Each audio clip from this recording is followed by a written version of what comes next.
Alright, so when we left off with Tears of the Kingdom, we had finished the Fire Temple. So this episode we're just going to spend time exploring, maybe trying to get to the tower so we can unlock this part of the map.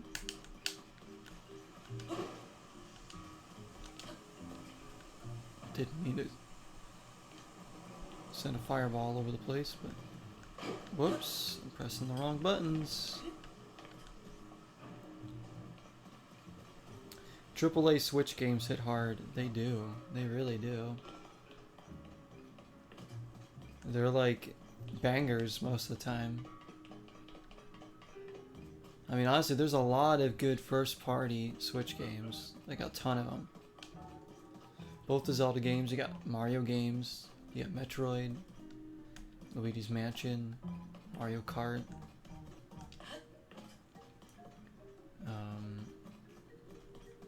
What else is there? I haven't played Triangle Strategy yet, but I've heard that's amazing. There's so many to name. Smash Brothers, oh yeah, how can I forget Smash Brothers? There's Pokemon games.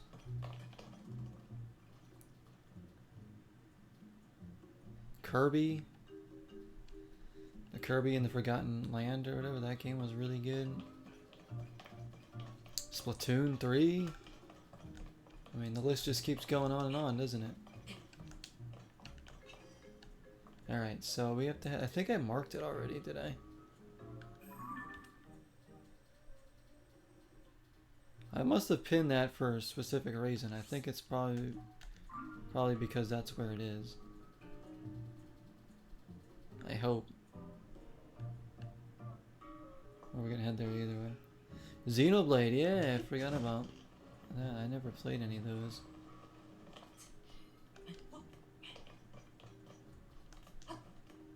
Like, if I had to pick my favorite Switch game right now, like if I were to make it a list of my favorite Switch games of all time, I think my number one would be Breath of the Wild. And number two might be Luigi's Mansion 3, honestly. I think that game's just tremendous. But there's so many good ones. I've played some like indie games on Switch too that are really good. Even though they aren't like Switch exclusives, things like Hunt Down, Ari and the Secret of Seasons, Kaze and the Wild Masks, all really, really cool games that are like worth playing but aren't like AAA or anything.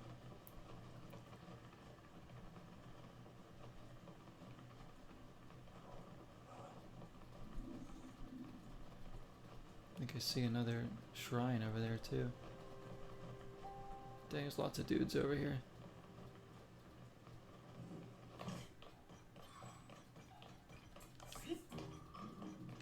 I have played some, obviously I've been playing Shin Megami, we played some of that this year. Haven't gotten back into that in a little while, because I get stuck in that game pretty easily. But we are going to do like, I mean right now I guess the RPG that we're doing is like, I don't know if Hogwarts is considered an RPG, but we're kind of getting back into that. I think I got to order the 4th disc of Lost Odyssey again so we can try and finish that game. That game's awesome.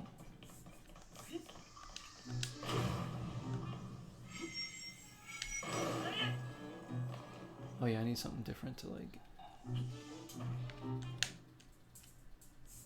I don't remember how to play. I don't remember how to play.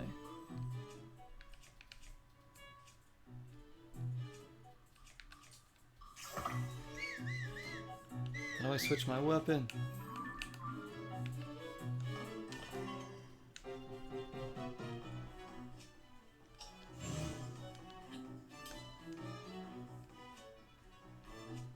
Oh, here we go.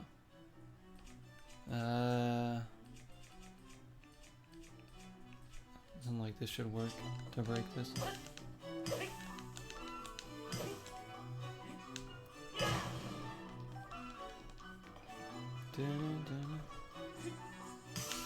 Yeah, I was looking for one of those, something like any of these like metal weapons.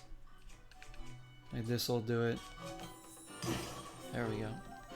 just to grab whatever's in there. Very nice.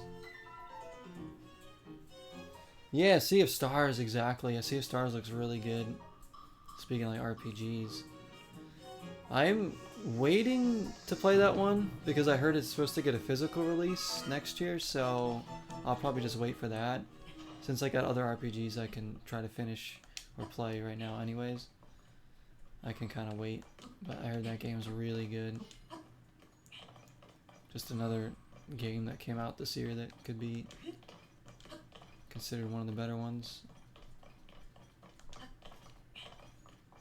Like this game, you know, this could be my game of the year right here, even, you know, you never know.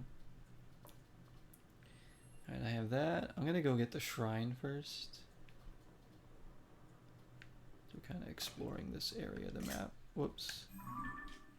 So that's what we're gonna do. We're gonna kind of explore this area of the map, which you already have done so, with Gorgon City and all that. Get some shrines, get it unlocked, then we'll probably head up here.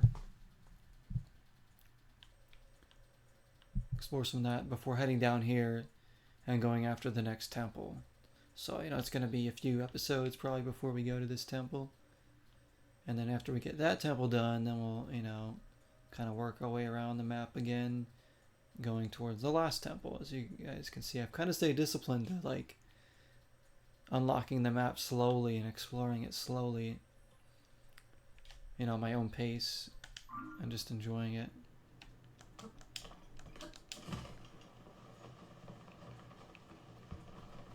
Because this is a game I'm definitely going to be bringing into next year.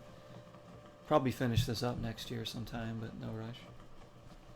You have a backlog of at least 50 games. Yeah, there's so many. It's just like, how can any of us keep up, you know? It's too much. But I guess it's a good problem to have, right? It means you always got something new to look forward to play.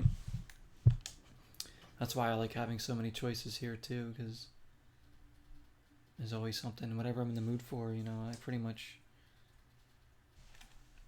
well, should have it here.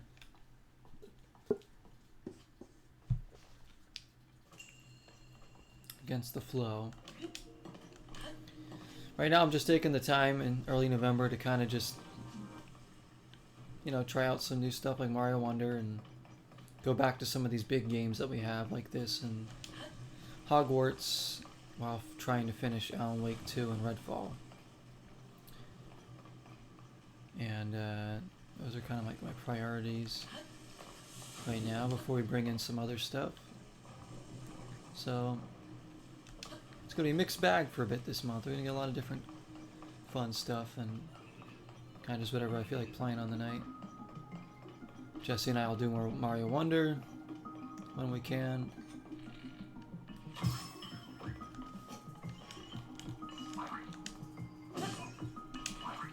Take you out.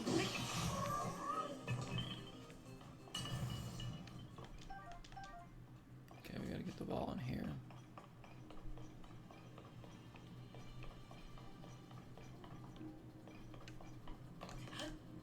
Shoot.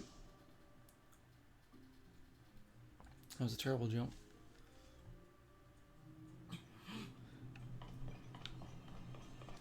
I mean, dang it, how do I freaking play this game?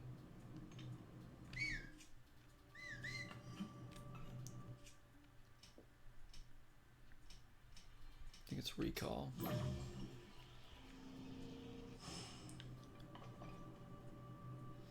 I'm gonna recall this, and then we're gonna grab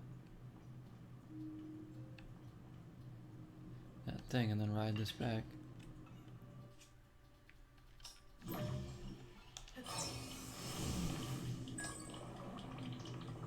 Easy peasy.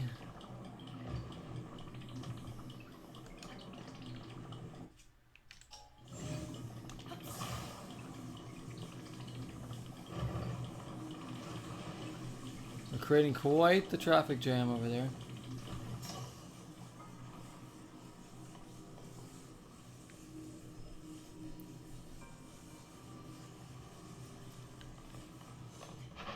What? Oh, I guess it still works. There we go. That'll do.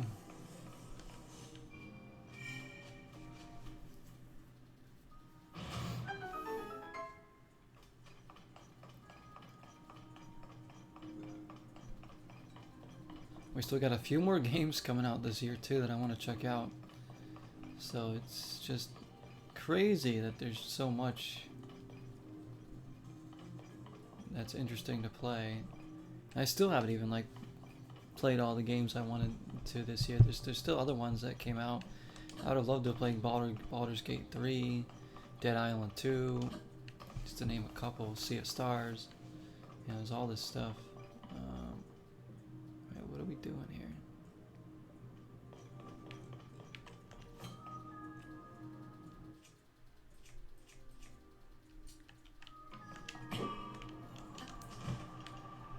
Do this.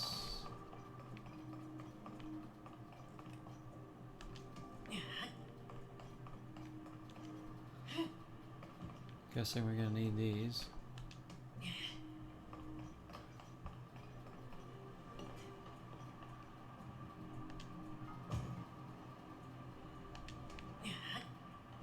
What I'm gonna do is maybe. Why is there a fan? Oh, I think I.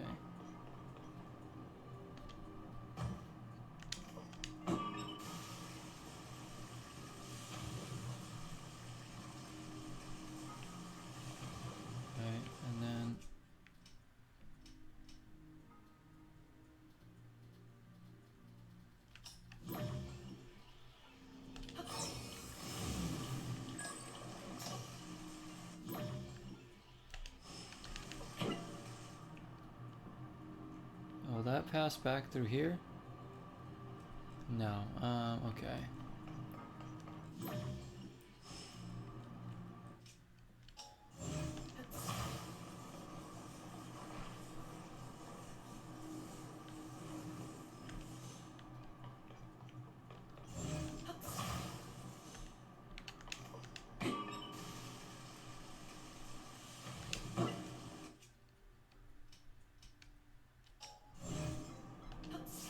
Shoot, if I could like grab that.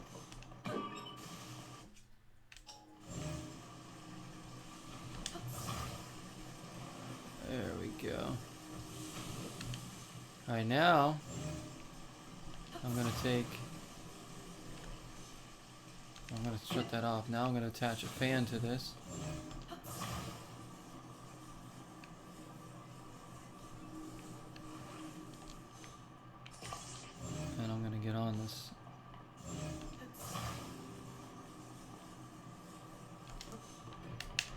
Damn it, that didn't work. What's up, Lavelle?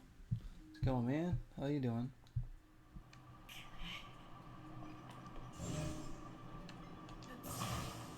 Which game will be at least 50 hours?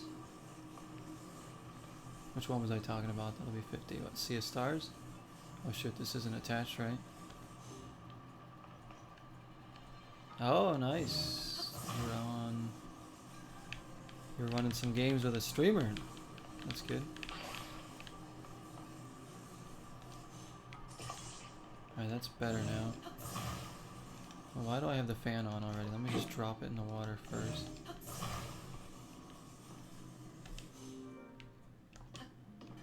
Dude, this is hard because, like...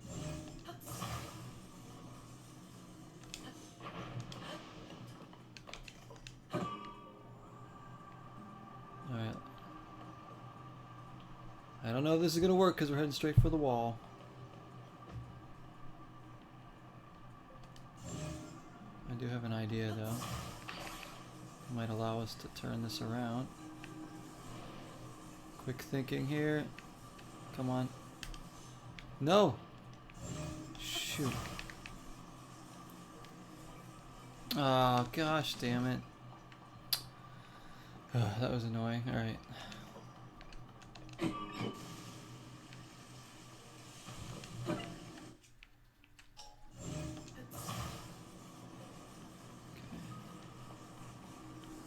That's the idea, though.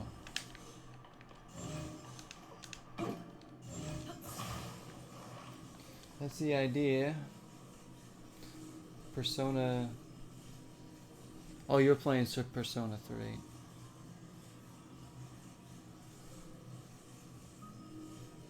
Oh, sorry, I didn't see that one. Yeah, Persona 3 Reloaded, that's gonna be at least 50 hours. Oh, yeah. I'm playing Shin Megami. I think that game's gonna take me at least 50 to 60 hours to finish if I ever do.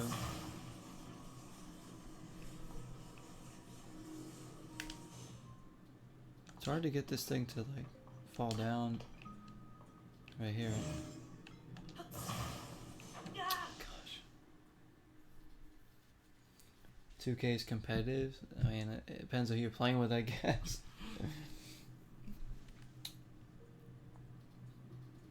I couldn't keep up on that either now. Like, I'd be so bad. Like, we're talking old school 2K. Like, yeah, I could probably hang with that, but the newer ones, absolutely not.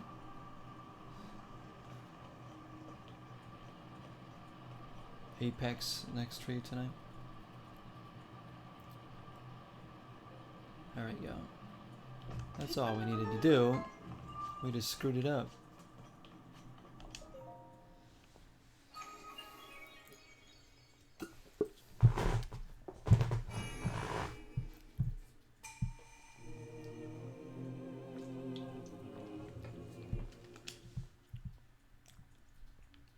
Alright, another shrine down. Oh wow, we can upgrade too. I just realized that. We have 6 blessings.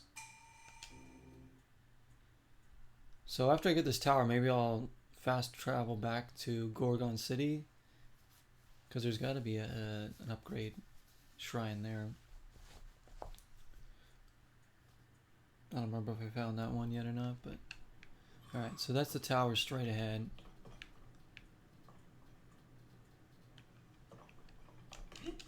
We'll explore a bit on the way.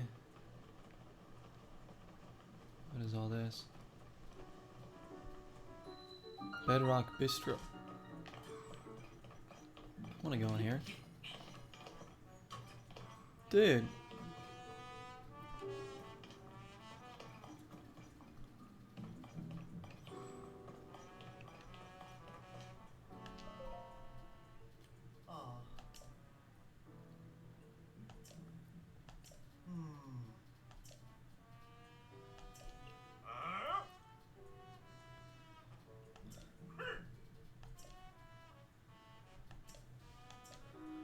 He wants fresh rock roast.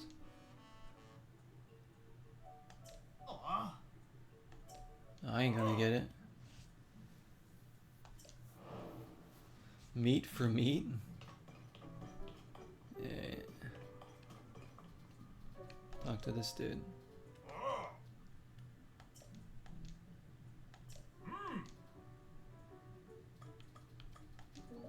Okay. I don't think I have a rock roast. Probably not.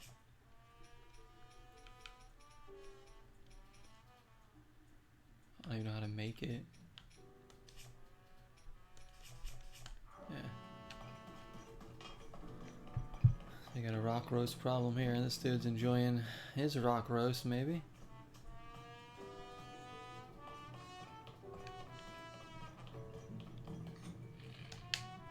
This is a little sus, these little target rocks here.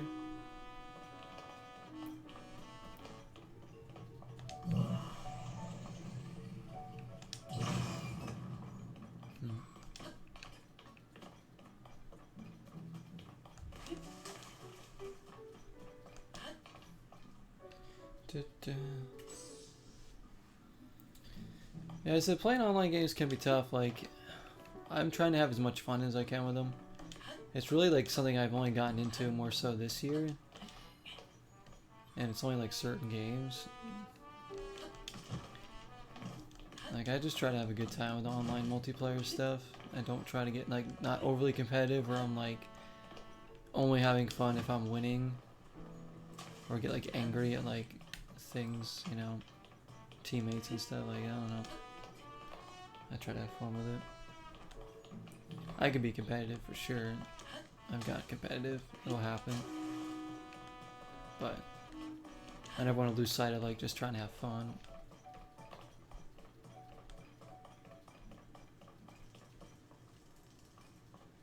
Nice little area.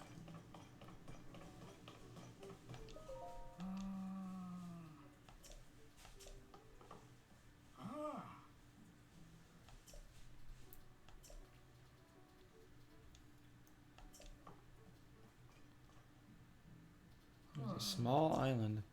Should have like a star.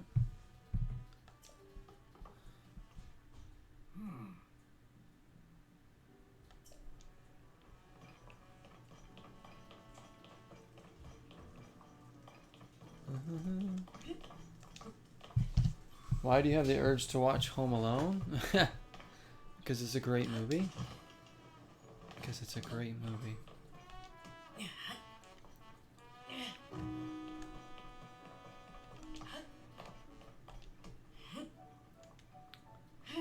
I like the second one a lot too.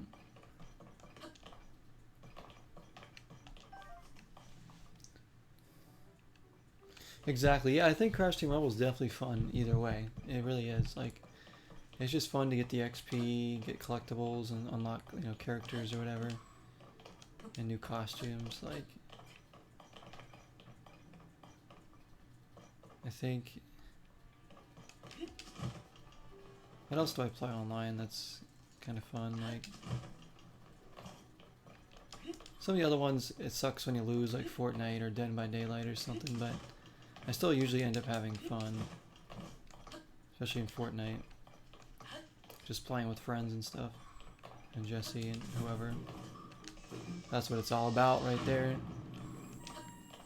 Just having a good time. This fool thinks.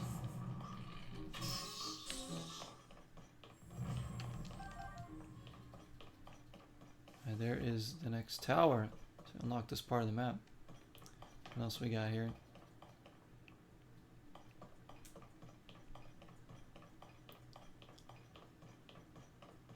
I like that little area though.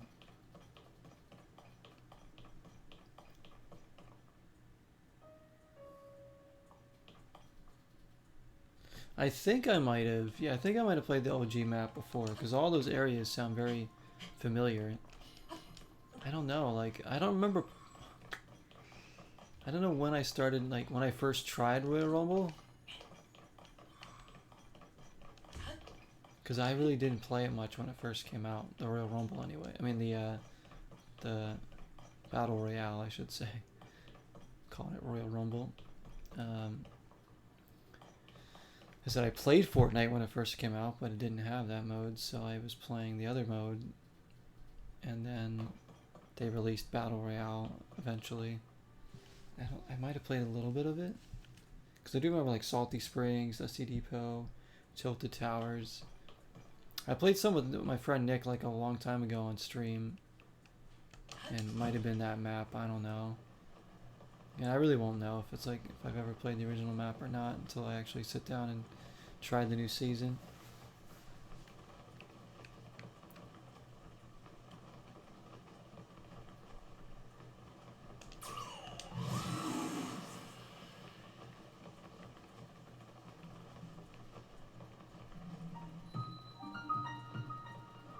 Eldon Canyon Skyview Tower. And we've reached this. What's going on here?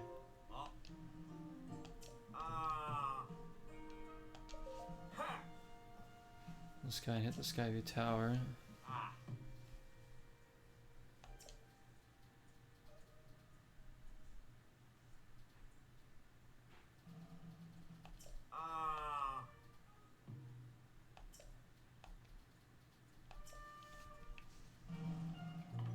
Oh, we have to get inside. Oh, should I have like landed on the top of this thing?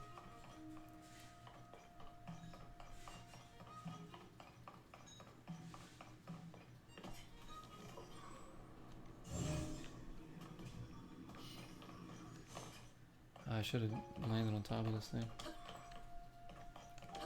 I got like Rocket League too, you know, the Texas Chainsaw game online. Said I've probably done more online gaming this year than I have in my entire life up to this point. Like, I didn't play much online on the 360 days except for like FIFA Street. and I think Defiance, which was an MMO. That is the only thing I used Xbox Live for online back in the 360 days. When I first got my Xbox One, I really wasn't playing online stuff against people. I mostly used it to play online with like my brother or something. If it was like a game that didn't have split screen. But and I enjoy playing some online multiplayer stuff, but it can get toxic and it can be, you know, not as fun as you want it to be. So I could never just get locked into playing only that kind of stuff, because then I'll just only care about winning and nothing else. It just won't be fun. I'm gonna jump from the tippy top of this again.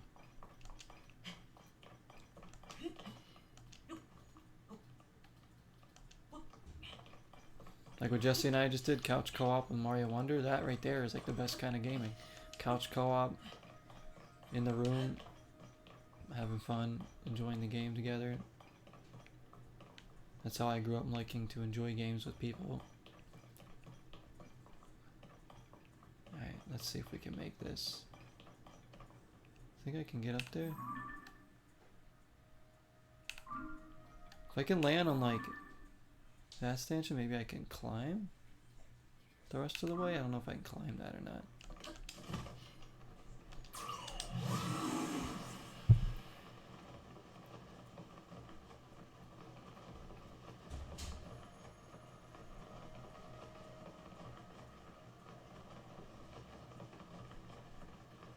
Come on, come on, come on, come on, come on. Oh, we almost made it. Oh, I can climb this. Gonna let go. I'm gonna try to climb this. I should be able to make this.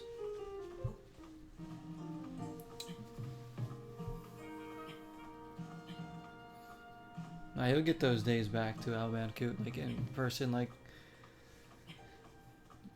Oh, it's easier. Like, well, my game with my friends is online now, just because like I live far away from most of my friends. Like I have a few friends here that I play games with, but it's more convenient to play online a lot of the time, because it's like after work and all of our schedules and stuff. It's hard to like get together and play in person. But you know, a lot of my friends are from the East Coast, so time differential, and you know, I have no choice but to play online with them rather than play in person. Okay, let's not die here. Look at that. We did it. Yeah, it doesn't like couch co-op, nothing like it. Like, it's still the best way to experience games with people. Or to play games multiplayer, I should say.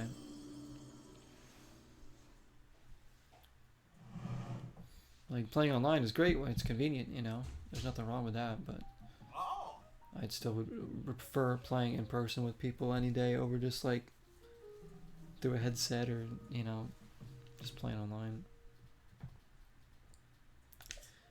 And a lot of today's games require everybody to have online and the game and the system in order to play together. You know, there's not a lot of split screen stuff anymore these days.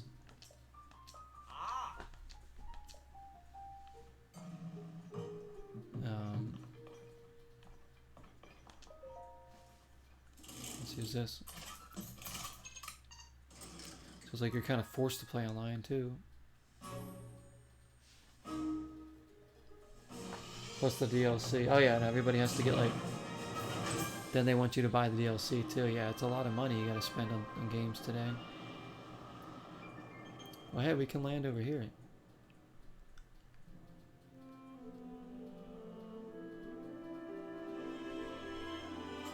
But like, if you're like hooking up like a GameCube, 4 players, like, and just having a good night and just playing GameCube stuff like that, would be any kind of online session for me.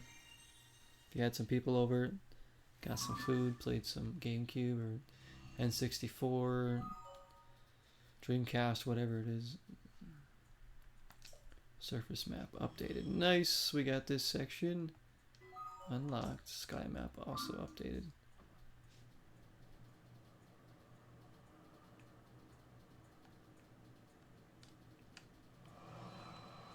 I'm gonna land here so we can explore the sky a little bit.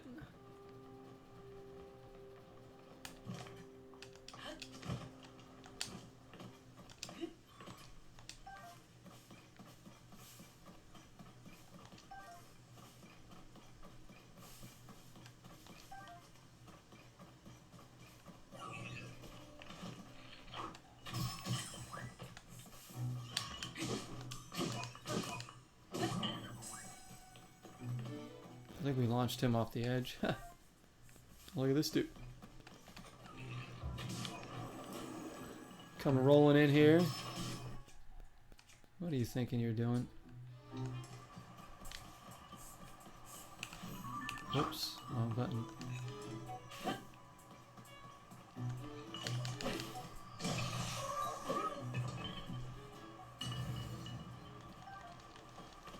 This stuff's blowing away.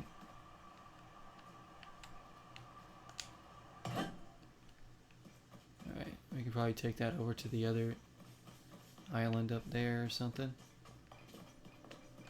Oh yeah, there's a shrine up there.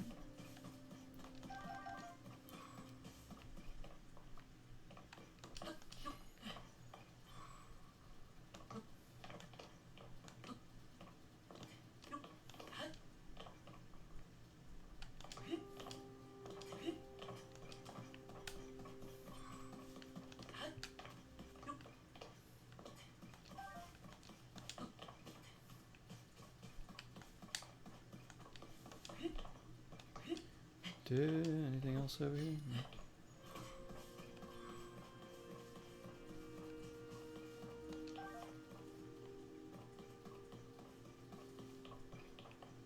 Again, next year for the channel, we are going to do a lot of, I want to anyways, do a lot of 3D platformers.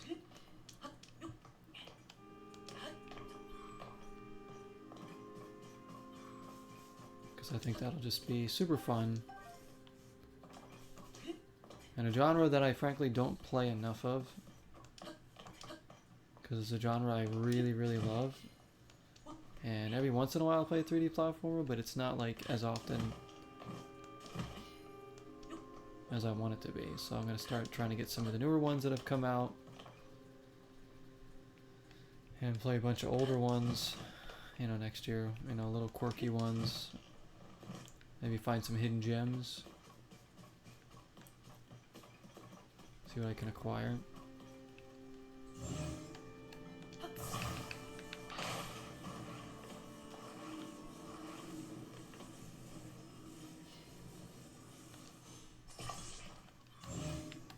Put that battery on here.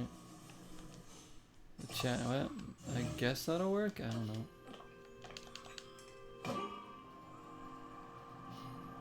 Here we go.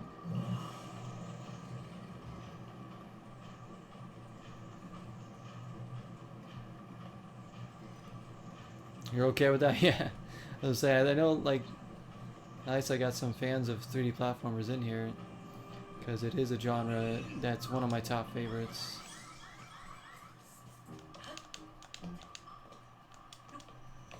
And, you know, I have, shoot, like, I don't even want to fight this guy right now. I'm trying to turn off this fan. Here we go.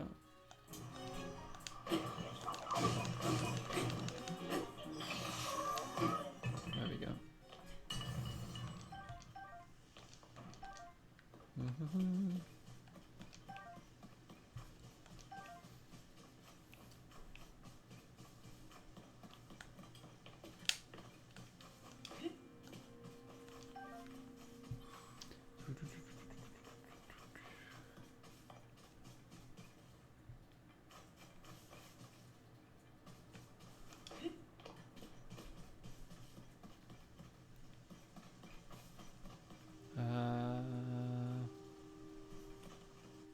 Don't forget about ascend.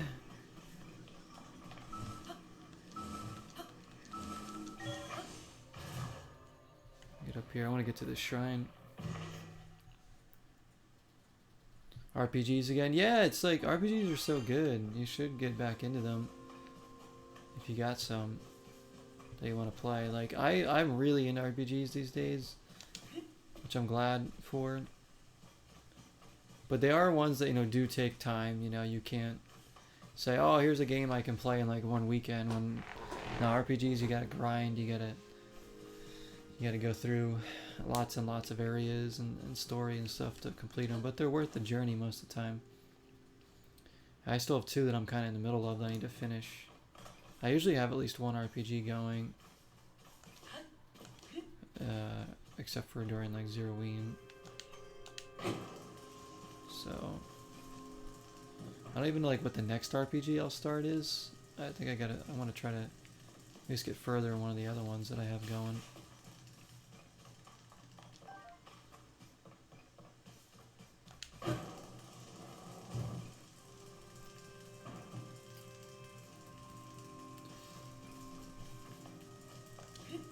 Yeah, man. Yeah, we were playing Mario Wonder. Indeed.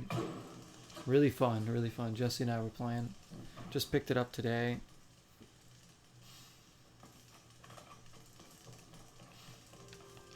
Really good.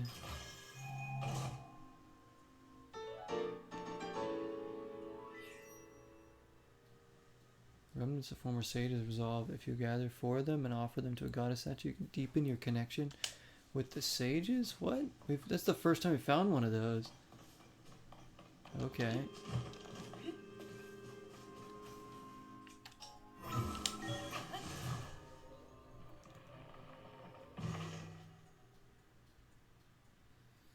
Oh, you're gonna get the new part of Final Fantasy VII. And then you still haven't finished part 1 or Final Fantasy Crisis Core. Yeah, they're long stuff. I've only fully played one Final Fantasy, that was 9. And it was amazing. Yeah, see, I got other Final Fantasies here myself that I gotta play eventually.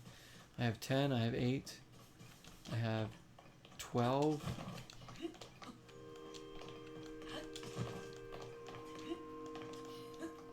I have a decent amount of RPGs here that I've never played, so I have options for that. And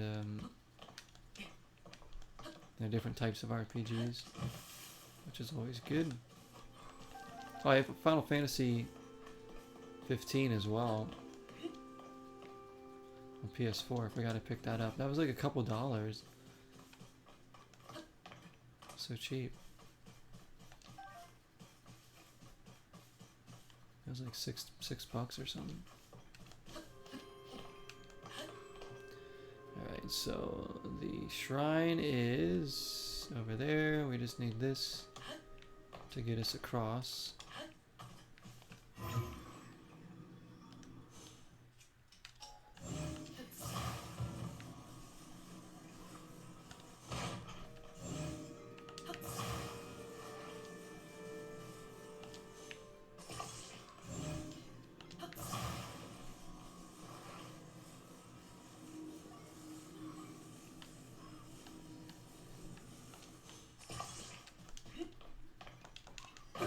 This will suffice.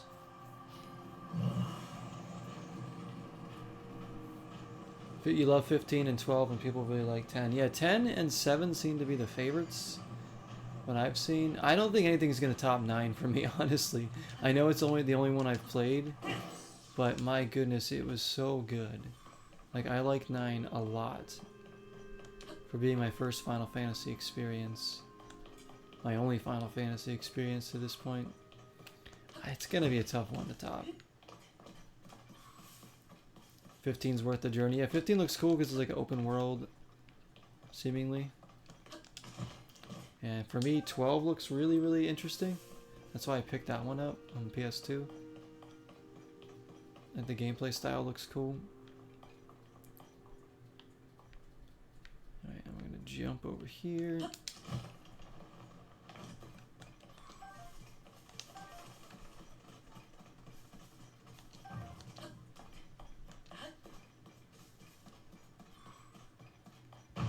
Whoa, whoa, I almost stood there and got launched.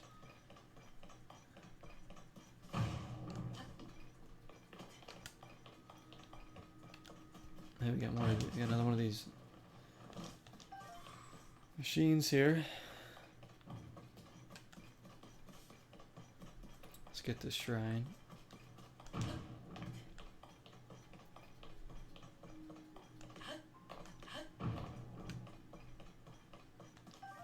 Over the past, like, I guess like 2 years or something, I played a decent amount of RPGs on the channel. Like we did Hide Light on NES, we did Faxanadu on NES, we did Scarlet Nexus on Series X, excellent game. What else have we done recently? We did Eternal Sonata on the 360. We did Two Worlds 2 on the 360, which sucked, but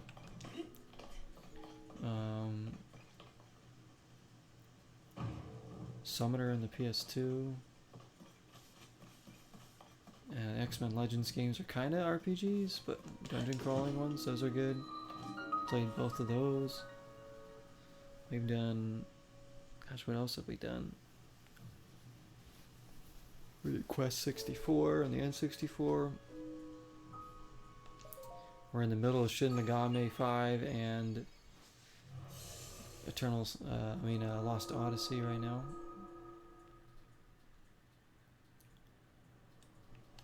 We did Final Fantasy 9 on PS1.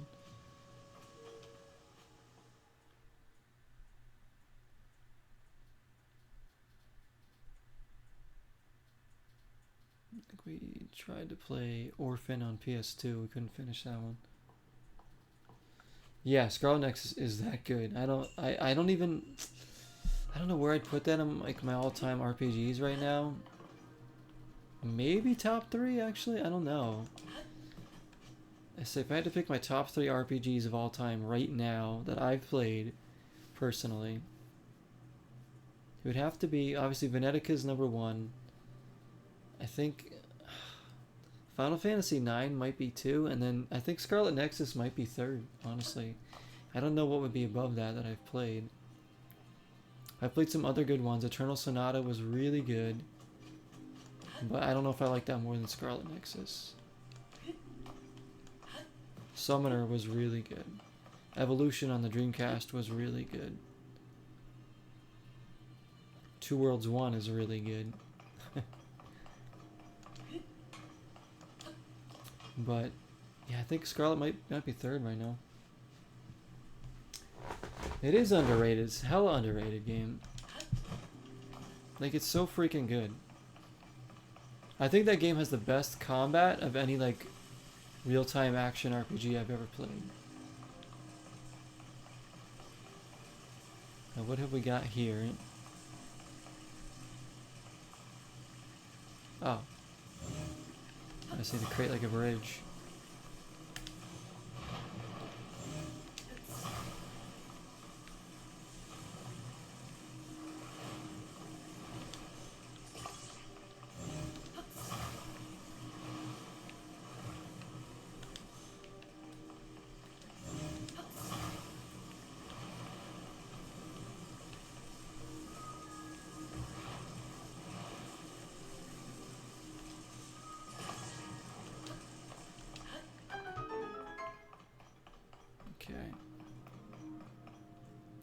Yeah, I think it's better than Kingdom Hearts 3 combat for sure. I mean, that's also another really good one. Thanks for reminding me of that.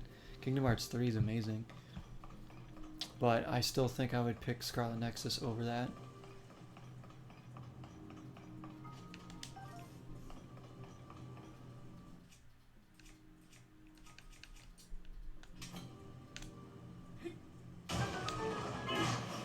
And that'll do the trick.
We're gonna build ourselves a big old bridge here.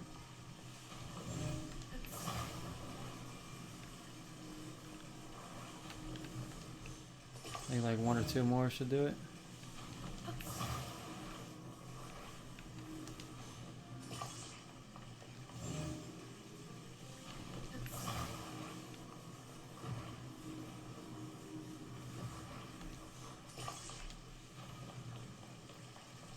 Tales of Arise? Oh, how's that one? I have that game.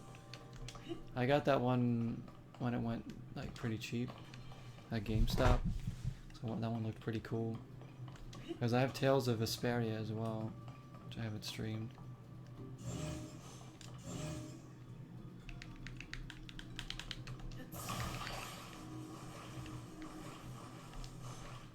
Alright, so this.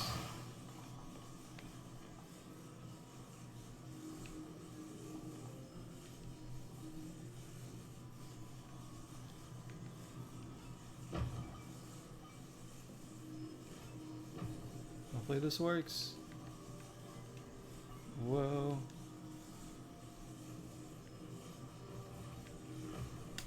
There we go. Yes, yes, yes, yes. Tales of Zilla. Final Fantasy 15 Scarlet Nexus. Those are probably your top 3 right now.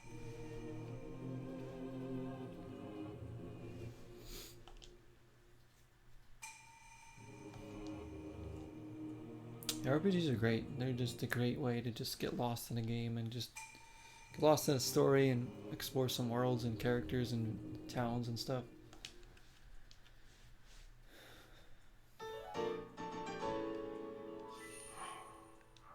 Alright, we got 7 of these now. Almost have enough for 2 upgrades.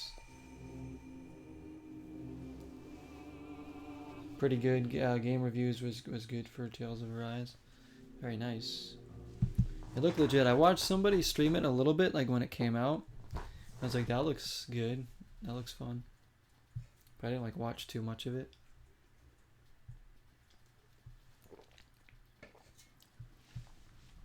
Solid gameplay, story's good, graphics are also good. And for me, I think the most important thing in RPGs is the story and the battle system.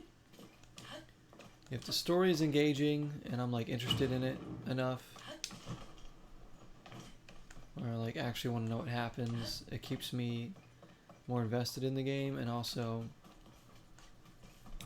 you know, the battle system. How does the battle system work? If it's turn-based, how does it work? If it's real time, does it have cool mechanics? You know, because you're going to be battling a lot, right? In every freaking RPG, so it has to have a decent battle system too.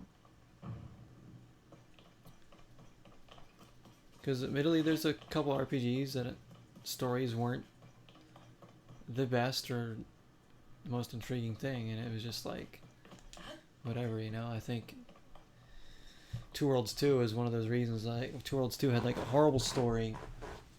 It was just like kind of rehashed to the first game. It had awful everything. Like the way that game was mapped out is really bad. I'm not really, I mean, Shin Megami Tensei 5 story is like okay, but I wouldn't say I'm like fully into it. I'm like, yeah, there's like demons. We're trying to fight these demons in this other realm. Are we in the future? Are we in the past? Like, what's going on? And there's some cool things, but I wouldn't say it's pulling me in as much as other RPGs have in terms of story. Kingdom Hearts 1, again, story was alright. Like, the Kingdom Hearts stories are kind of all over the place for me.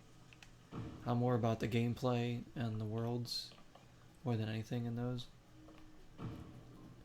But again, that's just me. You know.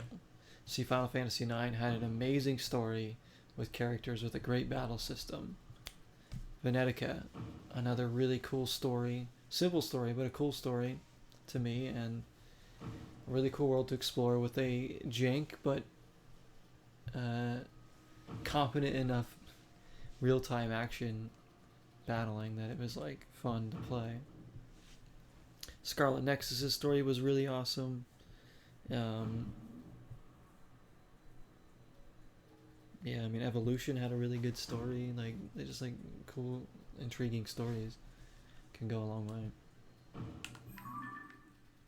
What is that? Oh, it's a hellhole. Alright, I was gonna go back to Gorgon City, right?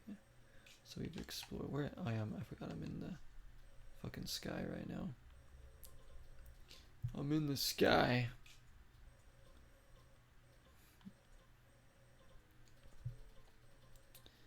I want to go back down to Gorgon Village, or Gorgon City, sorry. Because we found shrines in different areas of this part of the map already. Pretty good.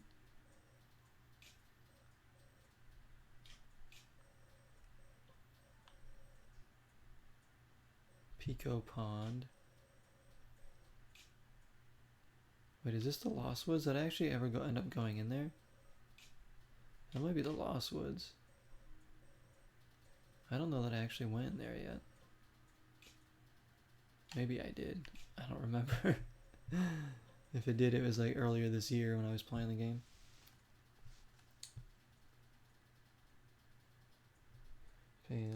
Top class series. Yeah, no, that's, I get that too, Laval, man. I was not into RPGs when I was younger. Like, I thought they were cool, but I just didn't really play them myself. I was, you know, my brother was into them, so I would kind of see some through him. But I've always been into sports games. I've always been into, like, you know, the platformers and like side scrollers and stuff. I didn't really get into first person shooters though until like the 360 era. So it's like some genres like I didn't get into until later in life. Because, you know, I grew up loving 3D platformers, horror games, and sports games the most, I think. Like 3D and 2D platformers, horror games, and sports games, no doubt. Those are the ones I wanted to play the most. Then I eventually got into more like adventure, open world type things later on. RPGs, first person shooters. You know, it's cool to expand the horizons. Let's go here.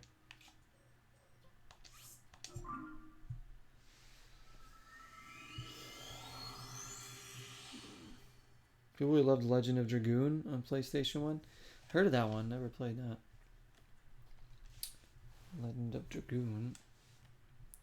Vagrant Story looked pretty cool on PS1 as well. Vagrant Story, and there was another RPG on there that looked kind of interesting besides the Final Fantasy ones. PS1 is a library I don't know a ton about though, to be honest. I have like a decent amount of PS1 games, but that's another really big library of stuff like that I didn't grow up with. Now, where's the shrine to upgrade here?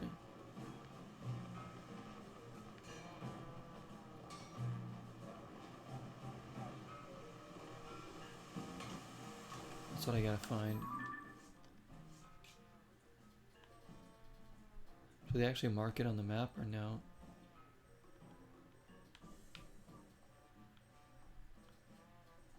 I feel like they should mark them on the map. I mean, I could travel to the original city, because I know, or like all the other towns, because I know exactly where they are, but this one has to have an upgrade statue. Boom, boom, boom.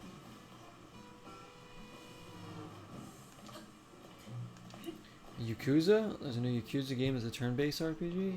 Oh. I haven't played any of the Yakuza games, but those people have said that they're good games.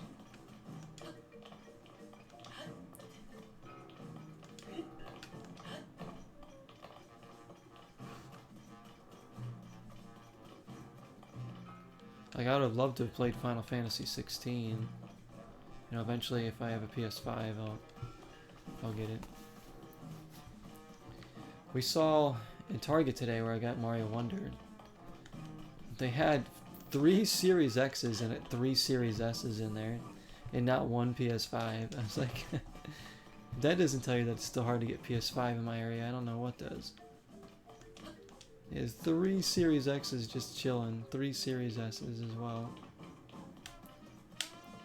Not a 1 PS5.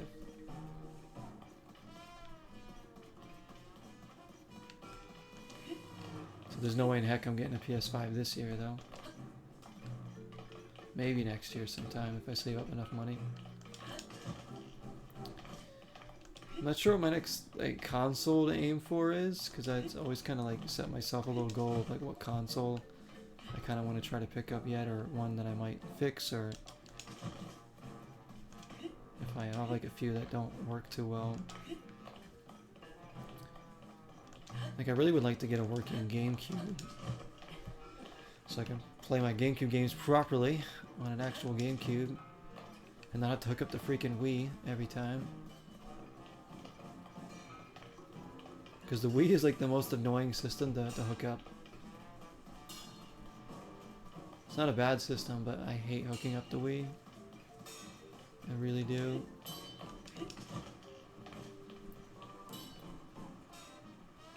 Where's the shrine thing here?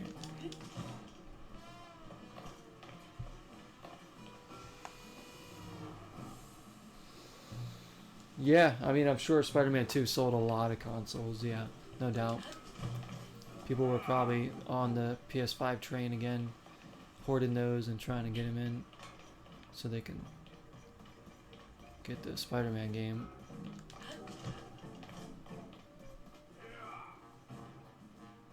Wolverine game, yeah. It didn't get scrapped. No, I think it's still coming, as far as I know. That'll probably be awesome.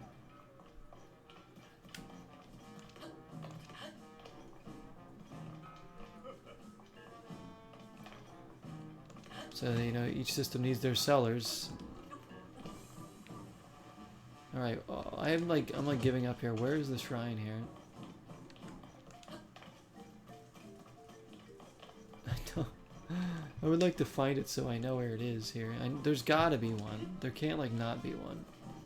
I think every major town in the first game had an upgrade shrine.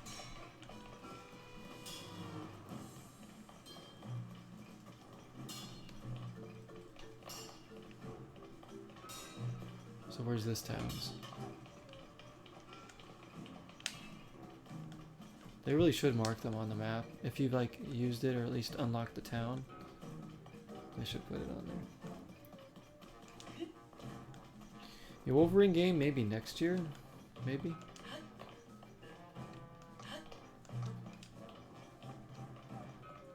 So there's a few games coming out early next year that I'm interested in already. Like the new Prince of Persia game, just because it's a side-scroller, that looks cool to me, because I like side-scrollers. And that one looks pretty, like it could be fun. And the Alone in the Dark game looks pretty legit.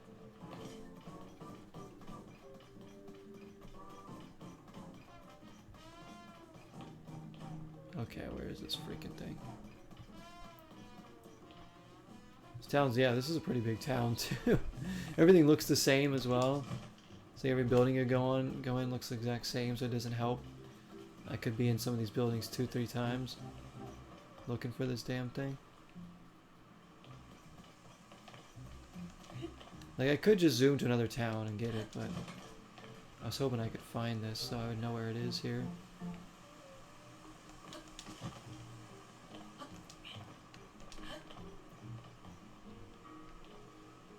But I don't really know much about what's coming out next year besides, you know, a couple things already announced, but I'm sure there'll be more good games.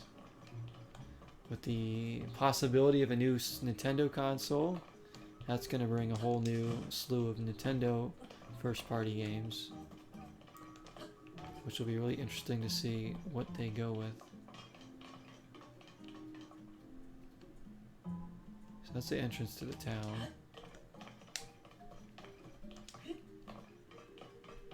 It's going to be like tucked away in some corner somewhere. Can't be like too hidden though, like what the heck.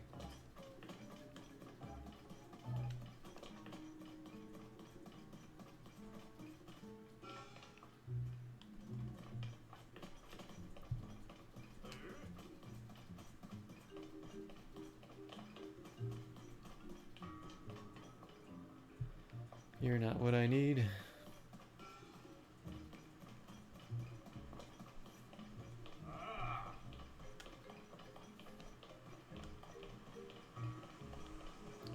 Nope.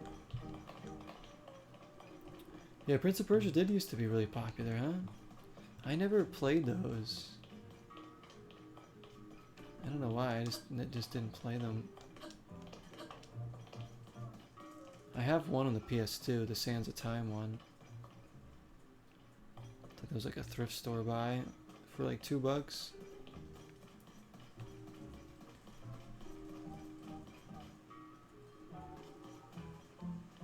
Sapphire.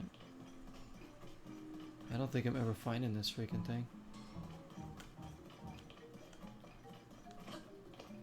Like, they really should mark it on the map.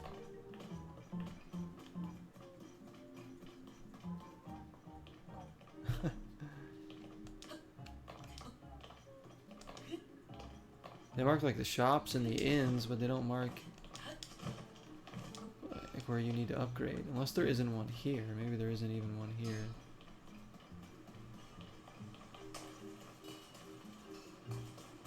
Which would be kind of silly, but is that it? There it is. Okay, so it's next to this place. Over like the claw mark thing is.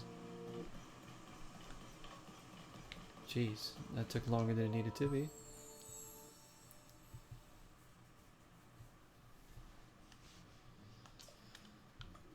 We're gonna do heart. Let's get some extra health. And we're close. We just need one more shrine to get another upgrade too.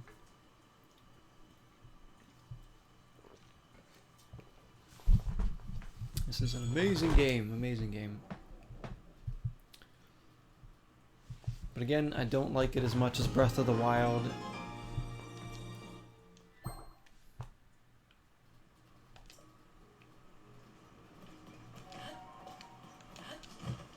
Not because it does anything worse, but just because Breath of the Wild pretty much came first, and it was new. It was something different for Zelda. You know, now that we've already seen that formula, this game isn't as magical, I guess, as the first one. To me. So I'm like kind of intrigued to see what they do next with Zelda. What route are they gonna take? What route are they gonna take? I think the next Mario game will be another 3D Mario game. I think Mario Wonder's kind of like a holdover to the next like big Mario game.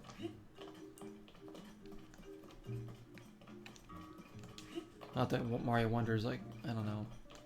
I don't want to call it a filler game really, because it is like it's a really fun game so far. But I feel like they're working on another Mario game too.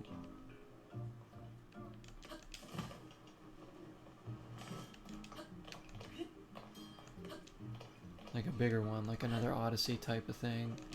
I would love another 3D platforming Mario game.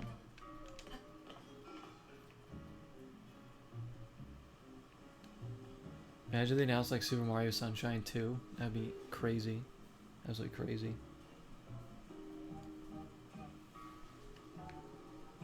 Alright, now that we got that, where do we want to go now? Let's go down here and look around a bit. See if we can maybe find one more shrine in the area. On this part of the map. Water temp.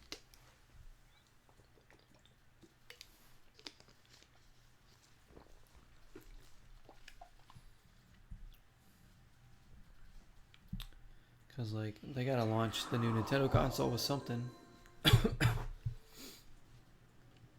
Alright, do we see anything? Any shrines anywhere? Aha!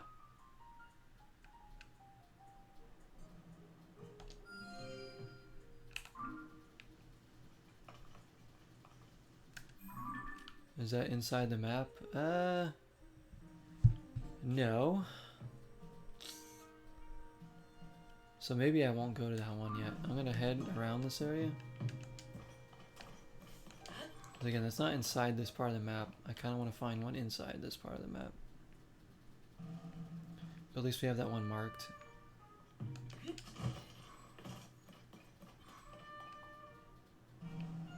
What about that right there?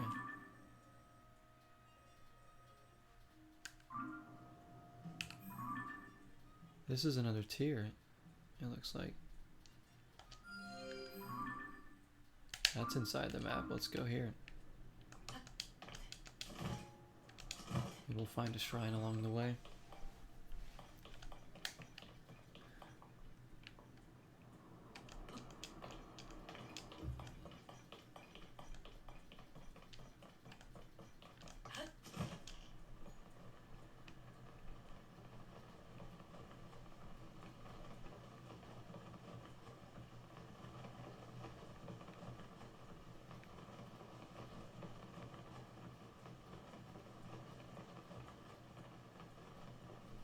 Tower up there.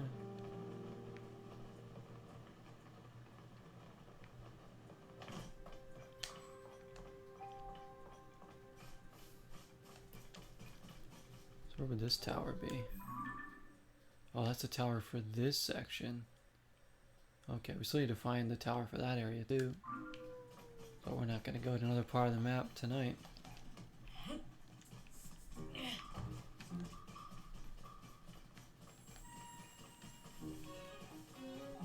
Let's see what we got around here. What is this?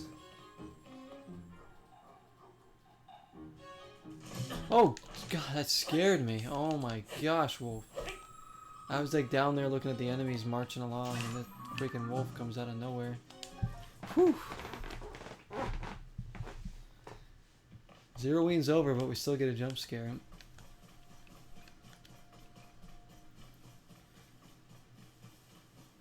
There's the tier. Nice.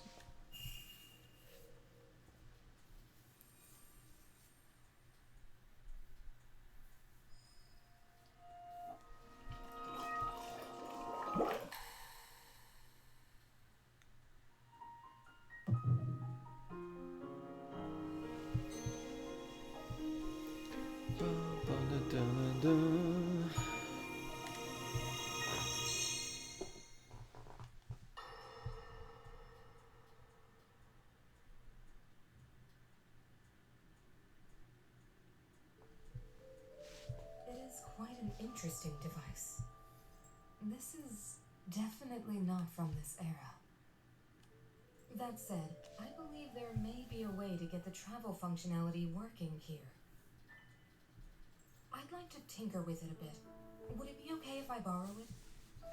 Yes, whatever you need. I really appreciate your help. Then I'll hold on to it.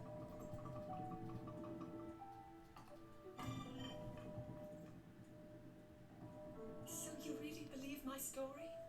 That I came from the future? I never doubted you for a moment. Minoru, do you know of a way we could help to return Zelda back to her time? I suspect it was the power of your secret stone that allowed you to travel through time. To put it simply, secret stones amplify the power their owners possess. I am able to separate my spirit from my body. Rauru can repel or destroy evil with his power of light. And Sonia, she can control time. Jeez. As for you, I can sense both light and time powers. But your secret stone seems to amplify your time power. Time power. Ultimately, the secret stone only amplifies your power. It doesn't suddenly grant you mastery and control. That's still up to you. That means, if you don't already know how to get yourself home... You're screwed. There are stories about the secret stones and a forbidden act called draconification. To swallow a secret stone is to become an immortal dragon, one blessed with eternal life. Interesting. Another way to reach the future, though not a very quick one. So you think these stories could hint at a solution to our dilemma? Yes. But there is still more to those tales. To become an immortal dragon is to lose oneself. That is why it is forbidden.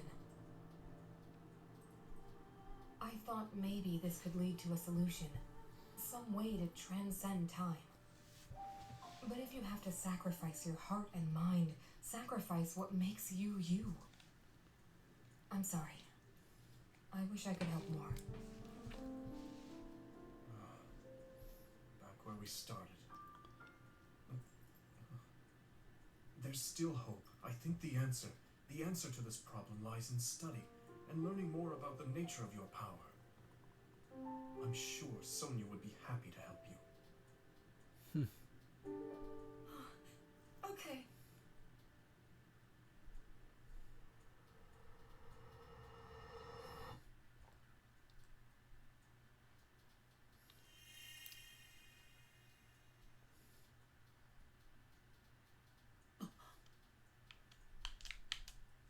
Another tear.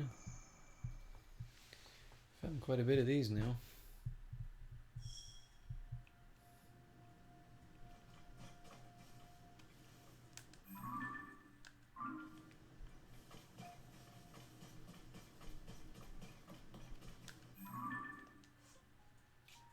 They don't show up on the map there? I thought once we got a tier, it showed up. Oh, wait. It just shows us.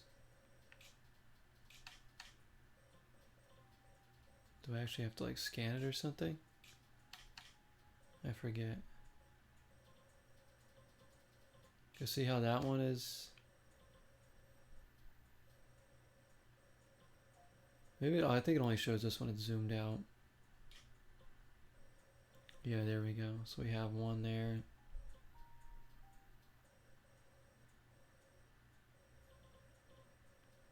A tier there, a tier there.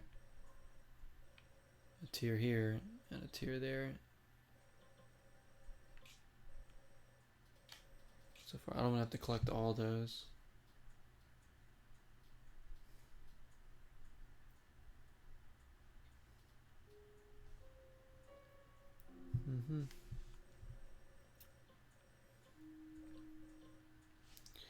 Let me see.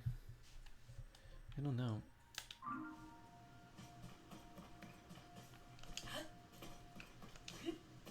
Grab another snack. Come on, there's another snack. I'm gonna take a really quick break, guys. I'll be back. We'll play a little bit more tonight. I'm gonna go try to grab like another little snack or something to have. Yeah, we'll play a little bit more of this tonight before we go. Hope you guys are everybody's enjoying the stream. More Zelda. And I'll see you on the flip side of the break. I'll be right back. Right back. Pause it.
Sky is cloudy now.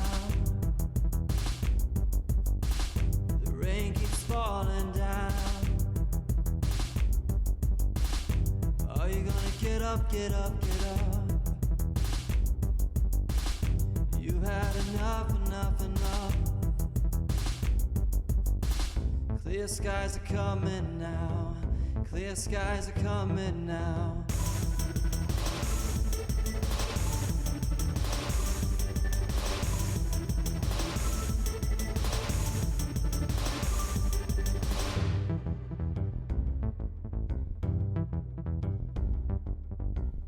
Let the break poke through.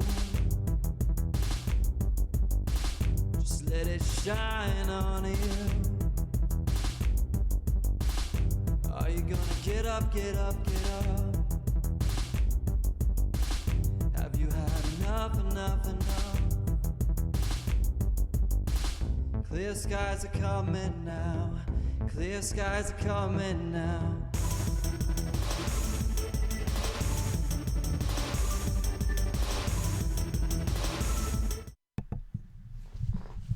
We're back.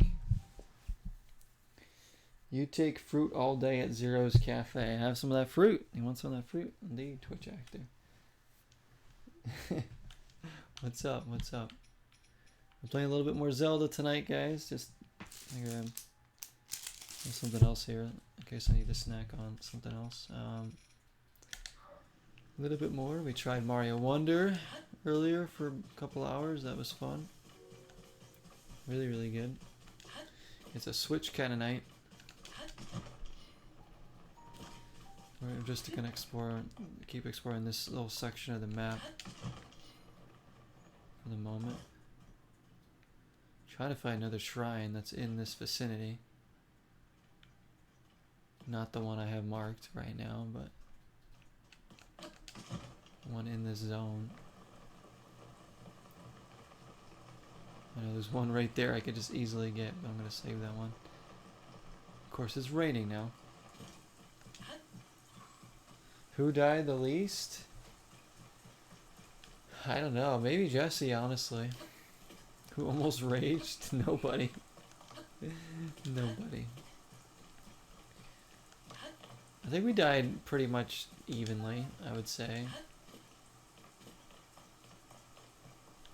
It's really fun though, I like it a lot.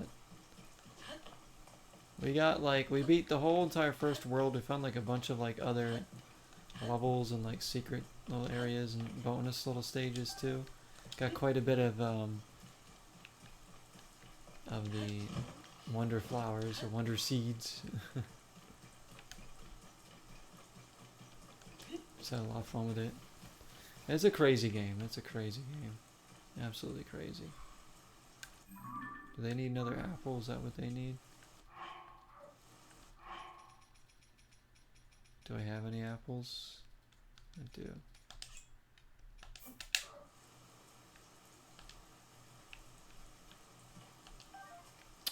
Dang it. Didn't drop in there.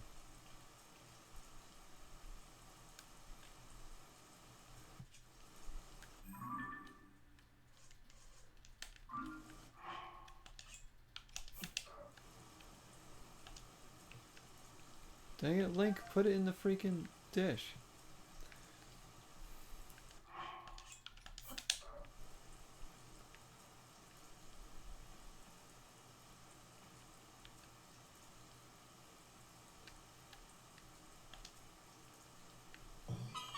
There you go. Yeah, Jessie did great. She did great. I was, she actually tried it at work before. One of her coworkers made her try like the first level or something, I think. So she had already tried a little bit of it. Said it was really fun.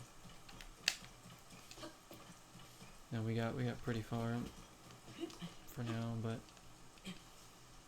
seems like it's gonna be a pretty long game because there's a lot of levels in that first world, like bonus little areas, like secret like levels and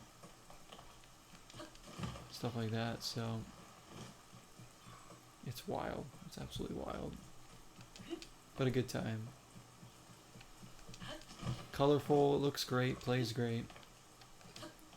It's Mario, you can't go wrong. It's Mario. Is it like, as I wouldn't say it's as good as like a lot of the other side-scrolling ones, like maybe when all said is and done, but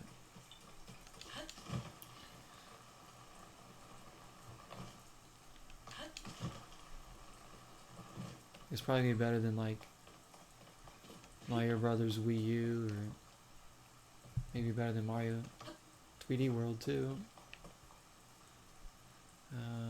Let's see what we can find over here. Oh, there's a shrine. There we go.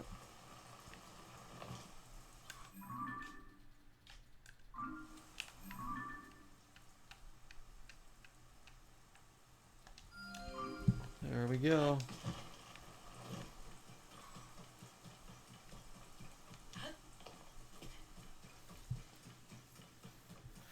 Yeah, we'll see. We'll see where it stacks up with some of the other Mario games in general. But it's definitely fun. It's just, it's a hell of a trip, for sure.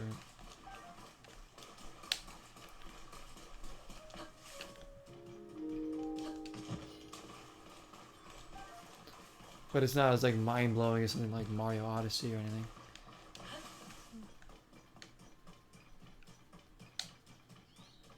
I played Mario Odyssey was something else when I first played that.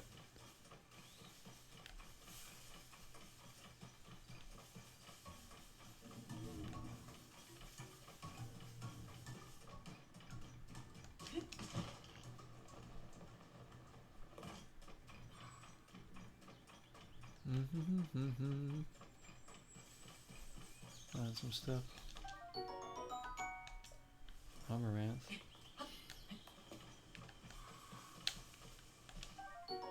Zap shrooms. First time finding those.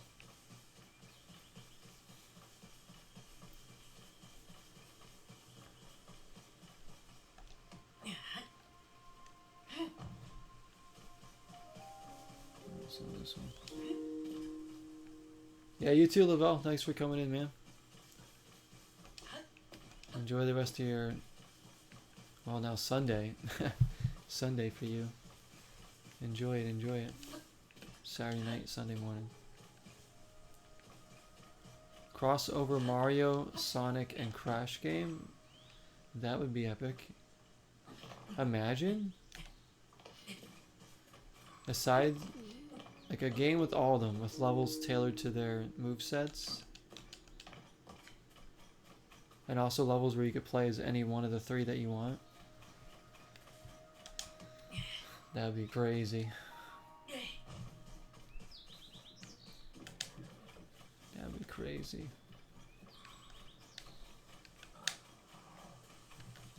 I gotta play Sonic Superstars too, but we'll eventually try that one out. Whoa, buddy!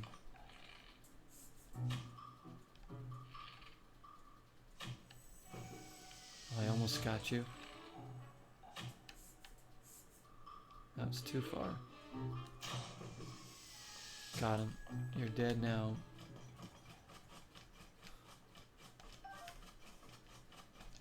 Zap shrooms are over here. What is that balloon over there? What the heck? We gotta check that out.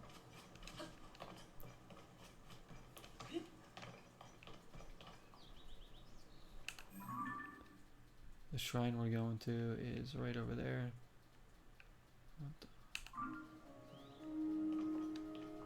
Alright, how am I gonna get over there?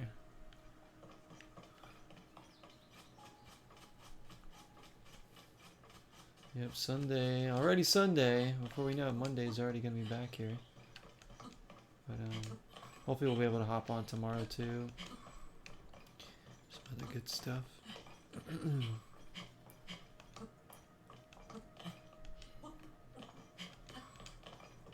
Right, now we can get there.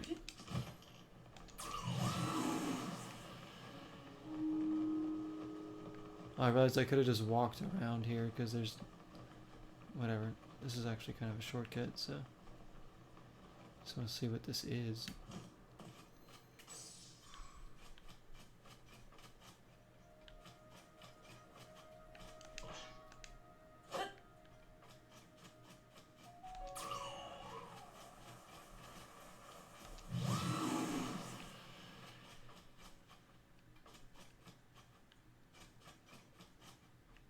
The heck is it's like a little shop or something?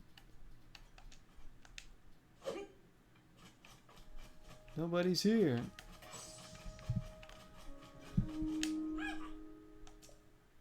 Oh, there he is. Do you have business in this cave by any chance? I'm sorry to say, but right now it's Big Brother.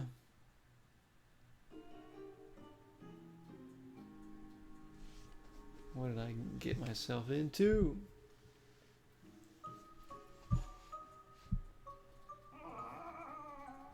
Oh.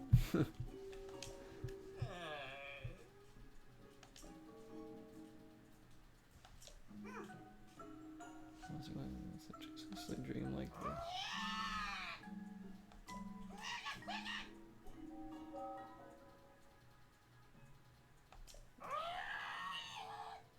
A bubble gem?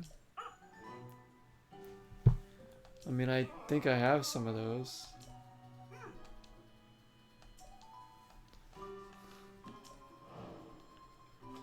I mean, I'm pretty sure I got some.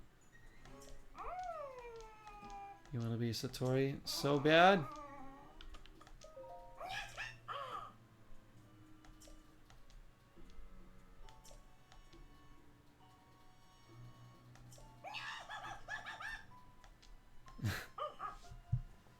Let's find a bubble frog. I think I have bubble gems. I'm pretty sure I get some of those.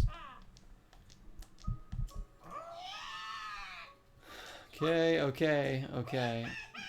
Let me give you the freaking things before I change my mind.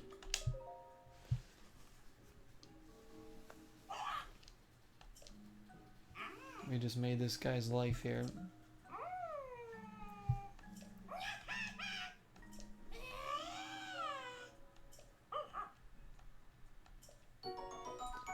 A bokoblin mask. That's pretty funny.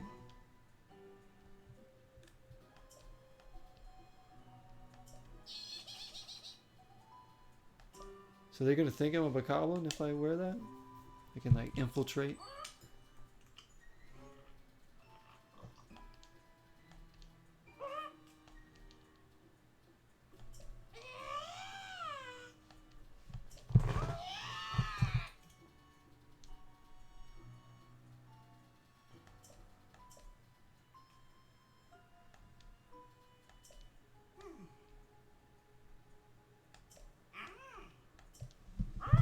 Okay. Little funky characters that look like they belong in Majora's Mask or something.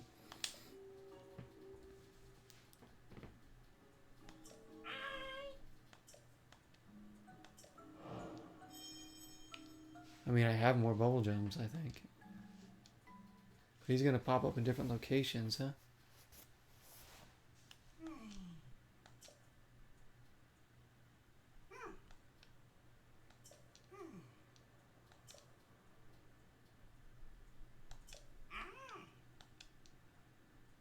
Tardy Town is the next place he's gonna be going.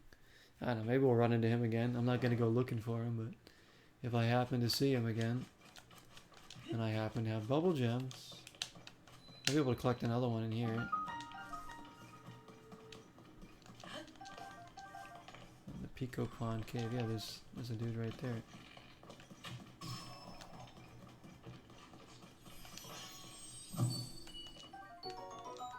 There we go. See, I got 4 right now.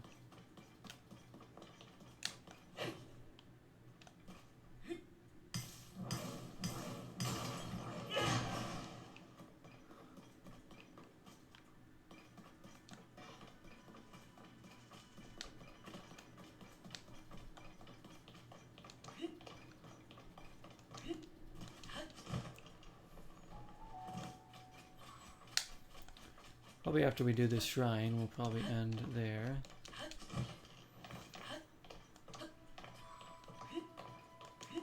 Oh, we met the Bubble Gem brothers.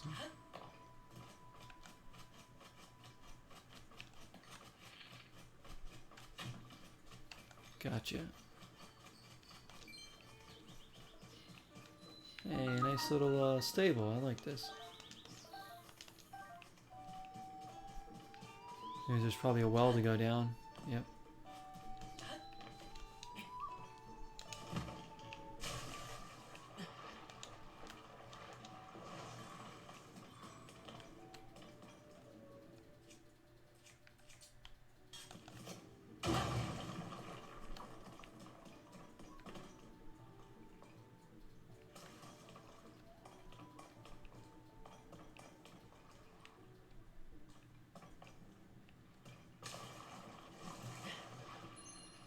Wait, what?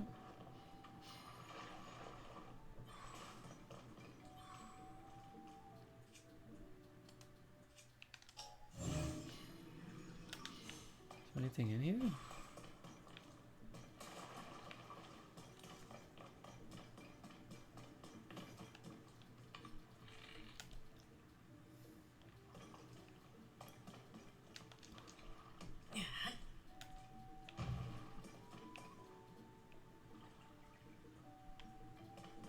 Maybe I'll just try ascending from here.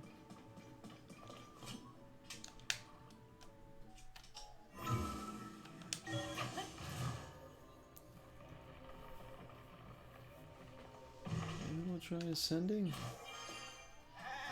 Ah!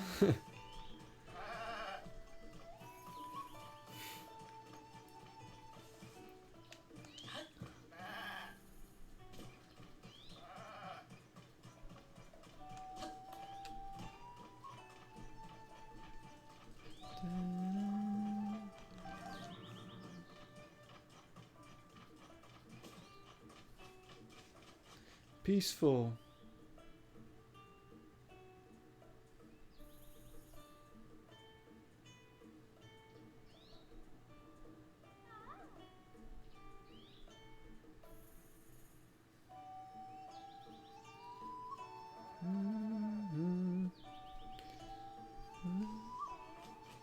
Hey, it's a pelican dude. I like him.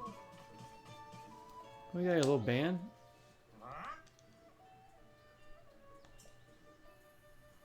Great Fairy hid herself away.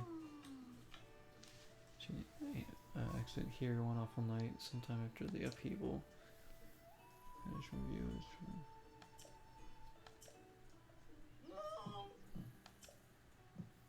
the woman with the blonde hair jumped out in front of us. You mean Zelda?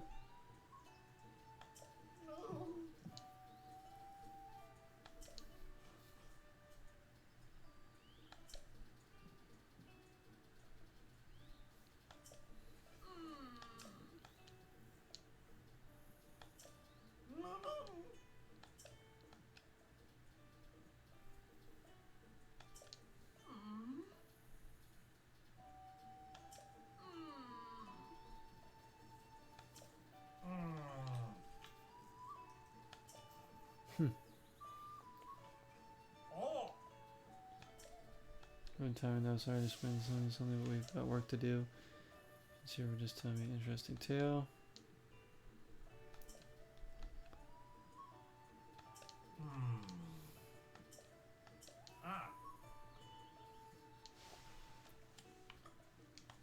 Okay.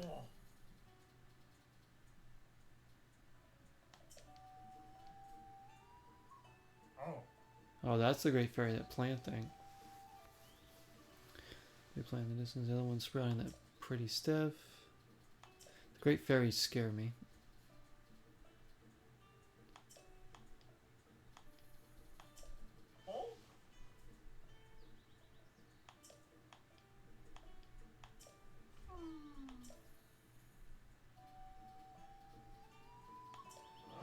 I mean, do I just need to fix their thing with some wheels? Like if all you need is some wheels, I got you.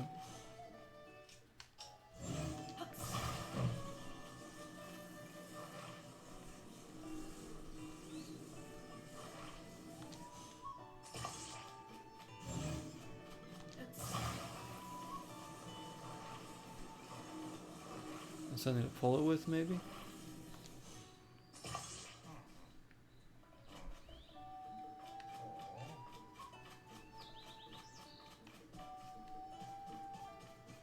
What if I...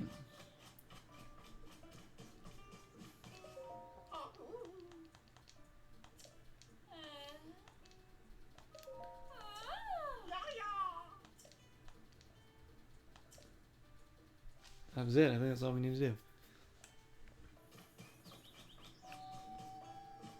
Let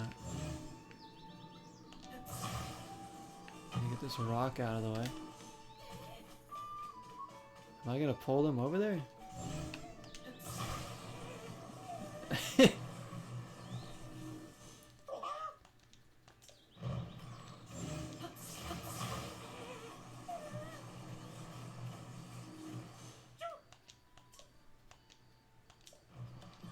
Shut up about your breezer and hold on for dear life so I can get you over there. Stop that. What do you mean you're gonna head back?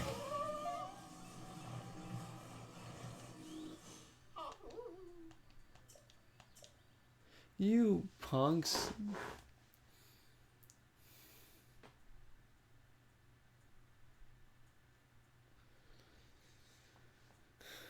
They're like, oh, thanks for helping us, but don't ruin the breezer. So where do I gotta go here anyways? Right up there. I need something else to pull this with?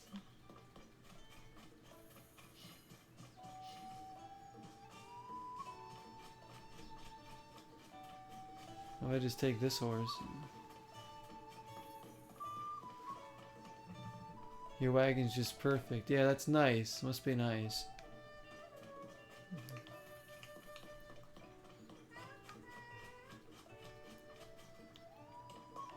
Fine. Ah, another mushroom outfit. Little mushroom backpack.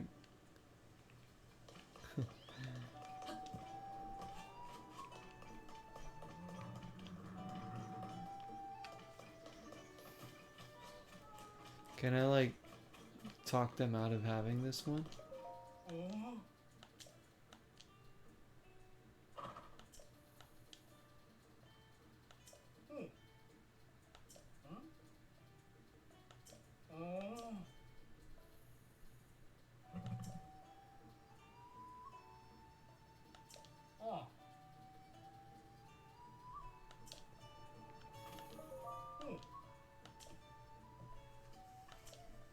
Need pony points to get this?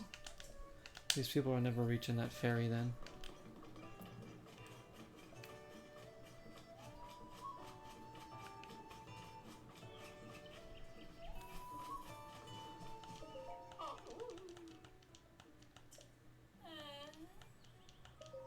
I'm gonna try it again.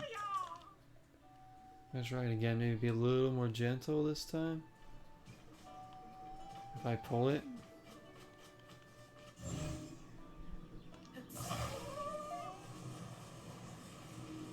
Nice and slow. Oh, come on. They can't even handle that? Be more of a bumpy ride if a horse took you, I think.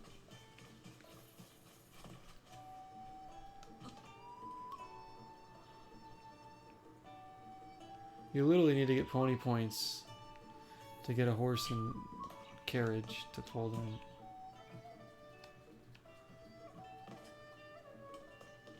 Unless maybe I put like,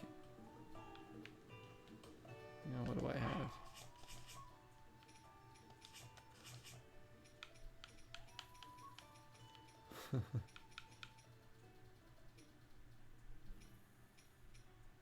You want a bumpy ride? How about hook up some rockets to this bad boy? We'll see how you feel then.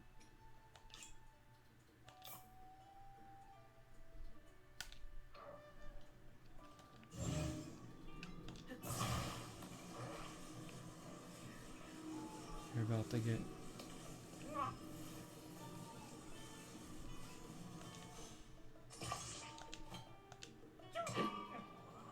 Here we go.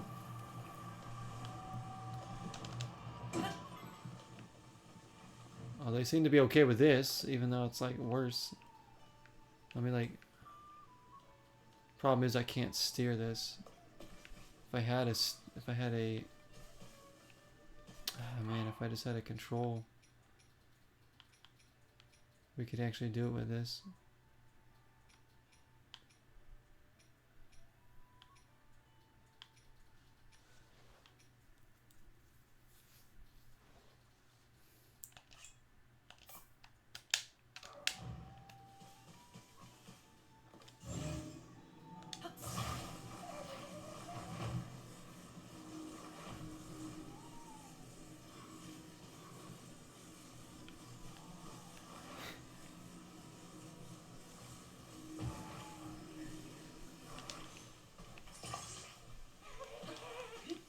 You ready for this?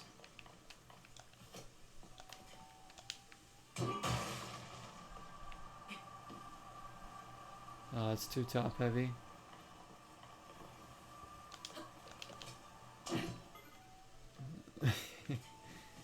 Oh shoot, the wheel broke off. Well, maybe if I put...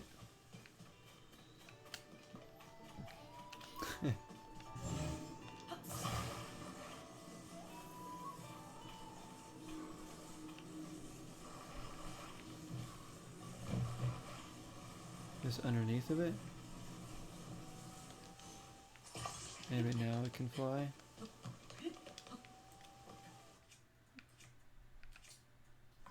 Look at that guy. You better hold on for dear life here. Come on. Link, hit the fan. Whatever. There we go. Yeah, he's going to lift it up from the...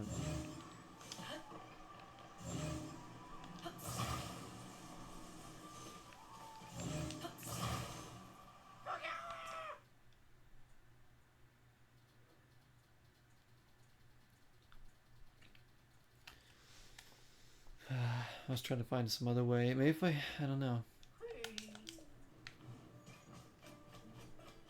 Where did my other wheel go?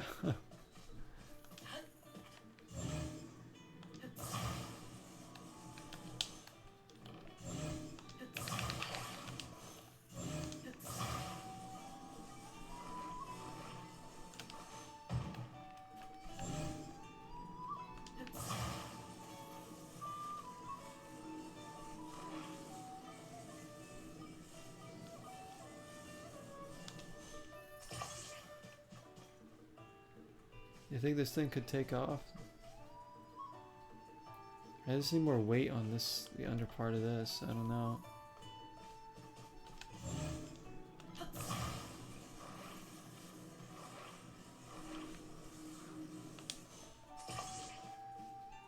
So it's not so top heavy. One of these small boards.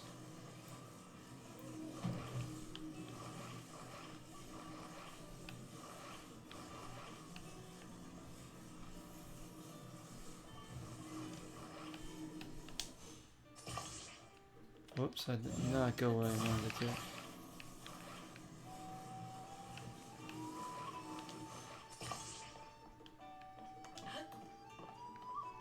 I'm gonna take off this pole. Alright, then we can do... Not, this is not gonna work, guys, but it's gonna be fun trying.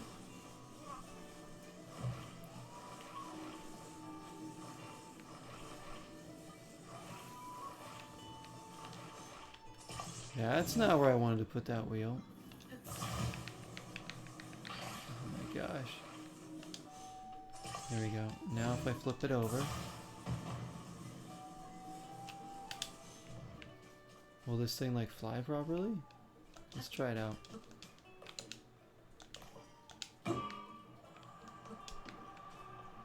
No, it needs to go like off of like a hill or something. Dang it.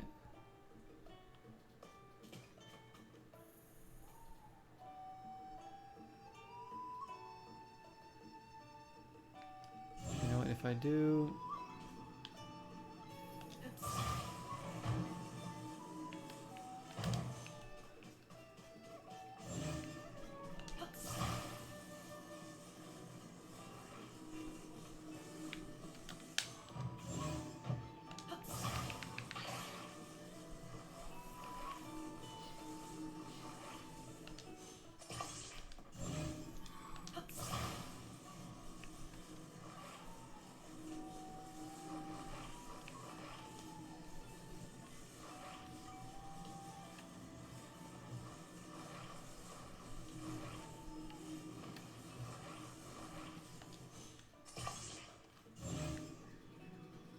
That's not good.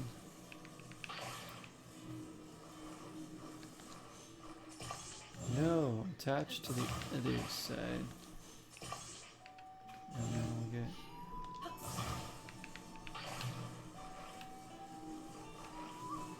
Oh my gosh. This is not going how I want it to go. At all.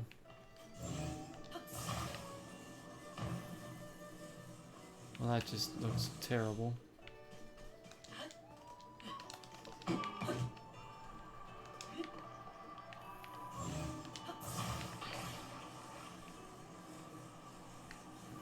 I can get this thing in the sky, I might be able to like fly it over there.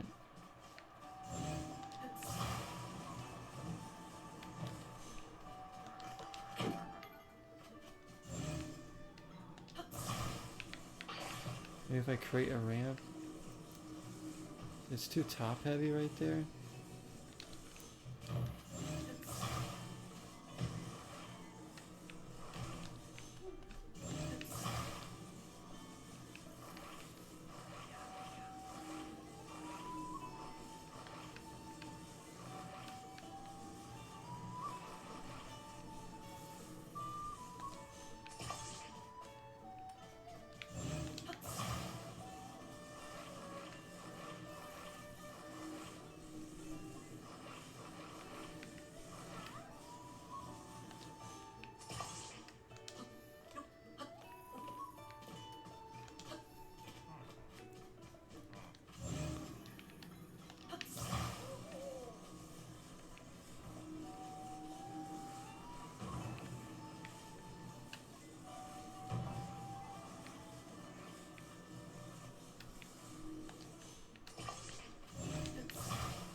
What the hell am I making right now?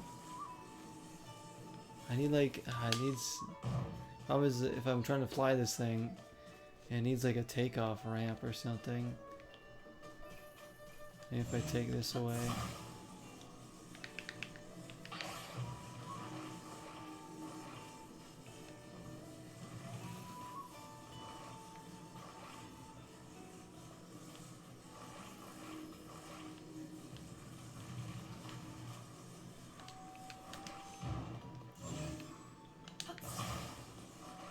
I have no idea.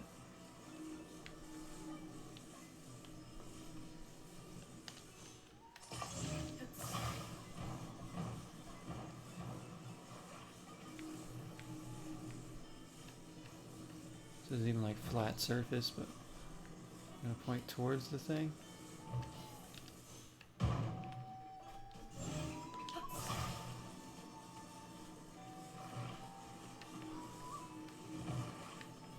I don't think this is gonna work either.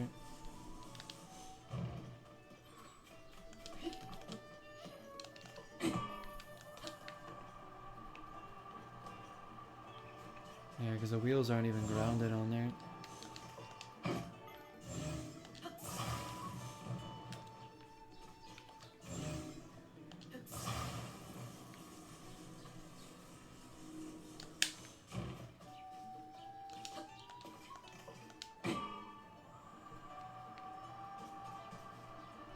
Wheels aren't even moving.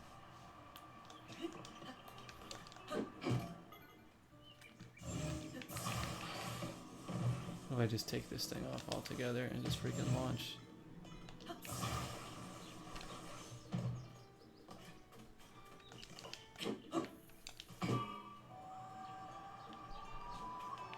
This doesn't even go.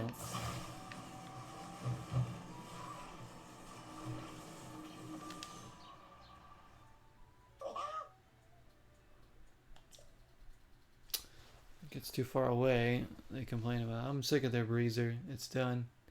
You need horse and carriage.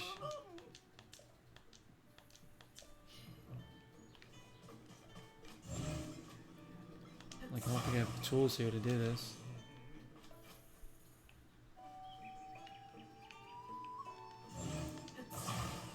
Unless I took off the wheels altogether and just made it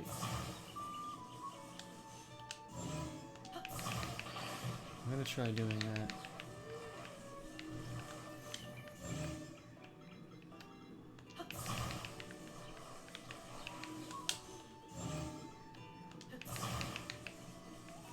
How comes I can't? Oh, does it have to have wheels? Looks like it won't let me detach those wheels. Well, that sucks.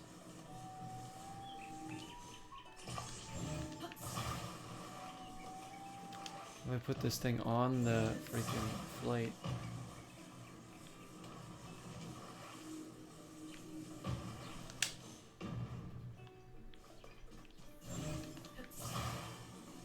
So it won't let you detach the other two wheels. That really is annoying.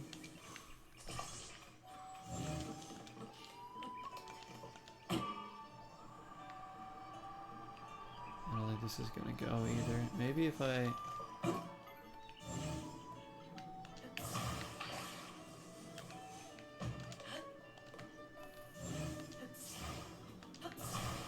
put this on the actual flying part itself. Will this? No,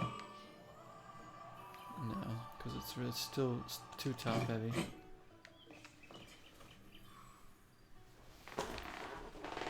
Game 0 out of 10 now because of that. I know, because I can't take off the other wheels. I was like, how could I turn this thing into like an actual airplane? But it's just attaching that, it makes it too top heavy. You can't take off the other wheels. So it has to be, really looks like it has to be pulled by horse and carriage in terms of what I have to work with here. And what I have in my inventory. Because there's really nothing else I can do. Maybe this cart?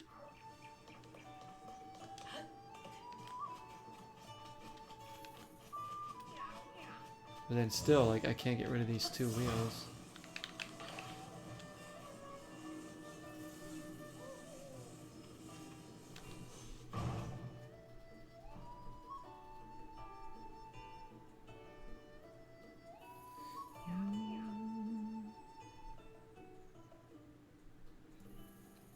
Use a fan as a what? As a wheel? What if the front wheels became the back wheels?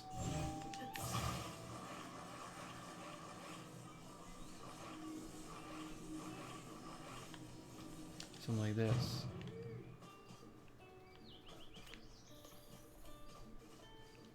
Would that work? I guess.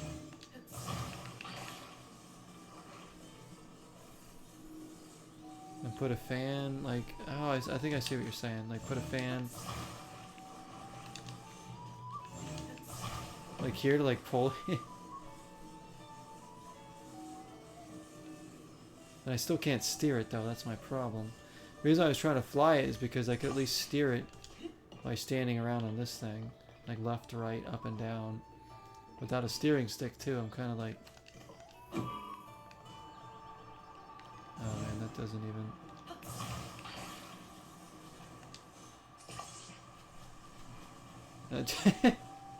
It's coming to get you! Here comes the breezer.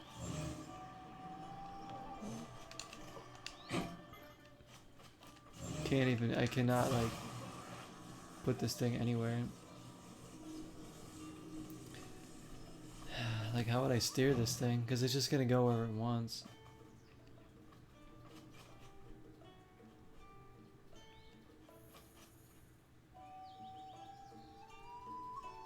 I need a steering stick, or I need horse and carriage. Like there's no other way around it, I don't think. The freaking breezer. I'll give you a breezer.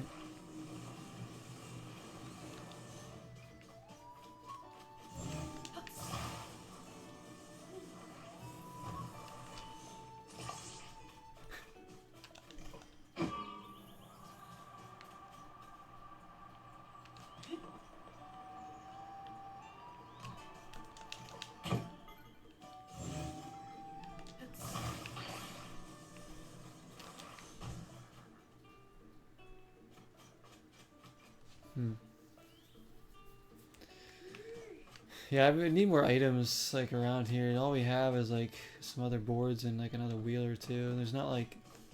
I'd have to go up to the sky to get like a chance of getting a steering stick, I think.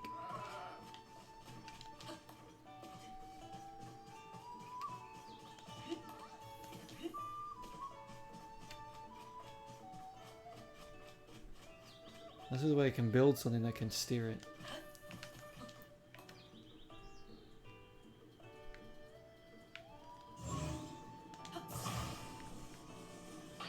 I have another idea.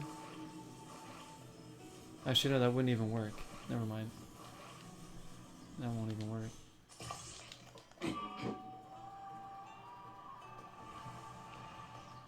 Holy crap.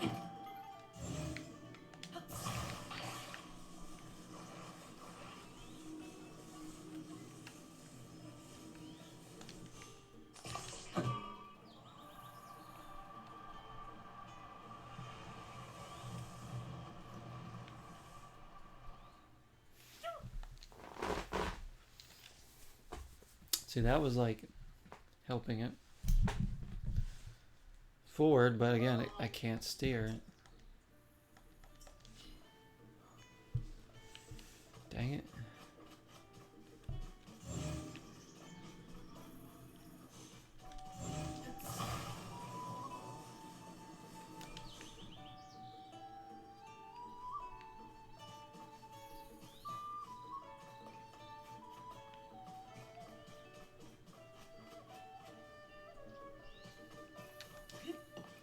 See, if there was a way to like control separate fans on the thing, I could put a fan on the right and a fan on the left, and then I could turn them on and off maybe to like kind of like steer myself in a way, you know, have it push me kind of like rowing a boat.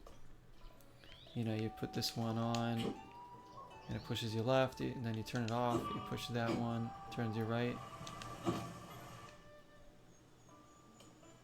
Maybe I could turn it on and off and readjust it, but anytime I move it by grabbing it, they get all pissy about it. Like, hey, this is too rough. I'm gonna try this.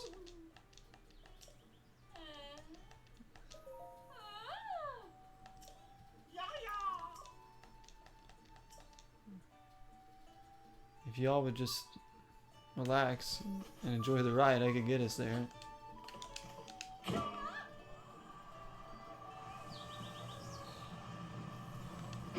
See, like turn it off now and like readjust it.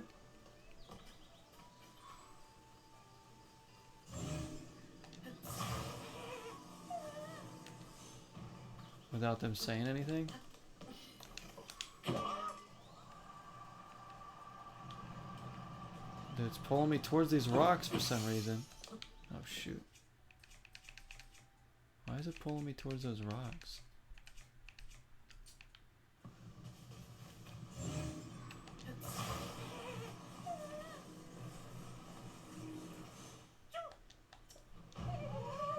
Oh, quit your whining.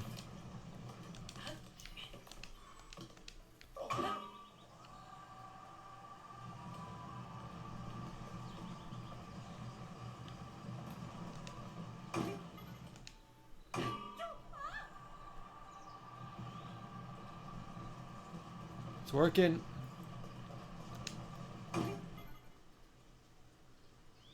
Shoot, it seems to pull me to the left every time.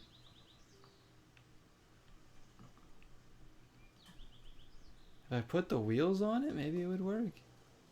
I feel like it would go more out of control. I need to turn this thing just a little bit. Careful. Get out of my way here.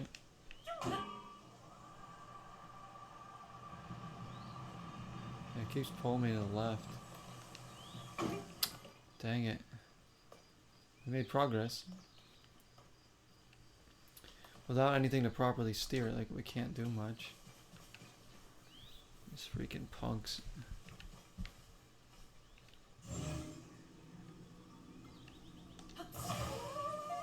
Oh.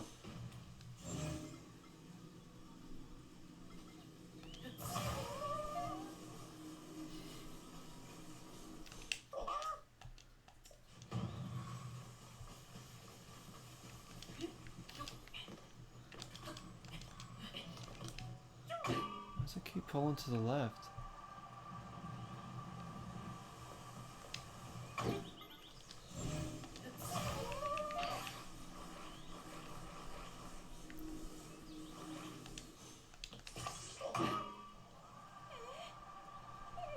How's that? Freaking.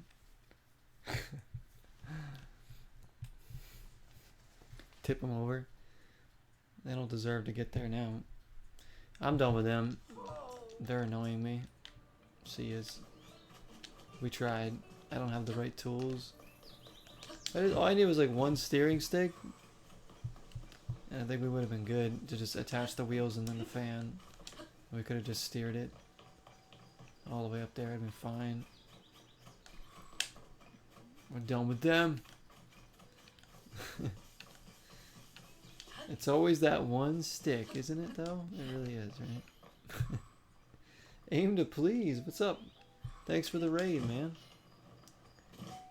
You were lurking in here earlier. Aim to please. As we found another hidden... Oh, here's the shrine. Thank you for coming in. Hope everybody's doing well. We're creating crazy concoctions. You streamed for almost 19? Holy shite. That's quite a bit. That's quite a bit. Wait, now I gotta see what you were playing. Oh, you were doing Starfield. No wonder why. If there's a game that can be engaging for 19 hours, it'd probably be that one. Yeah, go get some sleep. Thanks for the raid, man. Thank you so much. Appreciate it so very much. There is aim to please. Rookie number should be 24. I'm nowhere near the 24. I think like 11 or 12 is my top. Whatever that Alan Wake stream I did is my top one.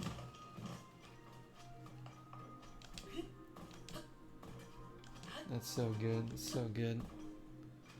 Hope you enjoyed Starfield. Starfield's really great. I'm gonna get back to that one soon too. Such a good game. So much to do in that too.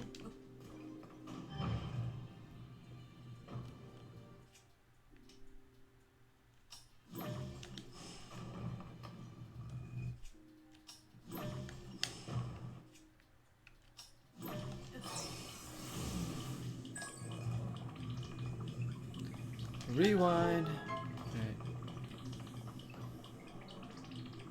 Hard to reach when you're 50. I mean, how do you do 19? I can't. For me, like 4 to 5 hours, I start to feel a little tired sometimes. Depends what I'm streaming, how tired I am to begin with.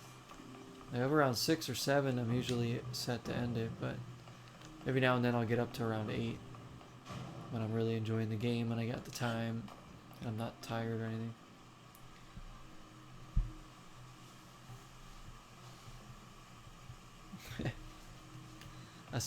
There was a South Park Warcraft episode. I guess I don't. I guess I'm not surprised. Oh, I think I know what I gotta do here. I'm gonna try something really crazy. 3 different games, hang with friends. See, that's good. If I were to ever do a stream that long, I would have to be playing different games. I don't think I'd want to do the same one.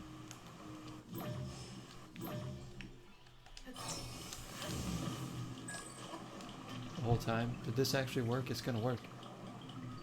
It's gonna work, I think.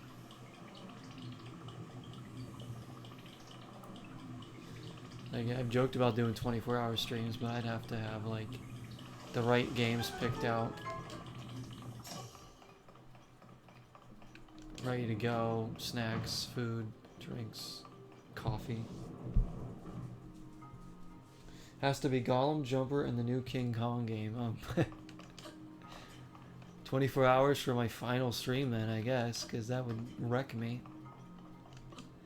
I mean, Gollum and King Kong might be like funny good, but like trying to play Jumper again would be the worst thing.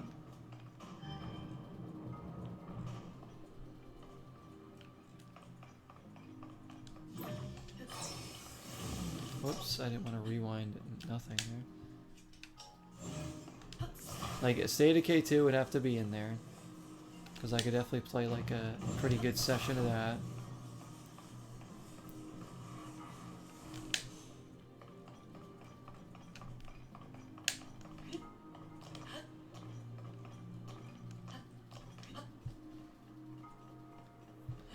You know, any like the big games that are like engaging, something like this, or you know, Hogwarts Legacy, Starfield, things where you can get lost in for a while and like do a bunch of different tasks.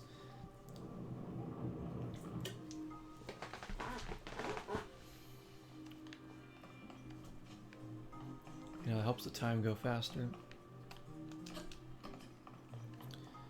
All right, we're gonna. I think I'm gonna do. Well, not that. I'm gonna launch this first.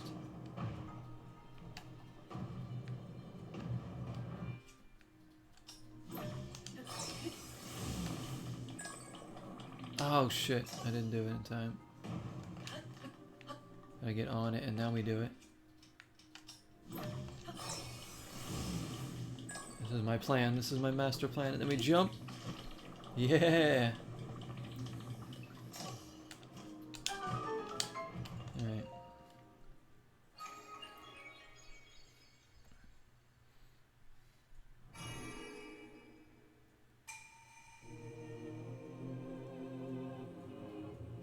I think you could have done reverse style and like had the box like moved onto the switch while you are on the pad that shoots up, but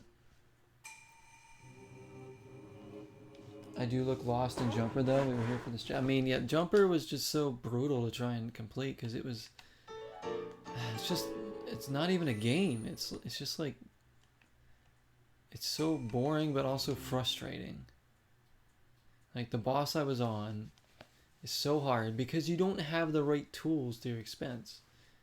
It's like, here, let's give the enemies a range attack. Oh, and you know, like stronger attacks.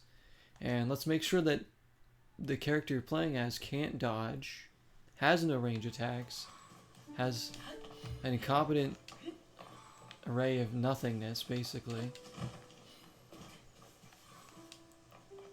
While they get, like, range and all this stuff. And, oh yeah, let's make the roll and the attempted dodge button the same button. So that way, sometimes when the player's meaning to dodge, they'll roll. And sometimes when they're meaning to roll, they'll dodge. That'll be a good little, you know, little 50-50 surprise to see if it actually does what it wants them to do. And we got to get the camera angles all wrong. We got to get the camera angles completely wrong so the player can't see what's going on. You got it, Jimmy? We're going to make this game great. Jumper's going to be a good game. I want those. No, those camera angles are too good. No, those camera angles need to be worse, Jimmy. They need to be worse. I want to make this challenging. People like challenging games these days, like those Dark Souls. That's what Jumper is. Freaking game. It's gonna be for a guy named Zero. He's gonna play it in about 15 years. How do you know this, Bill? Just listen to me. I know what I'm talking about. Our game's going to become famous because this guy is going to play the game and he's going to hate it so much that everybody's going to be interested in it and know the name Jumper.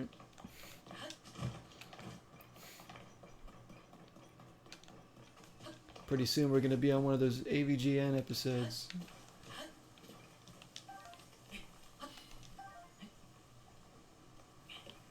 I mean, honestly, has the nerd... He's only reviewed like one 360 game, right? That was Sonic 06, I think. This is the ferry, but I can't do anything with that until the freaking breezer's fixed.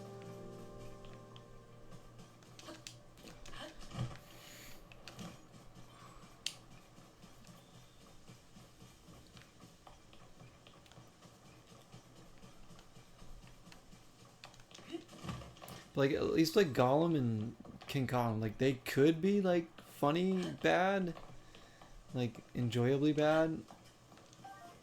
like, I don't know, like some of the other games, like Total Recall on NES, which is so bad, but like kind of enjoyable and funny. Because Jumper doesn't even have that going for it. It's not an enjoyably bad game. It's just a frustratingly bad game, and that's really like hard to pull off. It really is. I've only played a few games that have, I can honestly say, are just that bad.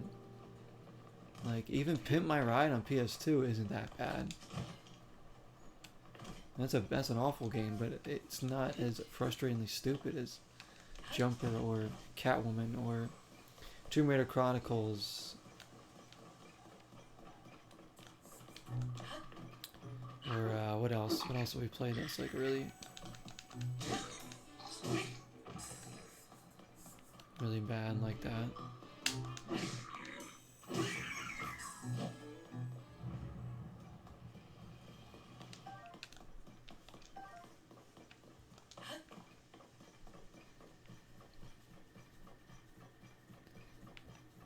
Like Fighting Force 2 on Dreamcast was pretty bad. But I wouldn't say that's like as bad as those games I just mentioned. I know there's other horrible ones that I played.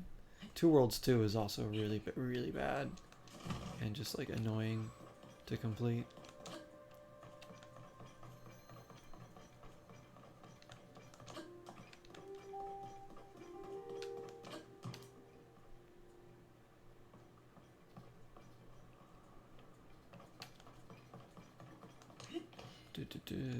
Let's see.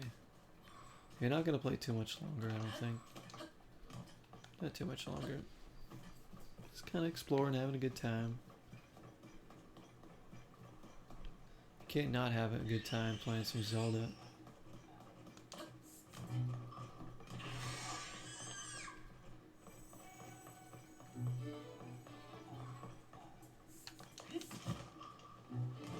I wonder what the next temple is going to be. So we've done wind, we've done fire.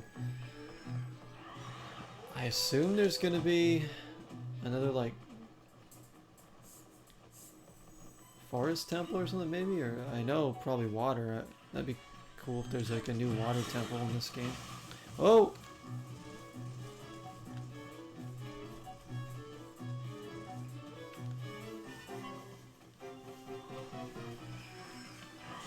Oh geez, I'm getting attacked by everything right now.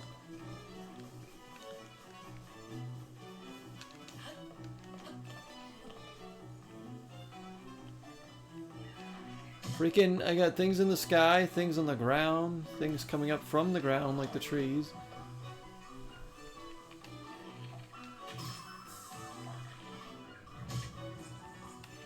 Really want to test me, dude?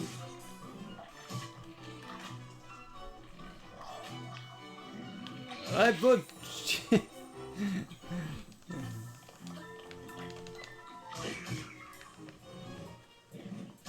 You freaking punk.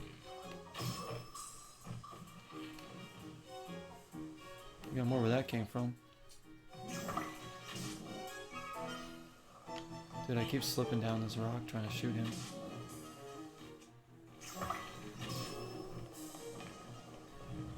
You can mess with me.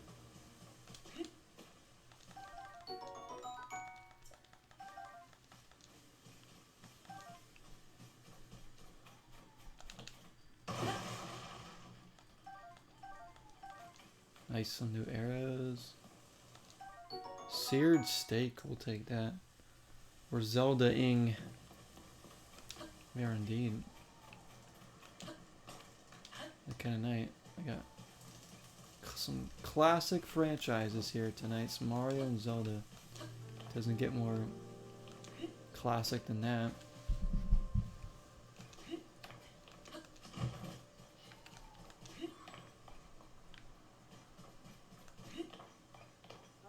One day I need to go back and play more of the other old Zelda games, but I don't have any of the other ones. Because Ocarina of Time was a freaking masterpiece. I really want to play through Wind Waker. I really want to play Majora's Mask. Maybe like Twilight Princess. Zelda, the original Zelda on NES would be cool. Better view here. See what we got going on up here. That's the tower we got, right?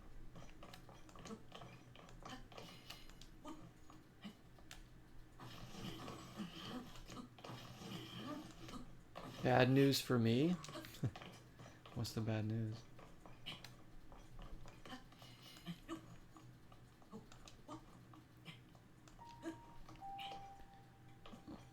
Bearer of bad news.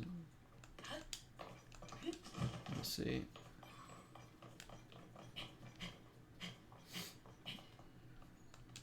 Get up here. See if we see any more shrines hiding around. We do have enough for another upgrade, so probably get another stamina thing.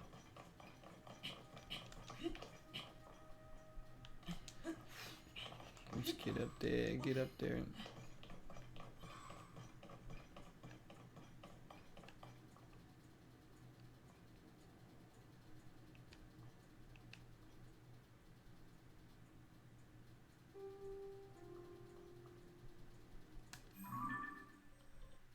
Ooh, over there is like, we haven't gone to this area. We still need to go here, but it might be the Lost Woods.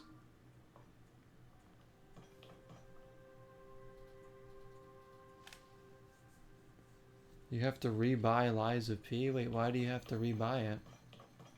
What happened to your copy of it?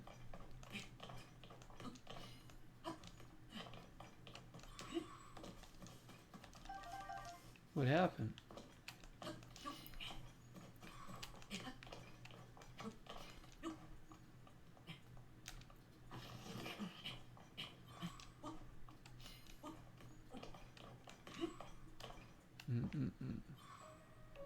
It's another one I gotta try to get back into, because we're kind of just, so this month we're just gonna work on a lot of these bigger games and just play whatever. The only ones I like really want to finish here in November right now would be Redfall, Alan Wake 2, which I think we'll finish those this month.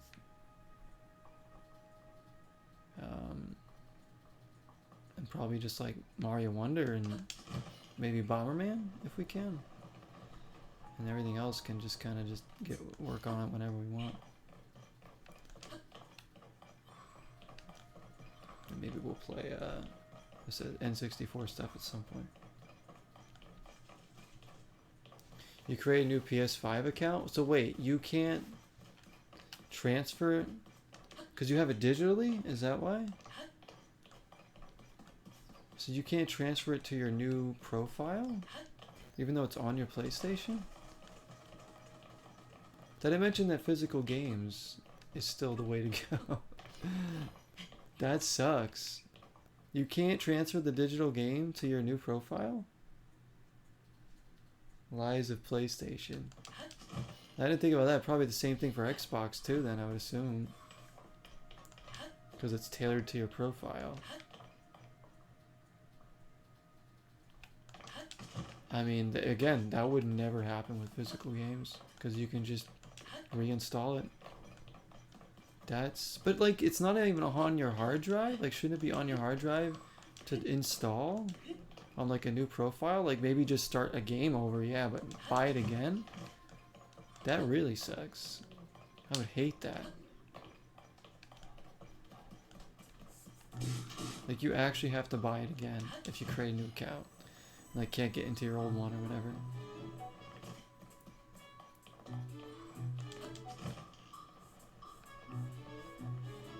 I mean, that's another sign right there, guys. That still buying it physically is still better than digital.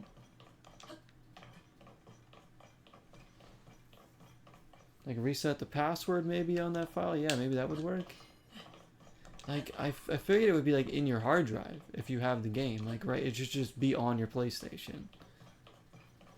Like, my games are on my Xbox. But then again, I haven't created another profile for myself. I've used the same one for such a long time. And I don't buy a lot of digital games. Very rarely. I mean, Alan Wake 2 would be the one that I bought recently. That if I had a new profile, I would hate to have to buy the game again.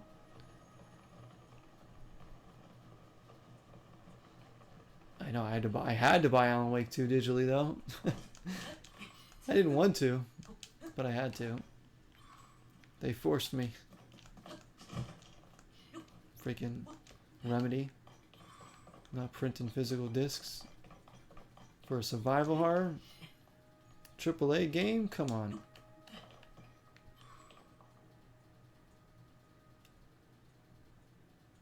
Hey, what is this? Did we get that shrine? Oh, we did. Oh, it was a Bedrock Bistro again. Cool. Pretty cool. They had you at the 2. I know, seriously, they did. All you do is announce it. I'm like, I'm buying it either way. Digital, physical, you know. I'm not going to miss out on it. Said I'm not totally against digital. I just don't prefer it that way. Because of things like what's happened to Silver Flame. Like, that really sucks. That you can't get the game right now.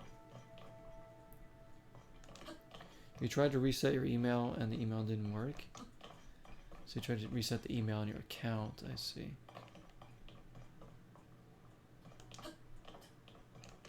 Dang, that's so awful. Hey, I didn't realize the lake is shaped like a rock roast or whatever that is, or like a meat roast. That's pretty funny. Rock roast.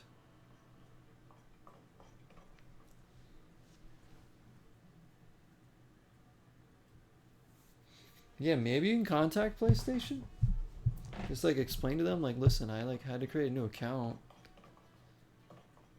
because I can't. I'm like locked out on my old one or something. Can I? And my games won't transfer. So like,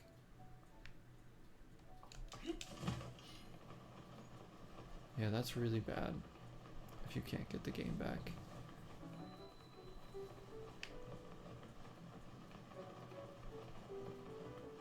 You going up this way? Let's try going up this way a little bit.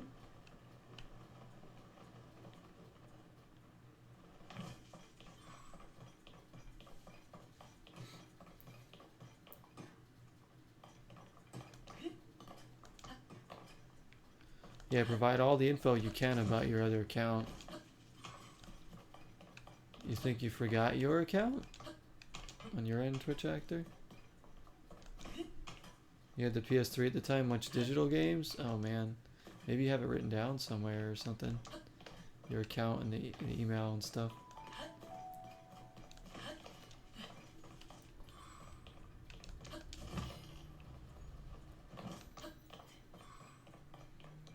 I'm like, I definitely have some digital games that I would hate to lose. That's what scares me too about digital gaming, is like something like this can happen and you just lose your stuff. Like if I have the physical disc, I can install it on any profile, any system.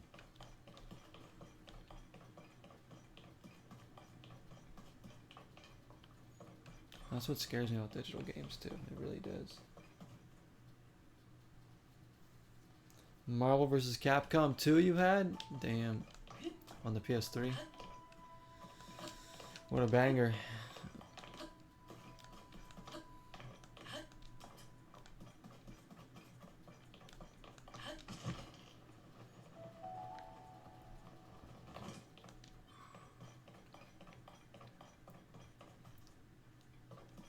That shit's been delisted? Yeah, games that have been delisted that you can't buy again if you lose them? Like, that's even worse. Goodness me, what a scary thought that is.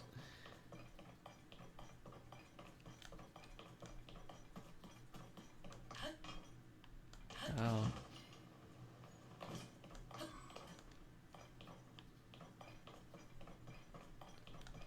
The online was great on the PS3 for that game, huh? Yeah, I played Marvel vs. Capcom 2 on Dreamcast back in the day, because the only person I knew had a Dreamcast was my friend Scott, and he had Marvel vs. Capcom 2, so he would bring that over and play that when we were young, and then until I bought my own copy for original Xbox. I got my Marvel vs. Capcom 2 for original Xbox, which is still a really good version of the game, but probably not better than the Dreamcast one. but it still slaps. So I think I got Marvel vs. Capcom 2 for like $40 or something. I don't know. I think it's still on the sticker on my game. Actually, I'm kind of interested. Avengers? What about Avengers? Now I'm like interested. Where's my Marvel vs. Capcom 2? Okay, here it is. Yeah, $40. Those were the days, weren't they? $40. Still has the new release sticker on it from EBX. $40.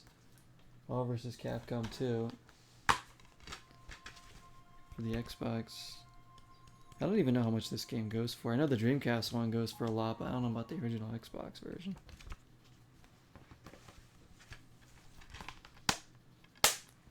$5 a couple months ago, then boom, delisted. Yeah, that's scary. Like, you have to get them then too, but you know, then on the flip side, like, physical games can be more expensive sometimes and harder to find. So it's like damned either way at this point.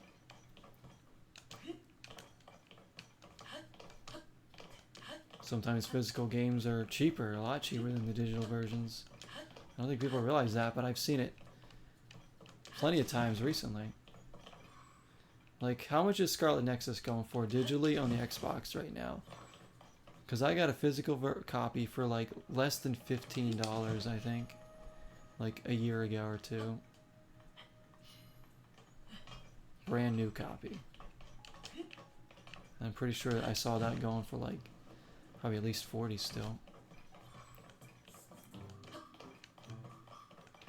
Atari ET game for like a 1K? There's no way. There's no way, right? Doesn't the nerd own like thousands of copies of that game? So they're out there to be bought. I have to see that. There's no way the Atari ET game's at 1K right now. That'd be flipping ridiculous. Because I don't think Atari games in general aren't expensive. A lot of them. I would love to get an Atari and stream that, but I don't even know what hookup I would need to like actually directly stream an Atari like off like the real console.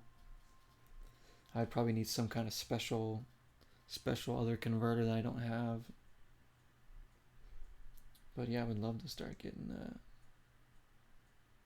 those. He's on a gold mine, I know. Alright, ET Atari 2600. How much is that going for? It can't be much. There's just no way.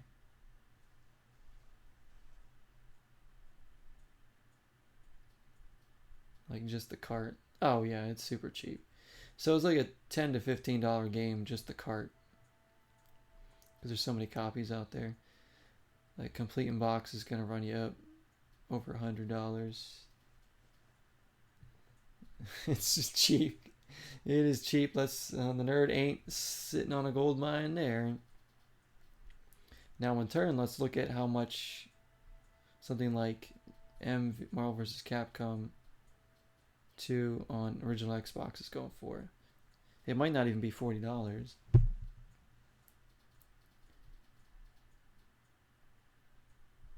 Or it might be 150 plus. Wow. That game, I feel like that like went up way much in price. $100 somebody's selling it for, no manual, on the original Xbox. And complete in box, people are selling this for 125 plus at least. One person's selling it for 140. Oh, these stupid graded games. I hate that shit. Oh, I have a graded copy. They're selling a sealed graded copy, somebody, for $2,700. Like, really? Who's gonna want to buy that just to keep it and like sealed up? Like, what? There's like no point.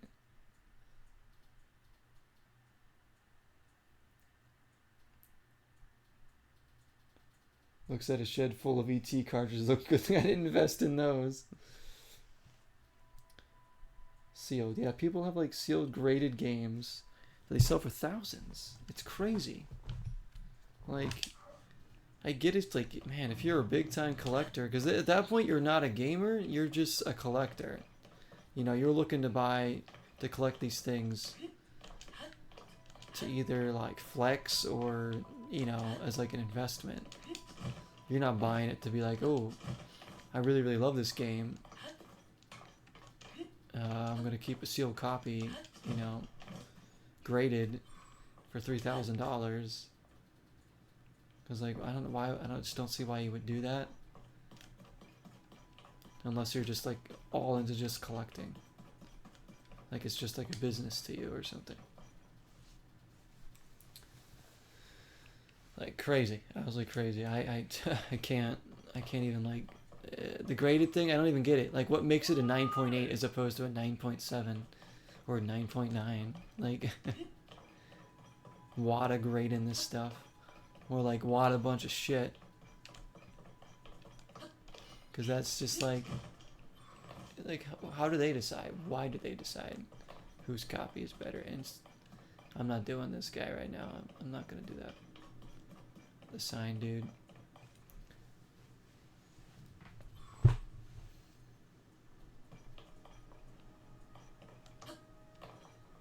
You gonna rebuy Liza P again? Sounds like ripoff. That is a ripoff. Man, you had to rebuy the game because you've made a new account. That really sucks. Silver Flame. All because, like, you couldn't get on your old profile. But I feel like the game should still be on your console. Like, regardless of what profile. Like, if it was downloaded on your console, installed on there, like, you should own it.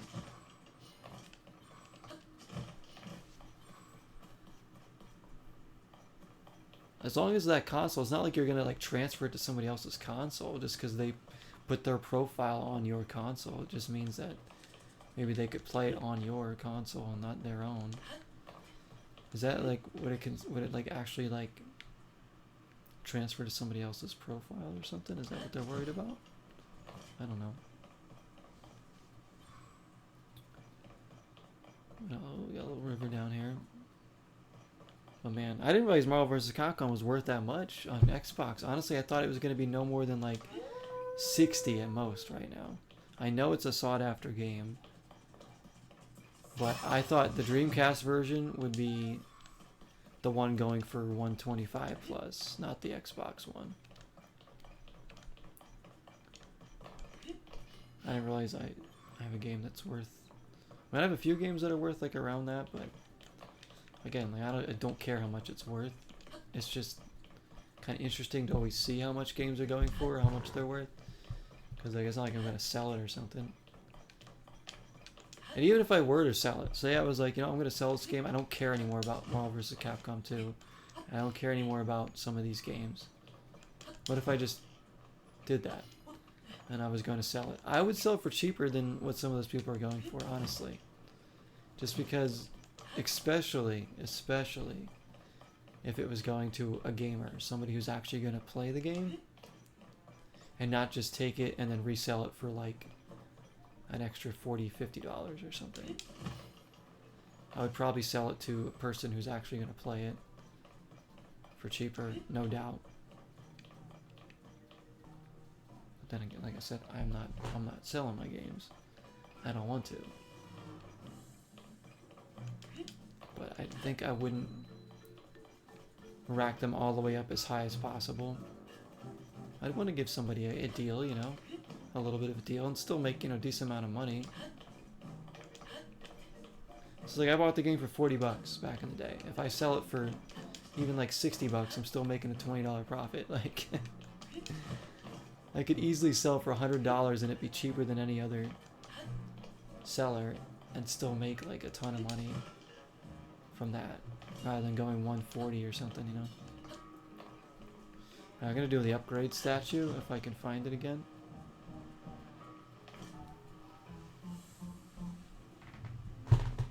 Maybe the acquisitions Microsoft used game prices are up. Maybe that's a good point. It could. You know, original Xbox, not all of them are backwards compatible. I believe that one is, though. With the 360 and the Xbox One and stuff, I think. What's over here? You can smell profit. Like, I could sell that, like Silent Hill 2, Hurricanes on Super Nintendo, and then like NCAA Football 14 on 360, and probably make like hundreds of dollars on just those couple games at least. And it's just like, I don't know, I don't want to do that. We'll get another stamina one. Because like I said, I don't have any interest in selling the stuff because I want to keep it. You know, if I ever do have interest and like one day I decide that video games aren't for me anymore. I'm done playing, I'm done buying, I'm over it. Then I'll probably either give my collection to people I know as like a, you know, kind of like pass it on if they're like really into video games, or, you know, sell some of it to pay for things that maybe I need, you know, or maybe somebody that I know really, really needs money for.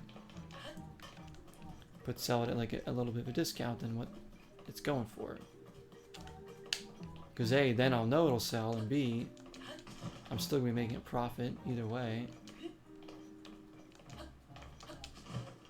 Plus, you know, again, if I'm selling to people who are actually going to play the game, I'll feel a lot better about that. Because they'll be like, you know what, they're going to sit down, they're going to enjoy this game like I did once upon a time. So that's cool. And they're probably happy that they could find it at a cheaper price, you know? Because I've found games at cheaper prices from people, and I was really happy about that. Because they were just... It's not like they didn't know what they had, you know? They had like all these other games at like good prices. You know, regular prices too. Just sometimes they put things on there for a little bit cheaper. Used to sell game accessories back in the day. Oh, nice. You got some profit, but sometimes hardly broke even. Yeah, it would be. I mean, being a reseller just doesn't sound like fun to me either. Because you have to go in all these places so early in the mornings to like... You have to try to like sweet talk your way to deals, and I'm not that kind of person that's gonna like try to be like, ooh, bargain with people. That's not my thing. I don't like bargaining. Like, if somebody's asking for a price for something, usually that's fine. Like, I'm gonna respect what they're asking for it.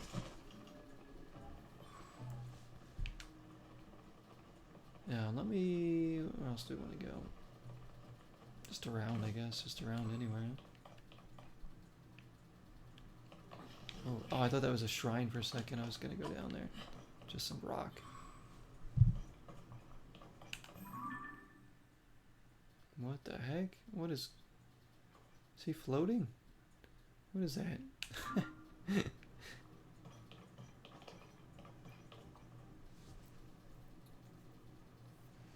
Guilty of that back in the day. What, you were selling accessories, but people wanted them, right? But they were probably using them though.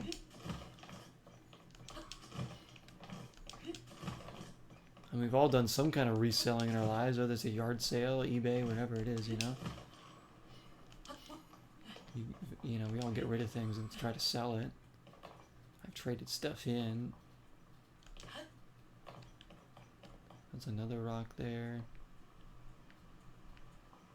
Yeah, let's go down this river here.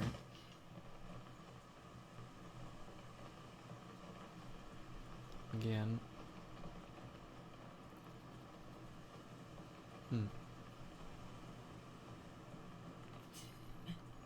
See what's up here, if I can get up here. Oh, sweet talk bargaining? Oh, so you were good at that, huh? See, I wouldn't even be good at that. I'd be like, yeah, I know you got it for 60, but can you do 40? Like, give me 40 for that. Like, I don't know. I just, I can't.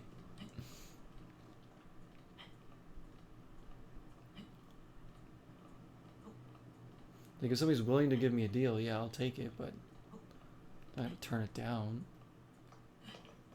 I'm not gonna, I don't know, I've never tried to bargain for a deal. So I think when it comes to me shopping for games and stuff, I usually find things at the prices that are okay for me, you know? Like, I know what I'm willing to pay for said games or something. So if I am around that vicinity, like, I'm pretty good. Like, I know I'm gonna have to spend a lot to get Snowboard Kids 2. I mean, Snowboard Kids 1 in box. I know that.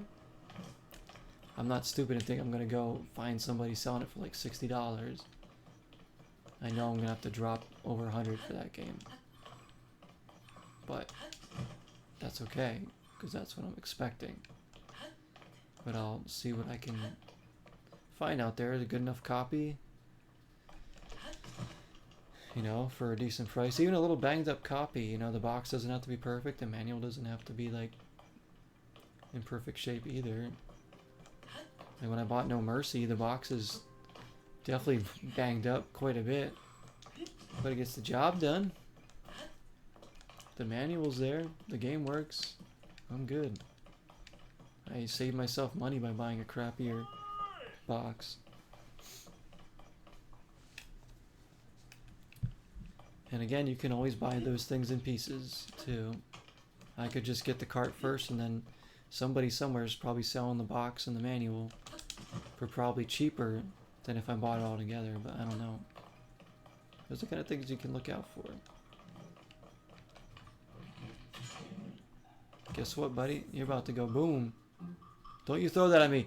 No way. You're lucky.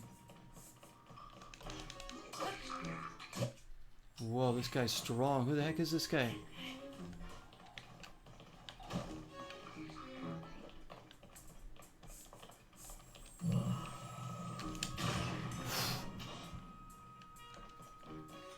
He had armor. No wonder why.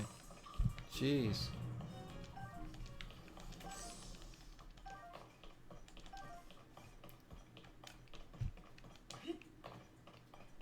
But, you know, I'd be lying if I said everything I bought was like a cheap deal. I want to say everything I buy is like a good deal. I try to find good deals, but sometimes I do pay for, you know, more expensive games at times. Like Nightmare on Elm Street. I spent what I was kind of expecting to spend on that. I didn't get a good cheap deal on it. I spent, you know, what people are pretty much selling it for, and I was okay with that. I really wanted that game, so I had to buy it. And turns out it's a really, really good game. It's a really good game. Snowboard Kids I know is a good game. And a game that I've dreamed of owning, like, for many years now. Since I was a kid, really. So that's why I want a complete in box, and why I'm willing to spend the money to get it when I have the money.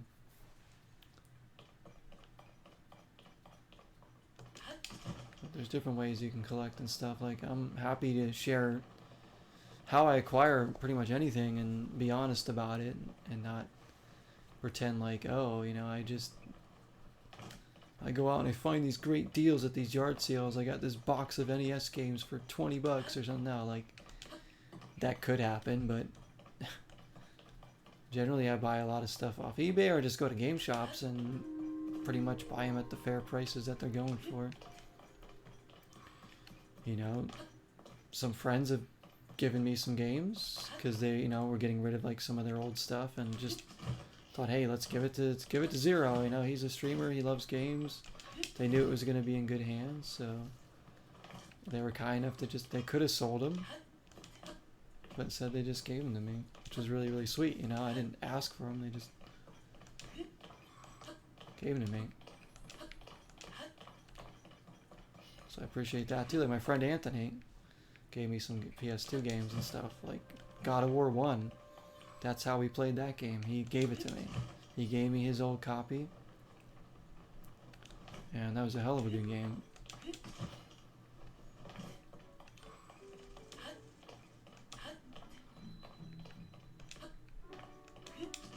My brothers have given me games too. Just because they're, you know, they're awesome brothers. They're just, you know, we're very close.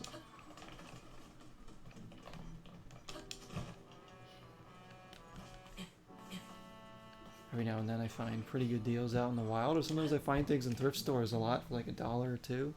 So I have a lot of games that were from thrift stores over the past, 4 or 5 years of just thrifting and finding, copies of games that were just there that, somehow people didn't find before me.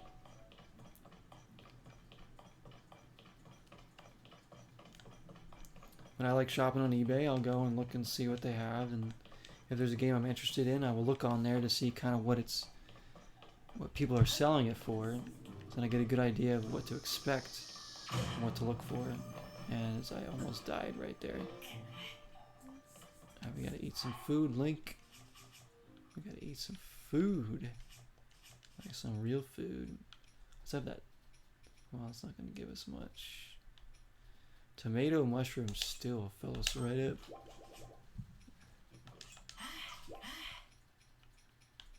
That's another thing, I need to forage more for some stuff.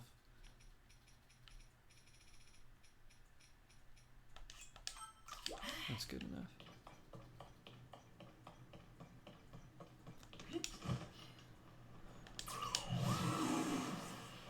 But like in this rocky area, it's kind of tough. It's just a lot of climbing.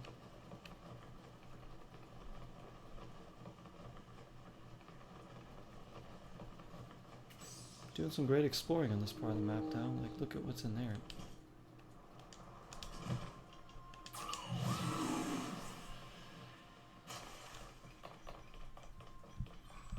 Could be something in here.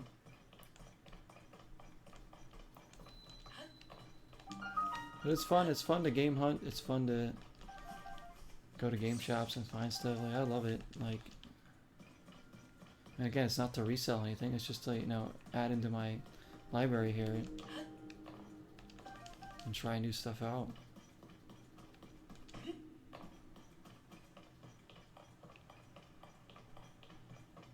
I didn't have such a passion for gaming, I would probably I think I would still enjoy video games for sure, but I wouldn't like need to go out and add so many into the library. I'd probably just buy some of the big ones that I really want to check out, like Zelda and Mario.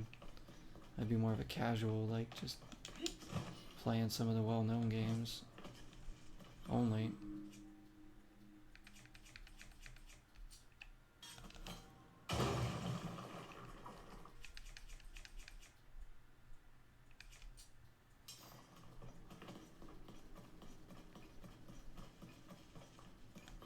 So good, isn't it? Yeah, to go out and like find things. Like it's so much better than just looking at an eShop and just being like, Like, I like checking out the eShops every now just to see what games are coming out on like Xbox and whatnot. Oh man, something about getting out there and freaking searching through these little mom and pop shops for see what they got. It's just awesome. Finding these little hidden gems, or hey, this game looks cool, it's only like $5, let's check it out, Hey, let's get Jumper, $5 for Xbox 360. That movie was pretty good. How bad could this game be? Things like that, you never know.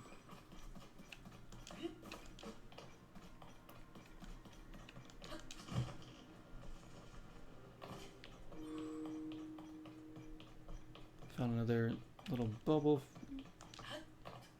gem there.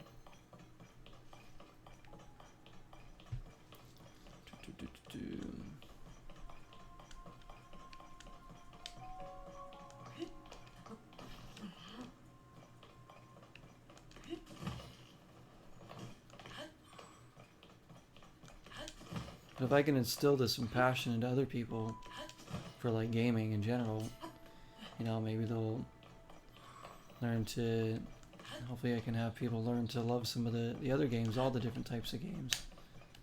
Because there's so much out there. Like, casual gamers will see, the big titles, like I said, the Call of Duties, the Zeldas, the Marios, the Fortnite, all that stuff, Minecraft, yeah, the free-to-play stuff, but There's more out there to be discovered.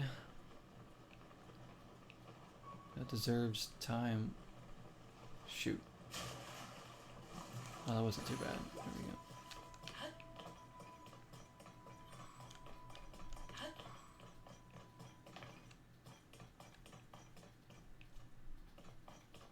Maybe we should keep going that way.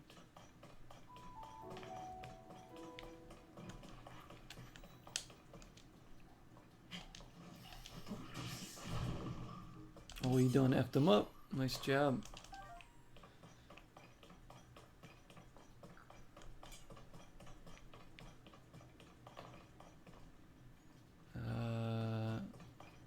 I get to the top of this. Glide over there.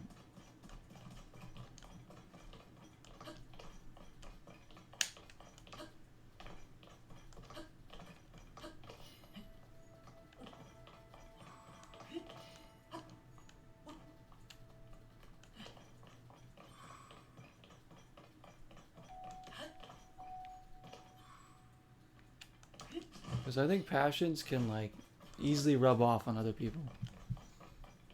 And that's a good thing. Like people, they see somebody's passionate about something and it kind of inspires you. You're like, wow, you know what? They're really into this, but this is, I get it. Like this is kind of cool. Like that's how I am with people too. Like I like sharing my passions. That's why I love doing YouTube and stuff, because I get to share my passions for gaming, for music, for, you know, whatever it might be, soccer.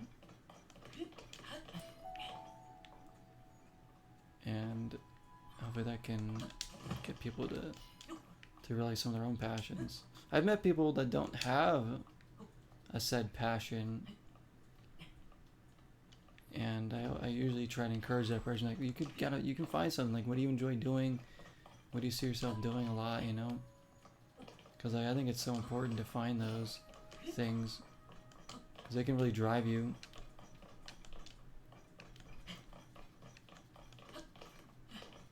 Like when I'm really into something, I become quite passionate about it.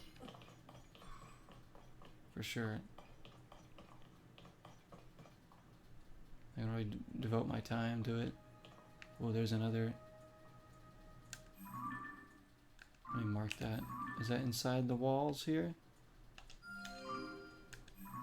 Yes, it is. I'm gonna go do that one too. What's up, Star Junior? Yeah, we're still on. I was gonna end earlier, but here I am ranting away again. Here's the old guy ranting again. There goes that old Zero ranting his dumb shit again. Thanks for the hydration. Peace tea.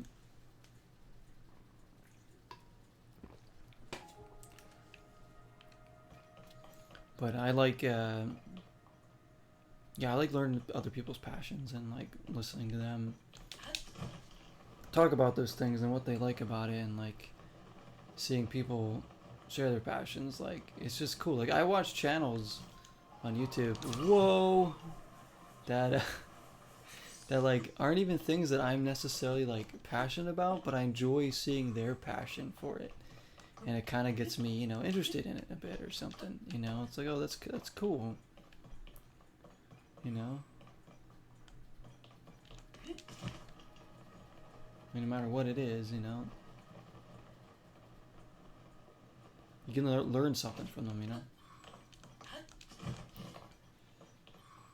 Young guy? Who's that? Who's the young? Who's that? Who might that be? You like passion fruit? Fruit is your passion. And you're passionate about the fruit. The passion fruit. Hey, see, fruit can be a passion. Why not, right?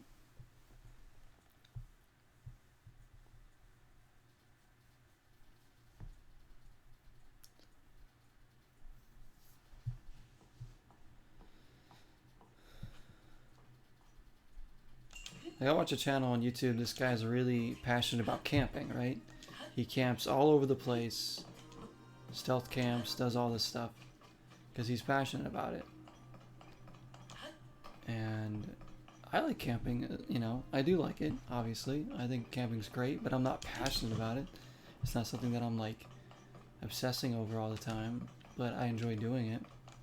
But I like seeing him do his videos because he's passionate about it, because he enjoys camping so much and can make the most out of like the littlest situation there. So that's the kind of stuff that I like to see. And he does it because he loves doing it, you know. It's unlike, you know, some big channels that are just doing things because they know it's going to get them views or something. It might not even be a passion of theirs.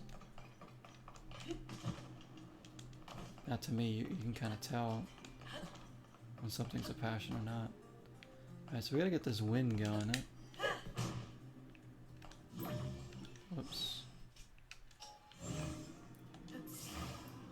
You love camping videos? Yeah, me too, Star June. Is there like channels you watch on YouTube for camping? They're like relaxing. And that kind of inspired me to do my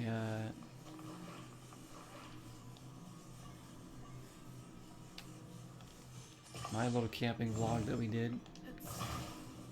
You know, just seeing people that do that. I was like, you know, that's pretty cool. I want to try one. Because I do like camping. I don't do it often. I used to do it a lot as a kid with my family. Oh wait, I think I gotta attach these at the right ones. Maybe this? I don't even know what I'm doing right here. I don't even know what I'm doing.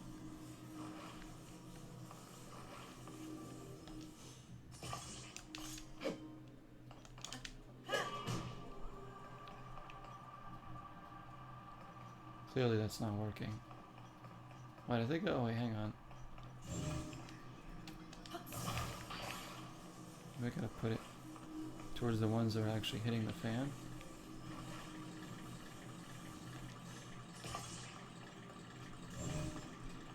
I gotta get this thing separated enough where it like actually turns.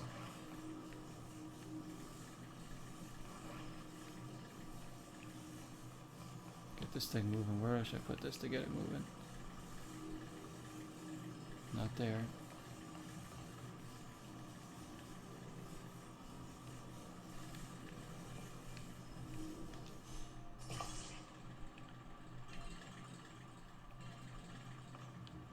Open sesame.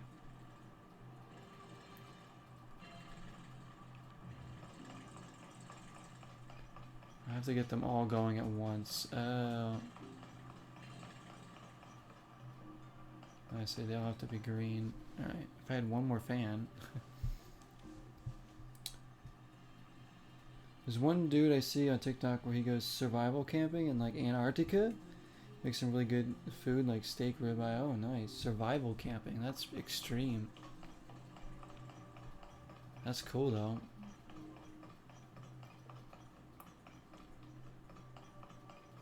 Call of Duty channels back in the day do camping. Oh my gosh, yeah, camping for fools like me. Run along that they can headshot.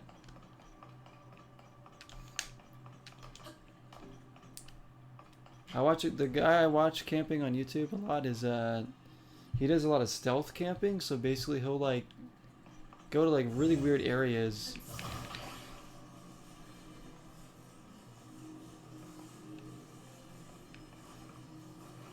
Oh yeah, actually. Oh, that doesn't even hit them, does it? Up there. Like he'll hide behind like drive-throughs or like a Home Depot or something in like the woods, and he'll just like set up camp there and just try to be quiet and not get like seen by people. And sometimes he does like regular camping too, but he's never damaging anything. He picks up any trash that's there. He's very respectful of wherever he is. And he just has a good time. He just likes to camp, and he just likes to find new areas to camp where normally people wouldn't try to camp, you know? So it's pretty entertaining, and it just always seems pretty chill. I'm like, this guy's having a good time. He's camping. He's enjoying his life, sharing his passion. And now this thing's not moving at all.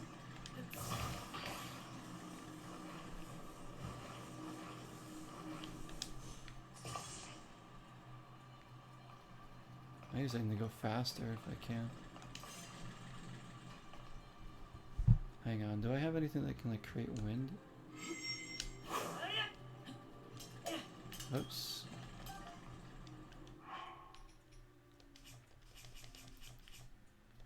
I have another fan, I'm gonna use it. I do. Oh, that's right, I can't use stuff like that here. Do you? So channel name, his name is Steve Wallace. Steve Wallace. He has like over 1 million subscribers or something. He's one of like the bigger channels I'll actually check out. Steve Wallace. So you could probably put camping with Steve and it'll probably pop up. He's just this dude camping around Canada having a good time. I'm like, that's cool. He makes some pretty cool meals sometimes.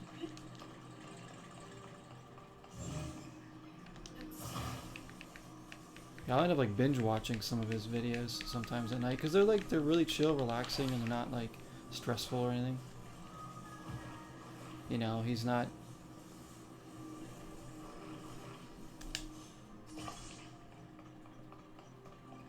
Oh, there we go. Oh, we almost got it. We almost got it. We were so close to getting it right there. Come on, come on, come on. We are so close. Okay, I think I need to move this one over a bit.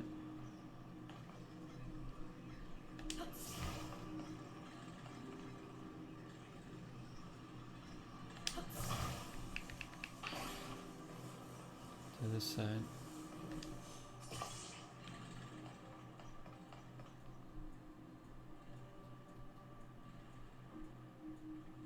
Dang it, freaking things. Come on.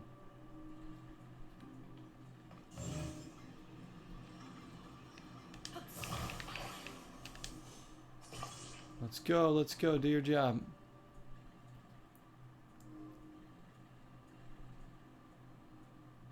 Dang it, it's just not working out yet. I gotta time them just right. It's actually pretty difficult.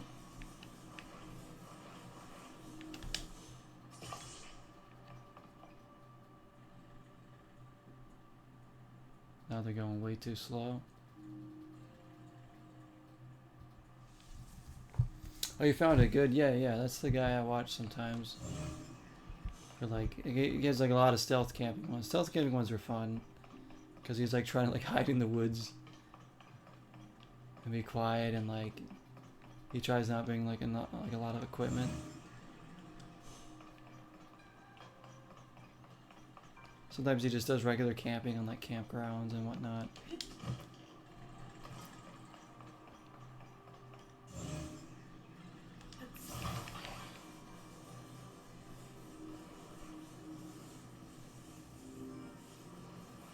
Wow, one almost gets the job done. Maybe if I put them close together, maybe they'll go really fast.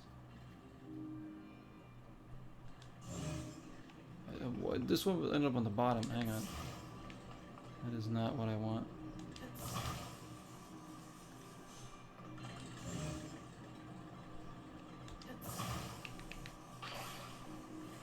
I'm gonna put this one really close. Go! What is going on?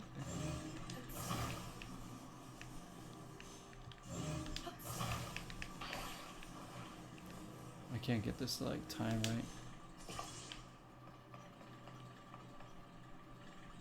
I was going so fast before.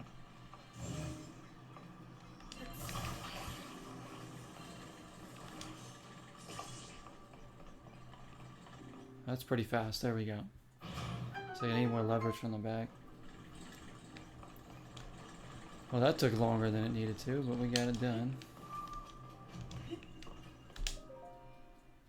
That really took the wind from our sails.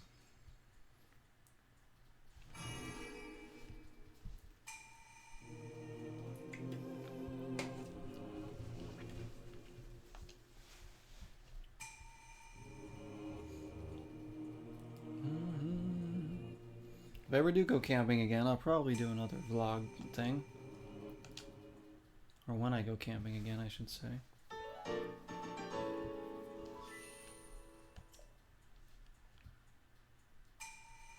the light of blessing grants you the strength you seek. Gosh, that took a while.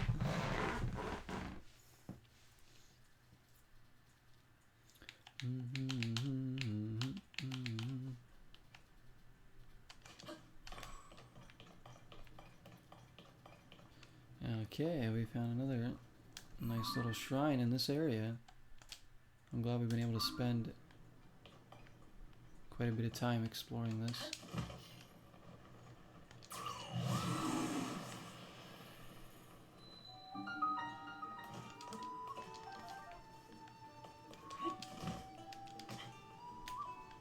It's another well. Whoa.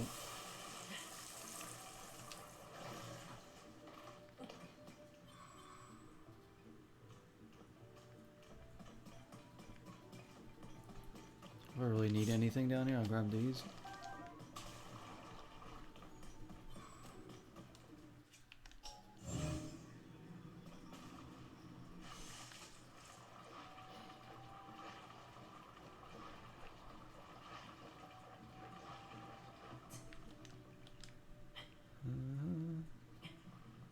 That's fine. Scooby snack, alright. Well, actually, I got a... I got myself a Nutri-Grain bar. I'll have some of this. I know, an interesting Scooby snack choice, but...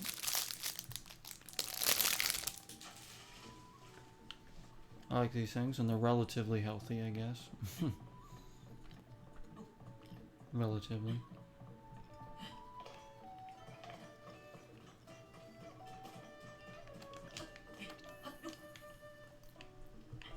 Look at the moon. Sky color is beautiful.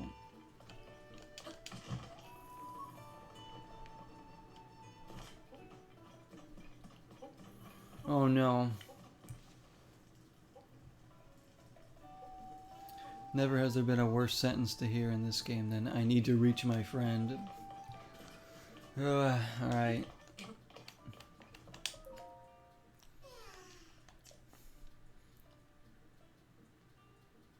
Oh boy, all the way up there, huh?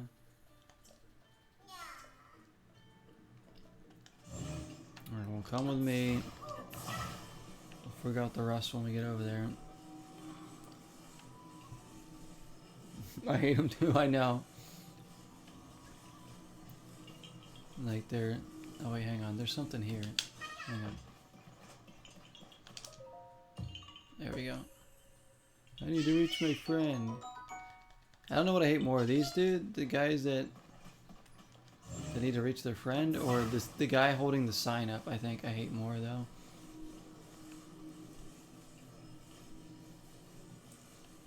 Guy needs every single sign fixed.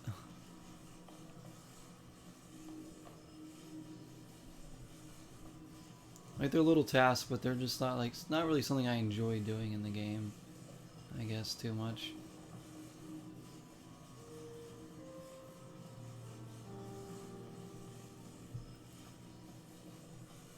Seriously, you tell him, Stardew, and be like, you need to give it up, buddy. Your signs are never gonna work. Alright, so his friend's over there. Might be able to just walk along this trail, I don't know. Oh, we've reached new territory. I don't want to be over here, but I guess I'll get this done. Looks like we're in the Pacific Northwest now.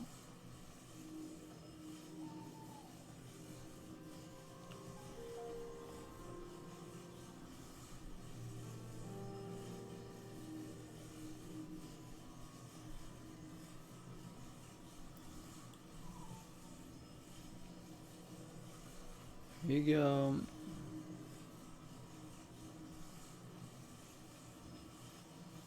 Here's your friend.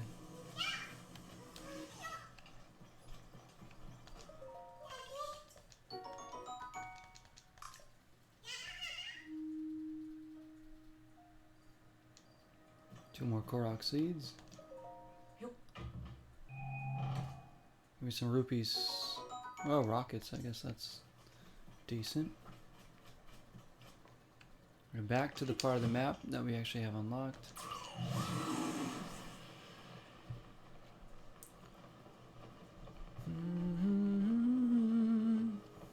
So at this point, next episode, we'll probably be able to make our way to another section of the map. Maybe, because we've spent a good amount of time doing stuff here. Like maybe we'll head like up to this one. Try to find the tower for this. Looks like there's one of those mazes there too. Oh man. Or we'll head to the Lost Woods, because I know that might be it right there. And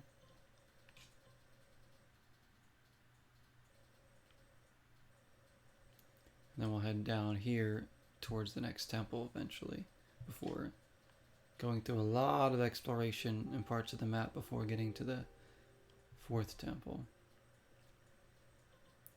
which I assume would bring us to the final area. Just go and fight Ganon once again. So we still got a long way to go and a lot of episodes to go. Maybe make a jetpack out of with your shield? But really? Okay. It'd jet me across, I'd be like freaking the Rocketeer.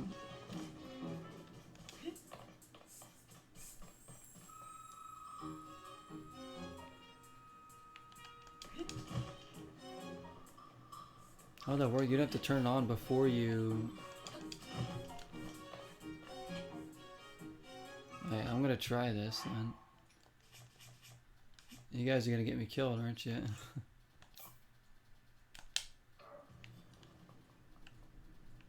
How do I attach it to my shield though? Do I do this? Oh, I do ZL. Oh my gosh! I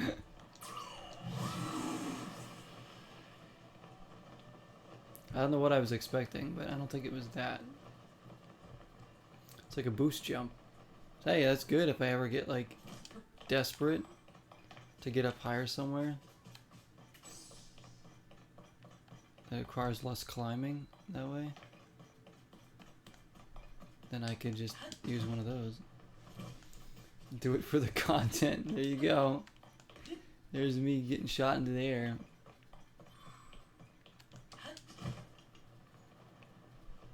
There's a giant lake over here. What's this little place?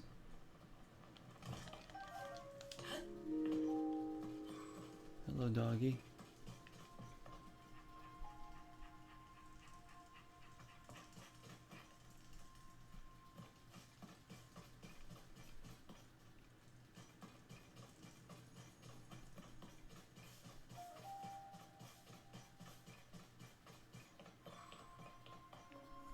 Oh wait, rock seeds down here.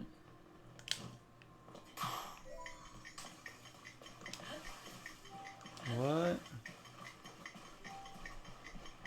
Oh man, this is hard to do here. There's no way I can do this. I can't swim that fast.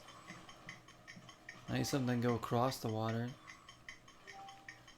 Or, should I have another idea? If it's just that one ring, I might be able to do it. I have an idea. Let's do it. Run, Link, run.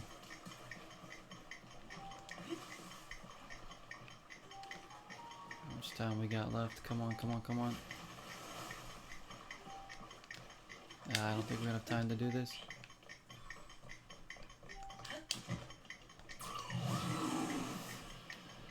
Yes! I might drown, but we did it.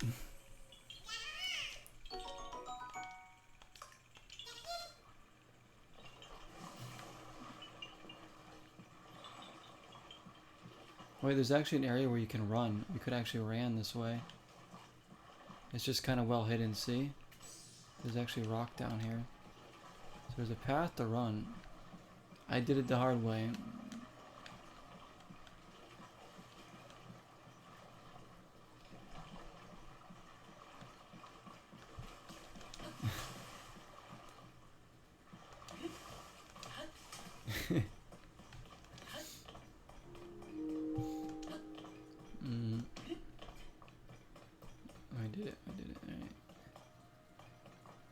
all sorts of stuff here.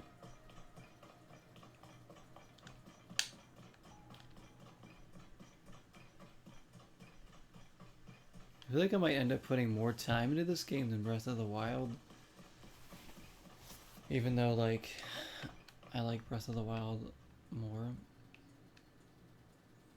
It's just because there's more to see in this game, more to do.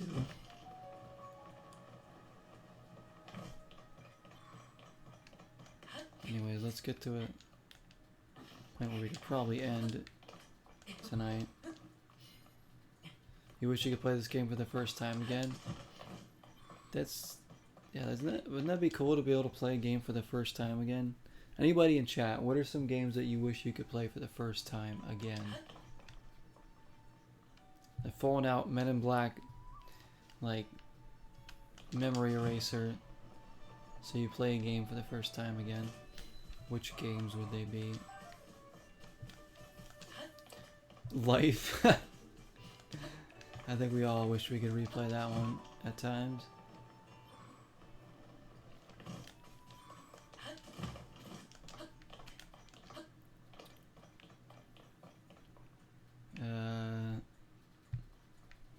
The Jack series, that's okay, cool. That means a lot. For me, I mean, it would be like a lot of the heavy hitters like Alan Wake, Banjo-Kazooie.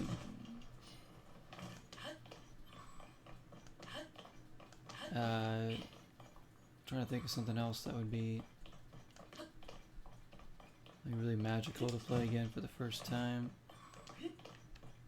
Maybe Breath of the Wild, but since I've already played this one now, it wouldn't be as magical.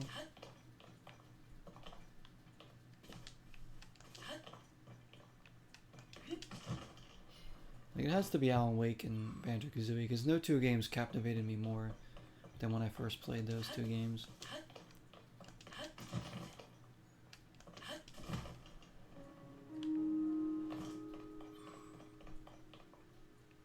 Like, Banjo-Kazooie might be the game that made me, like, legit fall in love with gaming.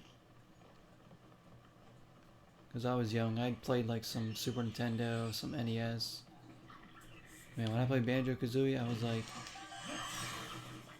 this is some good gaming here. It's the good stuff.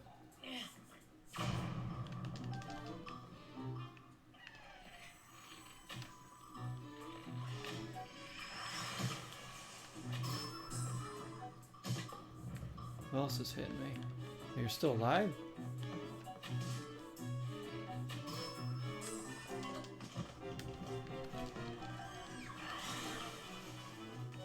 Oh jeez.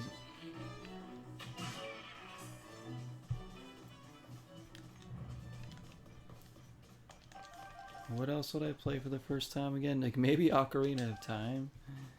Even though I just played that for the first time like a year and a half ago or something. Or 2 years ago, whatever it was. Like still. That was cool.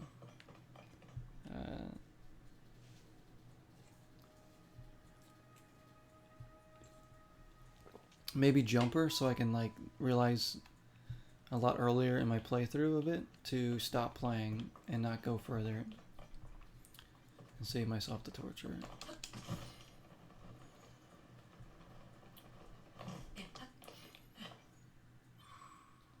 Crash 3, Metal Slug series, interesting one. Arcade game lover said Time Crisis. House of the Dead, so good. I love House of the Dead too. I have streamed that on Dreamcast before. I have that. I grew up with that game on the Dreamcast. House of the Dead 2. Such an awesome game. I've never been able to beat it though. But we've done a few runs of it on stream. A really, really awesome game.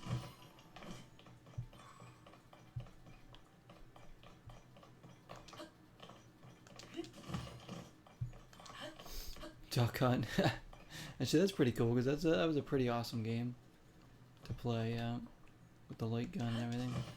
It was innovative for sure at the time. Probably actually the very first Mario Strikers. I remember like playing that for the first time and I was like blown away by that on GameCube. I thought that was awesome. I know that's like kind of a silly one, but I don't know, that game would have been kind of been cool to see for the first time again.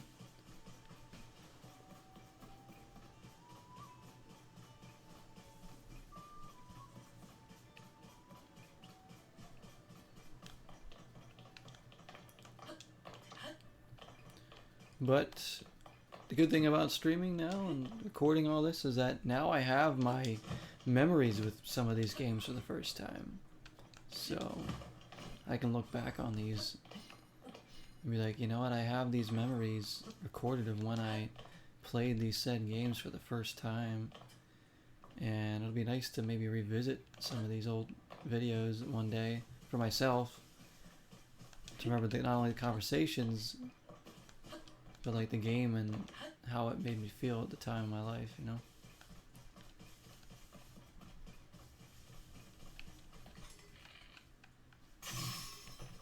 There goes Zappo. We'll take all these.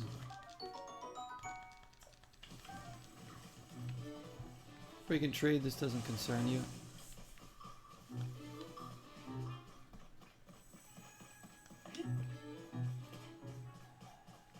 This is about the edge of the map here. The sign guy, no, don't worry, we're not giving him the time of day tonight. The sign dude can stay out of my life right now. Having my whole video game library documented, I know. I have so many games, like even games I've like replayed, like I have recordings of now. But like, I know like right now I might kind of just overlook the fact that I have all these playthroughs, but you know down the line it's going to be kind of cool to share with more people and look back on. Like something you don't think about in the time, but you know it'll be really neat to have that. Because do I wish I had my original playthrough of like Banjo-Kazooie or something like taped? That would have been so cool to see those memories of how I felt, what I was saying, you know. That's why it's always fun to get my first impressions on any game on the channel, ones I haven't played before. And then it's just like all genuine and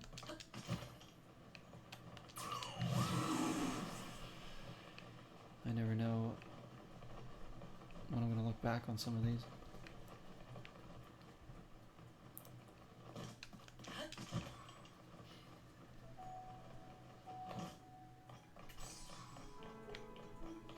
Like how many people have their first playthrough of Ocarina of Time recorded? Probably not many, right? Because most people played it back in the day. Most people played and beat the game that wanted to play it. Or if they did play a little bit later in life, they probably sure as heck didn't like record it or stream it or anything. Maybe, I don't know.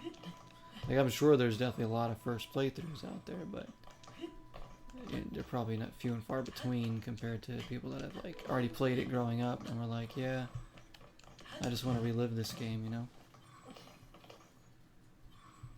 Hey, Starjune, that's another thing we have in common right there. That's exactly how I grew up with Ocarina of Time, watching my brother play it. Not me playing it, but watching him play it. So I kind of experienced the game a bit. Like I have more nostalgia for just like the music and some of the sounds in the game as opposed to like areas and actual gameplay. I know that sounds weird, but what the heck? But I think I would just lay down and relax on the couch or something while he was playing, like fall asleep almost to it. Cause like, oh, he likes playing this game, I want to check it out. You know, I'd go and play my games, you know, Banjo-Kazooie, Mario 64, World Cup 98, whatever the heck it was and stuff. But yeah, it's just like you have memories of stuff. Like another game for me like that is Secret of Mana on the Super Nintendo. Not one I played myself, but one I would watch him play or listen to it being played.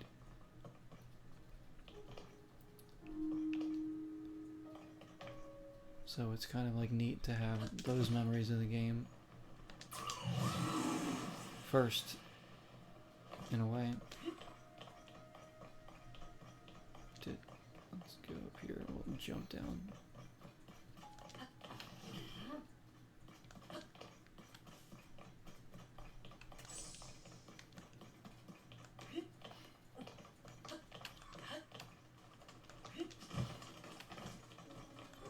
that's a game that most people played back then, you know. If you had an N64, you probably played that game, right? So the fact that I didn't, you know, maybe I missed out on the time, but you know, getting to play it the 2 years ago and having it recorded is just so cool. And having that copy of the game that my brother had put so much time into, for him to give that to me, you know, means a lot, because he doesn't want it anymore. He just gave it to me, and it's a complete in box Ocarina of Time, and it's so special. And of course I kept his profile on there. I started my own game, kept his old file on there. So if he ever wants to dive into his file again, he can. I think it's been 2 years, yeah, since I played that game. I think so. It was like around the holidays. Not last year, but the year before, I believe. Maybe. Yeah, because I played it after Breath of the Wild. Because Breath of the Wild was the first Zelda game I finished ever in my life. And then I acquired Ocarina of Time for my brother. And I was like, well, let's play this one now. I think it was like 2 years ago, yeah. Yeah, because it must have been. Because Breath of the Wild was like January through like March, April or something of like 2021 when I had COVID. Because I remember playing Breath of the Wild before I had COVID and after I had COVID for the first time. I remember it being like so bad for me, like how I felt, and Breath of the Wild helped me feel better and like relax. Played a lot of that, and then I think later that year we might have played Ocarina of Time around the holidays. Because last year around the holidays we didn't do any Zelda. Because we were kind of waiting for this game to come out. Yeah, 2 years. Wow. It doesn't seem like 2 years, does it? My goodness.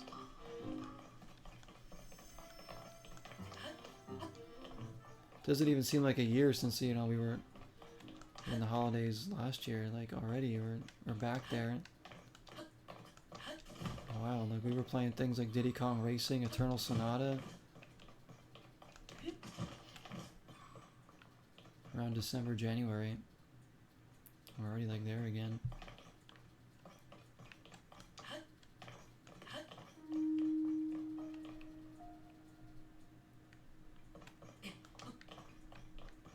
But we will try to do some more N64. You know, this month, next month. See what we got up our sleeve here. Oh, any of them, Stardew. Honestly, any of the ones I haven't played.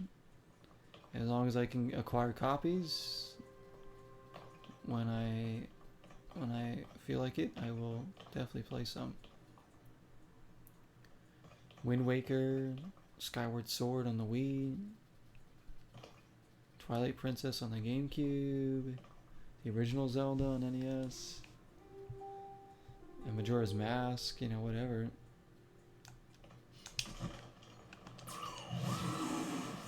Look around here for another shrine, maybe.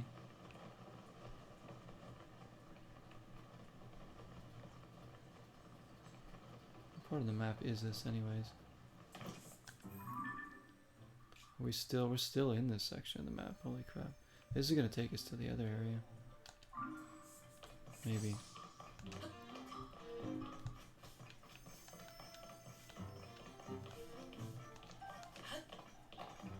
It's cool because this is a series I'm falling in love for the first time with, you know, these past 2 years or whatever. With Breath of the Wild and Ocarina of Time, you know, this isn't a series I obviously appreciated when I was younger and thought the games were cool, but not ones I played and loved. You know? I played different games when I was young. But now it's like experiencing these now, I love this. I love this stuff. Whoa, buddy. And to add salt to the wound, we see my body tumble down the cliff. That was great. Well played by that bokoblin.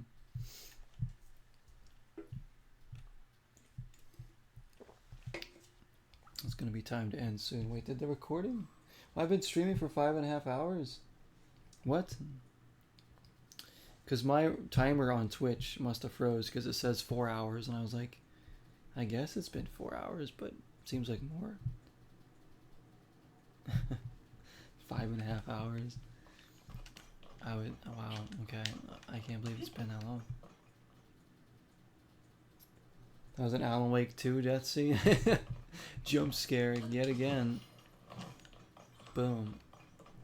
Oh gosh, it's a like. Let's get out of here, Scoob.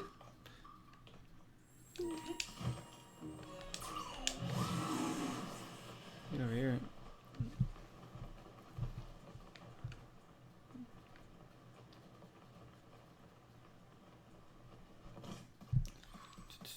Alan Wake 2.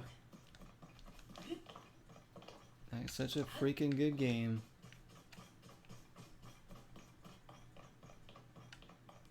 Such a freaking good game.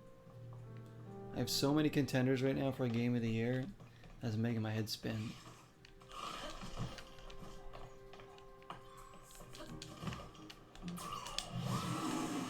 I don't even know. Like, I kind of know, but I don't know. I don't. It's gonna be so hard to pick. But it's all just gonna be like a celebration of some of the great games that came out this year.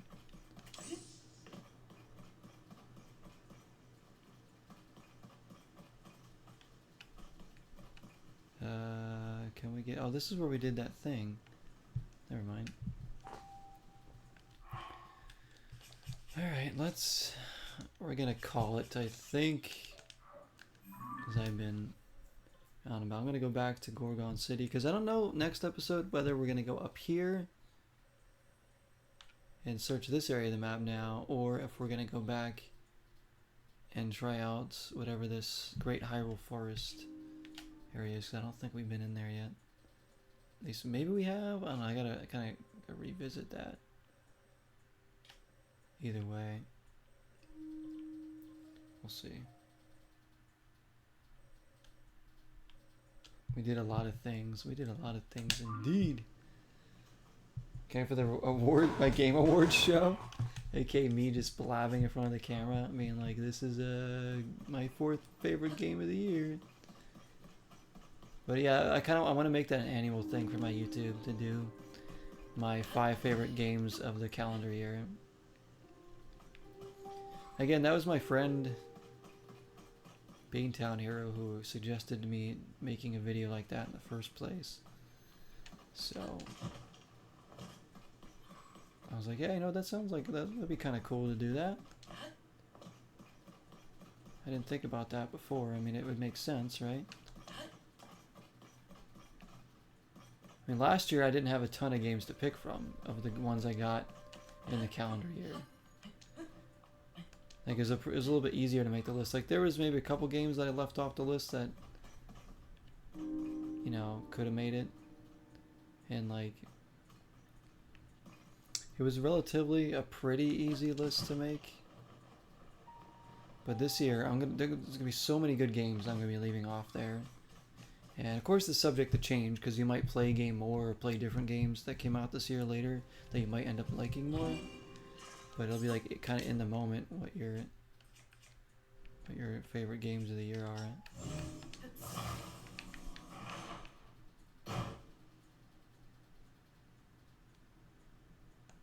They have a lake named after you? What? They have a Starjune Lake? Are you telling me they got a Starjune Lake here? I want this Cobble Crusher, so I'll get rid of this sword I'm holding, actually.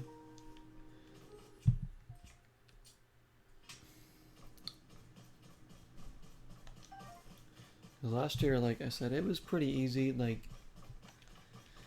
to me, I think my top 5 last year was Sonic Generations was 5th. Not Generations, sorry, Sonic Frontiers. Goodness me.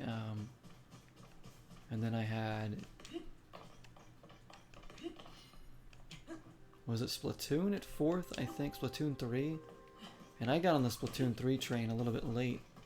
But man, when I started playing that game, that one like skyrocketed up.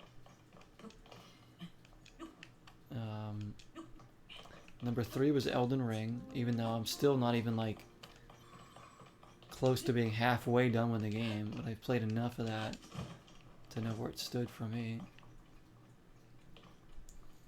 Number 2 was, I think it was Mario Strikers, which I'm guarantee you nobody else in the world had Mario Strikers as like number 2 on their top 5 games of the year last year. But I put a lot of time in that game and I really enjoyed it. And it just, I don't know, I just like the game. Has its problems, but it's a heck of a good game to me.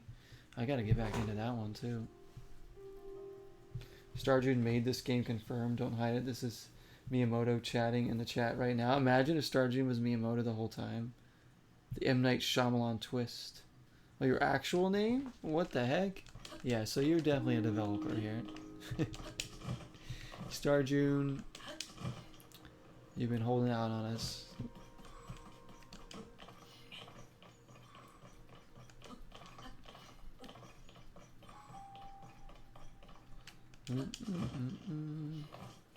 And of course my number 1 was Shredder's Revenge. That was an easy pick. Like, after the first time I played that game, I knew like this is gonna be my game of the year. Because it's just so good.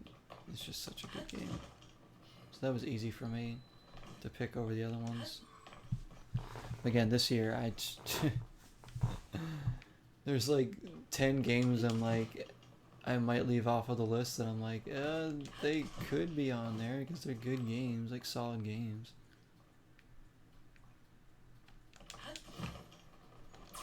Like a game like Disney Illusion Island, for instance. That's a good game. That's a really good game. But there's no way it's sniffing the top 5 this year. Because there's just been too many other things that are just so good. It's definitely a solid game though. It was something like, I don't even, like AEW Fight Forever, a game that I was completely hyped for. Awesome wrestling game. I don't even know if that's going to get my top 5.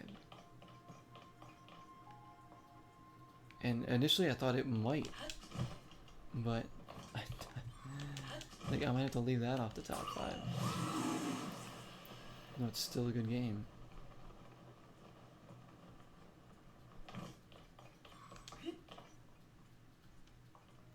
Whenever I do find the lake, you'll gift a sub. If I ever find it. I don't even know what I'm looking for.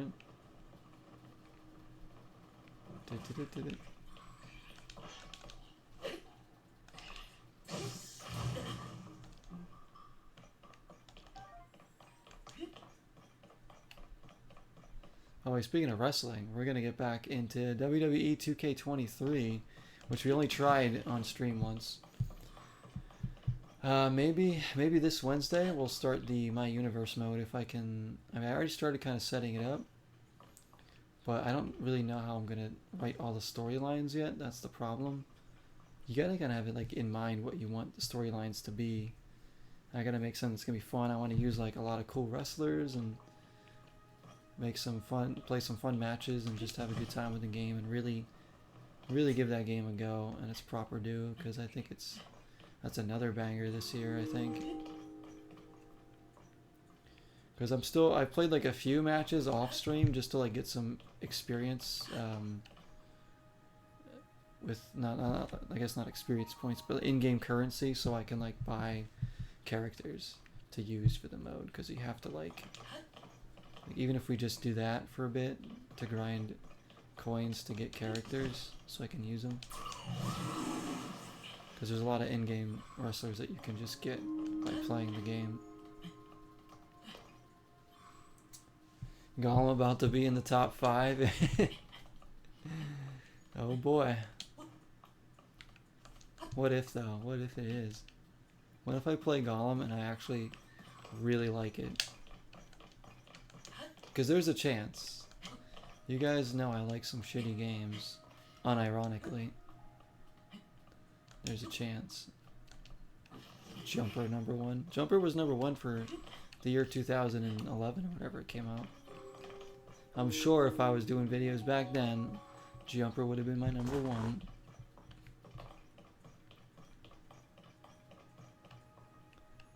Like, I imagine, like, what if I was doing YouTube back then, like, and doing like top 5 games of the year, what would they be for each of those said years? I don't even know, because I don't remember what year some games even came out.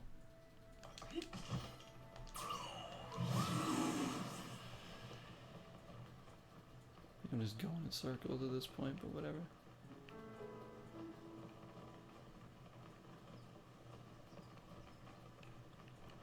We're just chilling.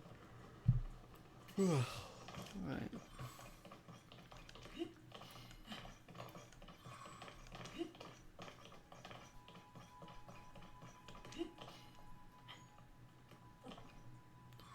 What I should do actually is try to cook some food.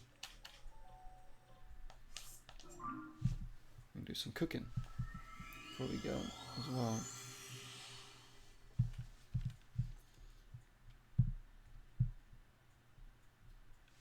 Because this will be my second annual top 5 games of the year thing, but again, it's just my opinion too. It's not like when I say something's like game of the year or is top 5 doesn't mean that's what it should be or anything, you know. It's like sometimes maybe I just didn't play a game that people liked. Like there's gonna be no PS5 games on the list because I haven't been able to play any PS5. There's no PC stuff because again I don't play PC games on like Steam, you know. Obviously some games are released on PC too, but so it's just gonna be a Series X Switch list, you know. And that's like another like little disclaimer there. Alright, let's go find a cooking pot if they have one here. I assume there's one somewhere.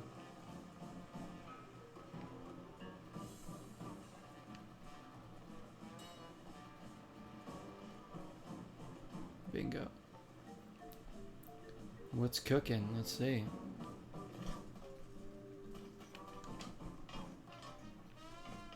smell that? I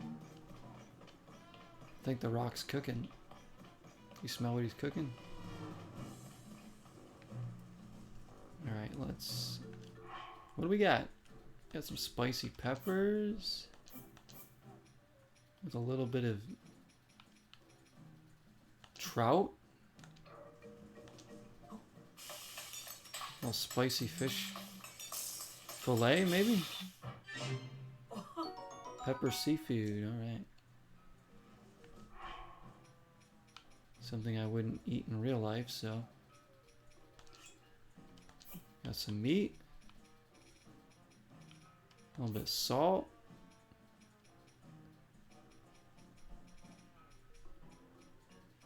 And then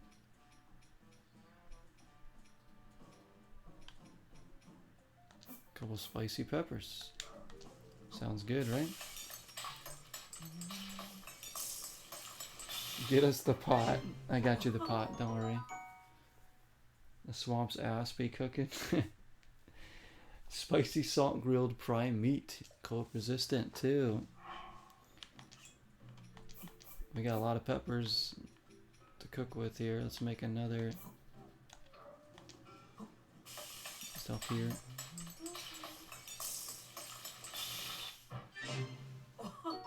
Pepper seafood looking good for some health.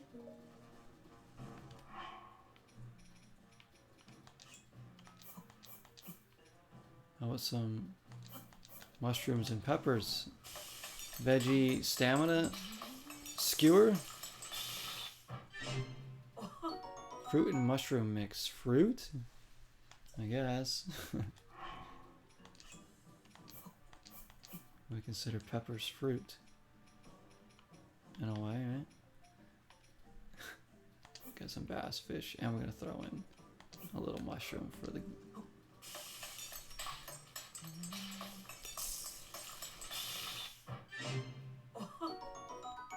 Pepper seafood again. Oh no, you closed your thumb in the car door? That's... I hope that's alright. I hope you're okay. That's happened to me before. It's not fun. It sprained my fingers, 2 of my fingers. I had to get like splints on them. It will definitely swell up. You didn't break it though, right? It just... maybe you sprained it or something? Because I somehow didn't end up breaking my fingers. They just got sprained and hurt a lot. I've broken not many bones. I broke my wrist in 2 places once a long time ago when I was a kid, like 5 years old. And then I broke a few toes playing soccer. I think I definitely broke my big toe once. Cause that thing jacked and it was like swollen and it was so much pain and it took a while to heal. And I just felt it in my bone. I was like, damn, but worth it. Worth it. At the time I was like, yeah. Oops. I got one more seafood to make here.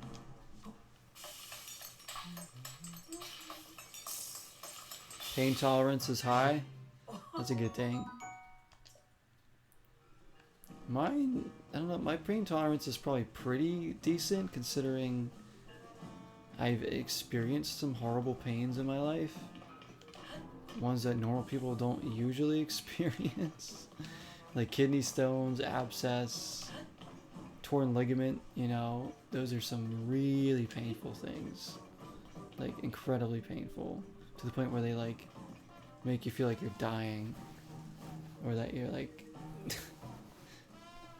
like you're like losing your body parts or something. Stubbing your toes always hurts though, to be fair, Starjune. Like it always sucks. Like it's never like it always feels like you like broke your toe when you do that. And then like 10 minutes later it's fine. You're like, dang.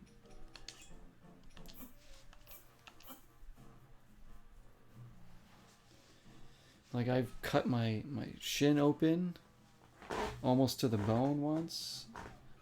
Tripping, like I was playing soccer in one of my old backyards and we had this little area with like, it was like separated by mulch for the shed and like a little wood wall over it that I could like literally just step over because it was like half a foot tall or something like that.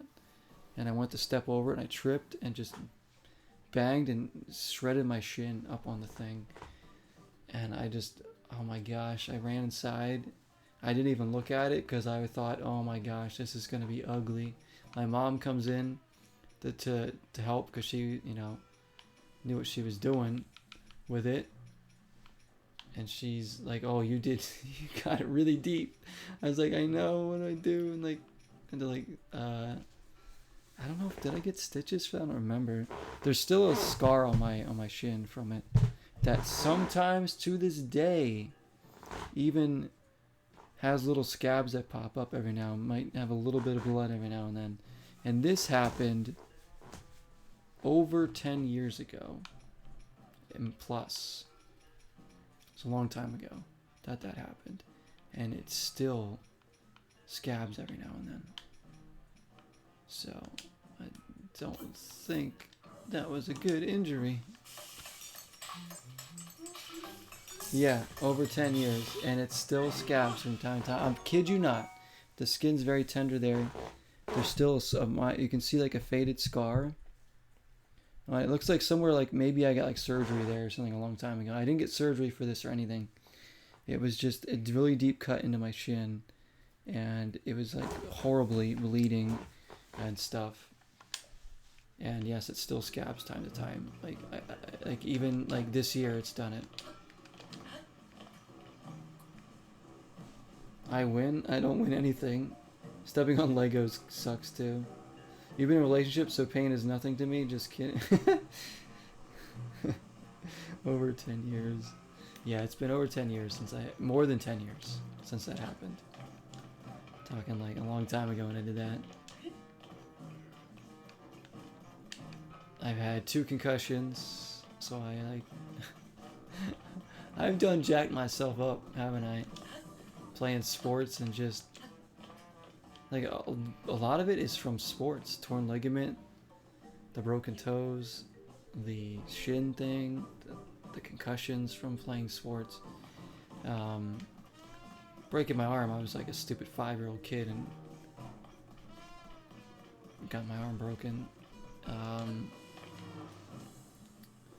The kidney stones were just unlucky, I guess. That was horrible.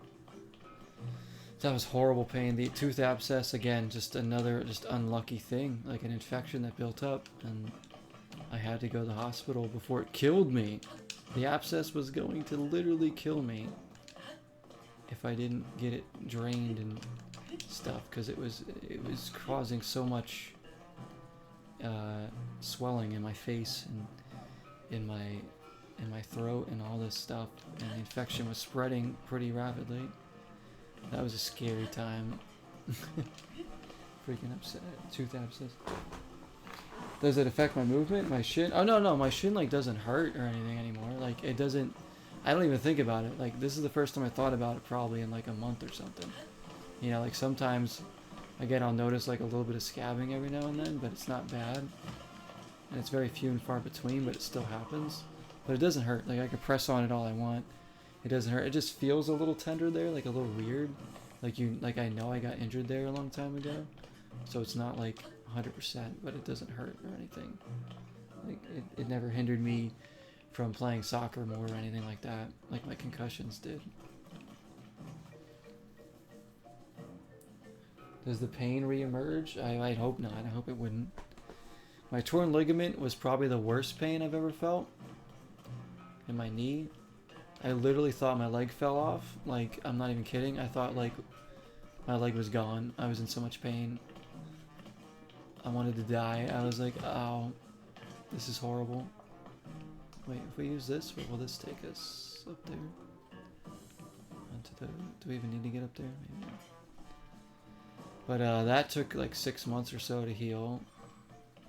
And luckily that had a full recovery with that, too.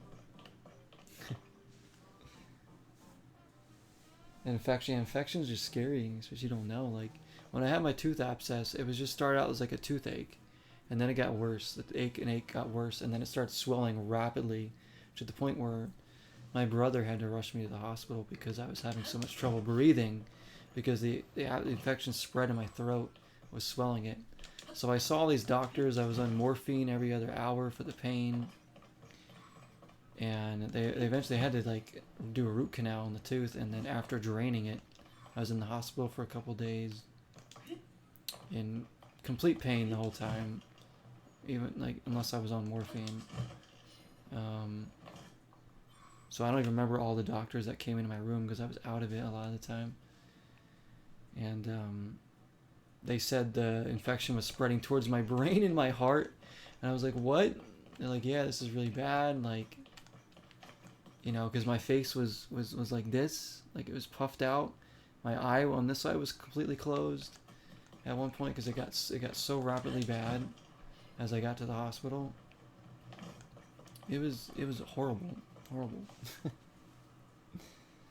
It was not one. It was one of the least fun times in my life.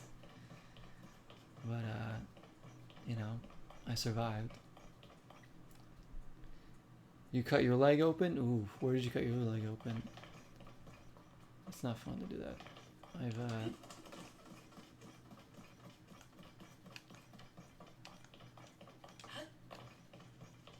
don't know, I've gotten, my body's taken a beating over the years for sure. It really has, like, it really has, but it's not even like I try to hurt myself. It just happens.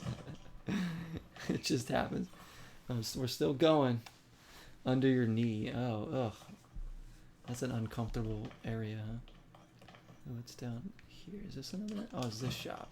The Ruby dude. Ruby.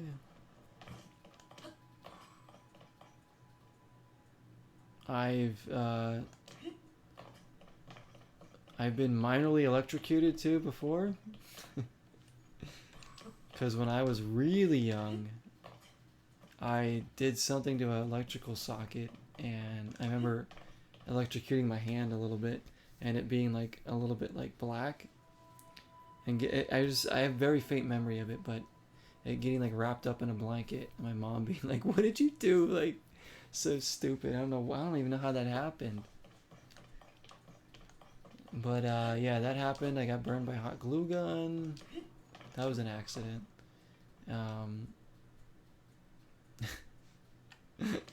Can I not be a hazard to myself? So you guys know when I'm like hurting myself in these video games, it's pretty much real life. That's me in real life. Zero regrets. Did I use a fork? No, I don't think I used a fork. I don't know what I did. I don't know. I mean, I was so young though. Like I must have been a few years old or something. I don't know. It might be one of the earliest memories I actually have. Come to think of it, is that moment. But again, I faintly remember. I remember it happening. I remember my hand hurting so bad, like burning. It was like a burning sensation. Not like a shock, but like more like a burning sensation. And my hand was like a little bit dark. And then I remember it getting wrapped in this like dinosaur blanket or something. To like, I don't know. Somebody did that. And then eventually, like probably, I don't know what happened after that. I mean, I don't have any marks on my hand or anything. Like, you would never have known something like that happened. But I got like kind of electrocuted there. How stupid is that? So I've been through the ringers here, for sure. Concussions, could have been what else? I'm trying to think, what else have I actually done that's happened to my body physically? Painful. Of course, I got my fingers closed in a car door too. That was an accident. I think my grandmother did that by accident. You know, well, not her fault. She just closing the door, and I happened to have my fingers there still like an idiot. Because I didn't know the door was going to be getting closed, obviously. And then it just sprained. I think I also, another one, I think I also like cut my chin open a little bit when I was young. I remember my mother telling me, I think that was probably before I could even remember, but my mom has told me about that one. My grandmother stitched me up, I guess. I don't know how bad of an injury it was. She said like, you cut your chin open and your grandmother had to stitch you up because this happened because she wasn't there at the time. And she did a good job because I don't know if there's a scar or not anywhere. That's how you got strong completing jumper through various pains. Yeah, I still can't even beat jumper. That's the biggest pain in my life. Alright, where's your friend? Up there. Great. Okay.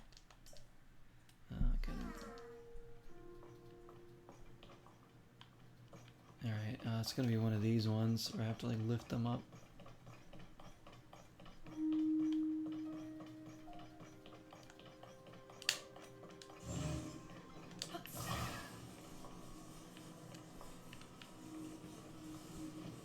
I'm gonna do something. Will he stay like right here? Of course not. Why would you?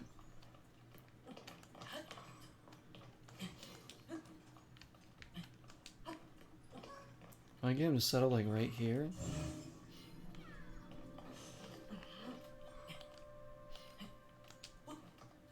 Hang on. Link, I can't see. What's this camera angle?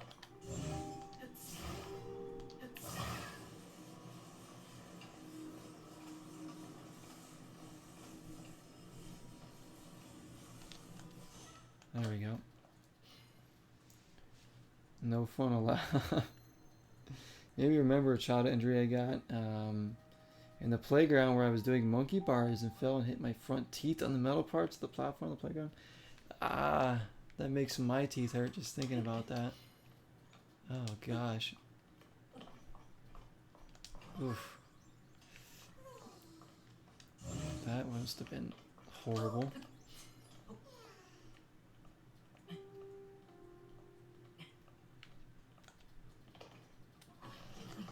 come on. No, Link, what are you doing?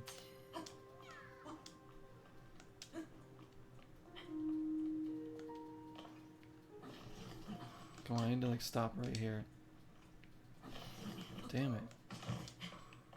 Can I lift him up any further from here? Can I bring him out? Because he nestles in there pretty nicely right there. There we go. Don't you move now. I'm trying to grab him from here. I don't know if it'll let me do this. Ah, he's too far.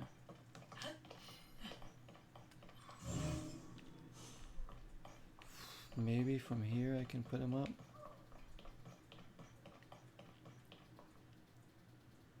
Maybe. Toothberry stocks went up that day. Yeah, that could have been a lot worse too. If your jaw could have shattered or something, like goodness me.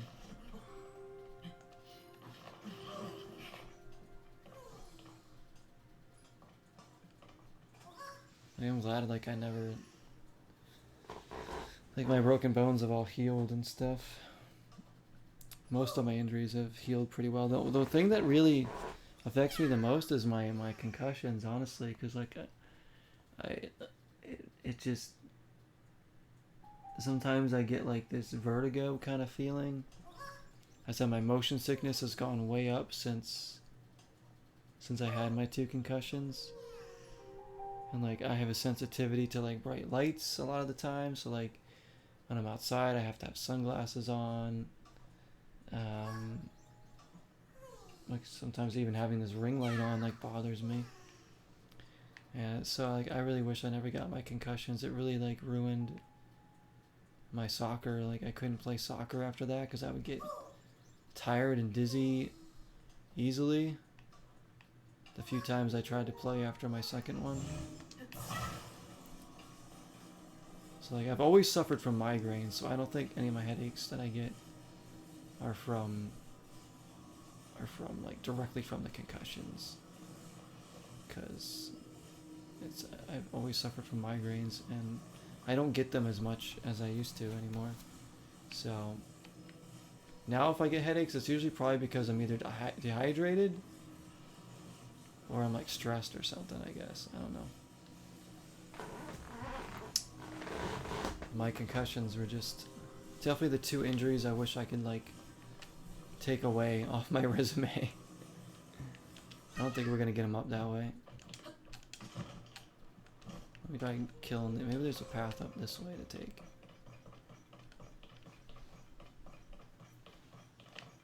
Because like I feel like overall I would feel different about. I would have kept playing soccer more. I would have, you know, organized soccer and.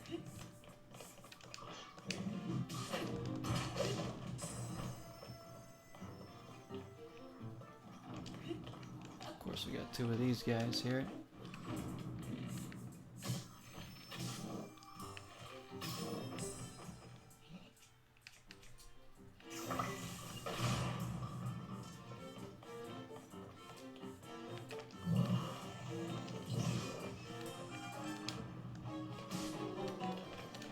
Nice job.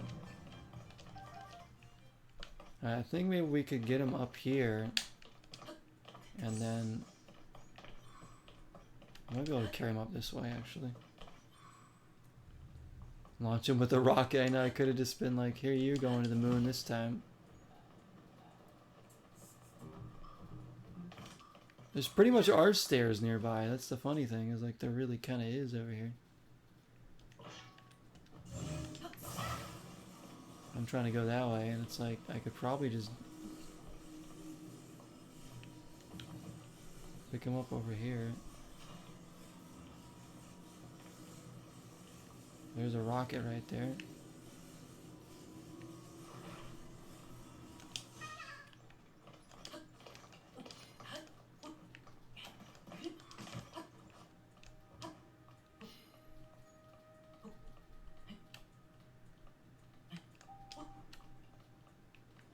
Pick him up from here, and now I won't be able to do that. try that. Now let's keep going.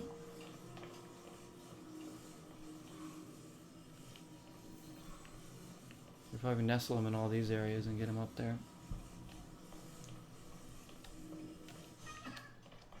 There's like a path. Oh yeah, we can do it from here easily.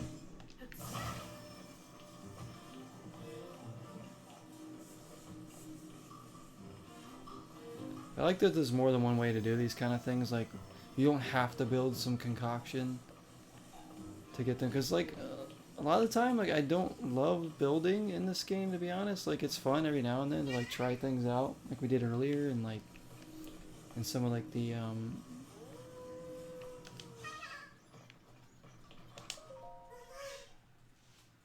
whatchamacallit, the shrines and stuff. But sometimes I just don't feel like sitting there building a bunch of stuff. I just like want to do things other ways, you know.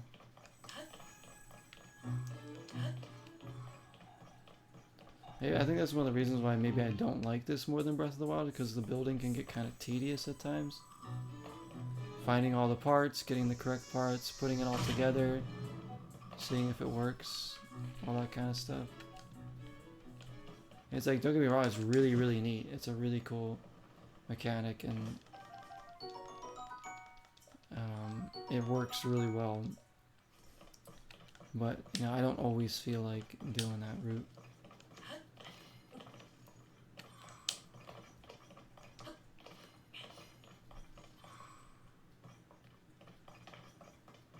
That's why I'm glad they give you the options, you know, sometimes to just do things other ways, you know, normal ways, or that's good game design right there. It's not like, oh, you have to build some crazy rocket to get this guy up to his friend, or no, you can carry him up this path over here, and after you kill these two enemies and you're good to go. If you want to sit there and build something to lift you up there, by all means, you know, go for it, right?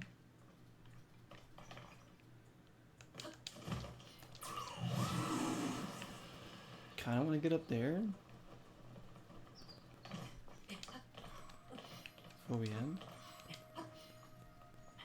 Options are always good, indeed. It's like, leave it up to the player to decide, you know, for a game like this. You know, for some games, obviously one way is the correct way, but this game gives you, with the physics and stuff, gives you many options to do so many different things. Get creative with it. Your mind isn't creative enough to do cool builds. I'm sure, no, it definitely is. You just have to, like, be willing to be patient with it. Me, I can't do anything creative with this. Everything I build turns out to be something that doesn't work. But I like the option of, you know, being able to try building crazy things to see if they work.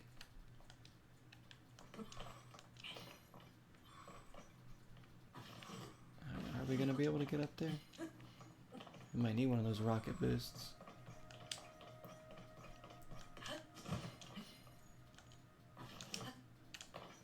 Whoa, Link, dude.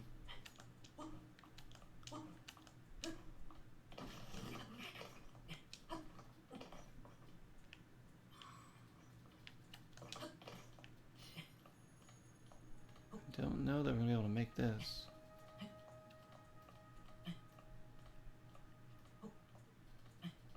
End up falling here.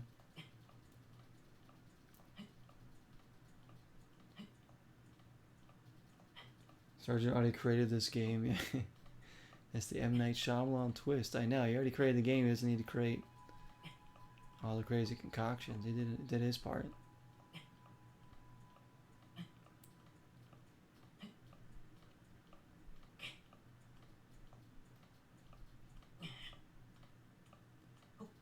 It's gonna be close. This is gonna be close.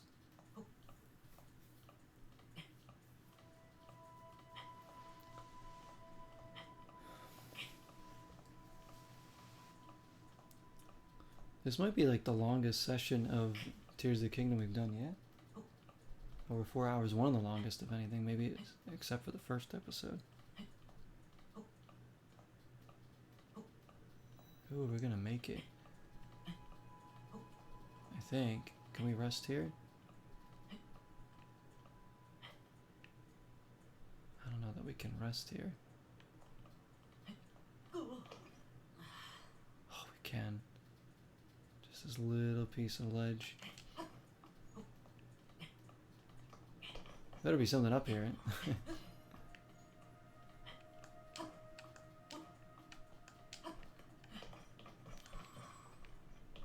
Rocks, that's it? Maybe I've been up here before and I don't even remember. I don't think so though.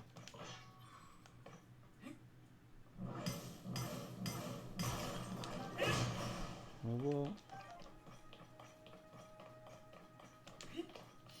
No Korok seeds, nothing. We got killer view. Hey, is that Gorgon City over there? It is. What's up? What's up? Ghost house. Oh man, I'm getting tired. It's almost 3 a.m. My gosh, guys, I gotta go. I gotta go.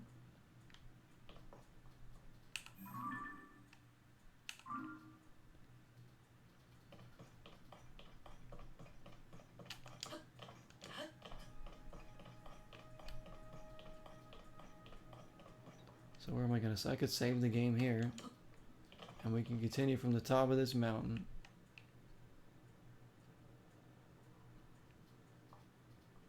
Doing who knows what next. Uncharted. Oh, nice. Yeah, I want to try those games someday. Gotta go fast. Okay, Sonic. Wait, what is this dark pit here? What the heck is this? Oh, is that the Lost Woods? Did I go in there already? Because, like, I remember playing the Lost Woods, but maybe it was the one from Breath of the Wild and not this one. I don't know if I played this one yet. I don't think so. Well, maybe that's what we do next, because we're staring at it right here.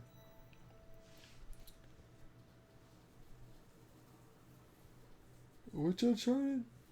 I don't know anything about any of the story from that game though, because I haven't even seen those games played before. I just heard they're like kind of like the Tomb Raider games, which is cool. I have Uncharted. Is it 2? I think we're Uncharted 2 on PS3, and that was one that was given to me.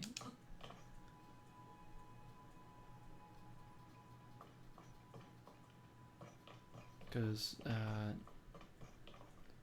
friend's brother was getting rid of some games, and they were like, I know somebody who will, you can give them to. They wanted to give them away. It's just a couple PS3 stuff. I was like, ooh, I'm gonna get a PS3 sometime. Played the second one. Oh, nice. Yeah, they look good.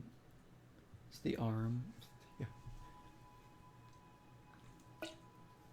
Hydration there, thank you. You're gonna head to bed too, Star June? Yeah, man. Thank you for coming in. I appreciate it. Always good chatting with y'all. Star June is not a number. Star June is the number, though. 0 is not the number. That much you know. You guys are great. Thank you, everybody, for hanging out with me tonight. Jesse and I played some Mario Wonder. We did a nice long episode of Tears of the Kingdom for y'all, so there you go. Again, don't know when we'll play this again. You know, when I feel like putting this in again, we'll continue our journey. Such a great game. Let's raid Pineapple. Pineapple streaming? Wait, am I following Pineapple?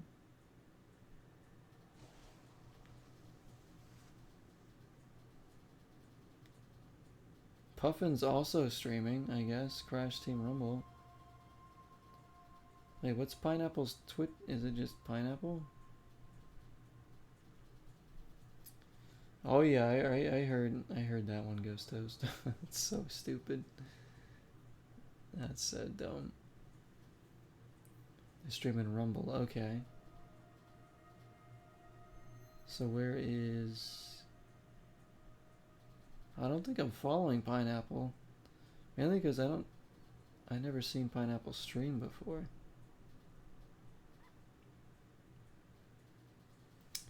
It's got the 3, right? Yeah, the 3 is that. Alright, let me find the channel. All caps, right? I'm gonna be like asleep, but that's alright. You guys can enjoy Pineapple. Let's see.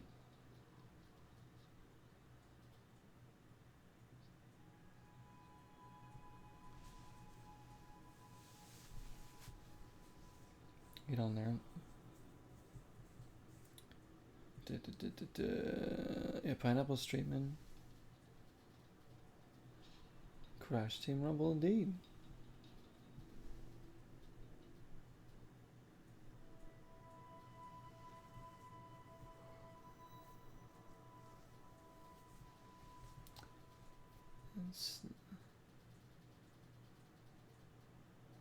Yeah, it's 2 L's, right? Yeah, has an extra L to it. Alrighty. Let me put that in. Alright, we'll raid Pineapple. Why not? I didn't know they were streaming because I apparently wasn't following Pineapple.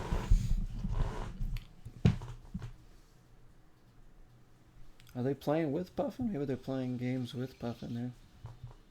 Let's go raid Pineapple. They are playing Crash Team Rumble. Enjoying that game. Let me put in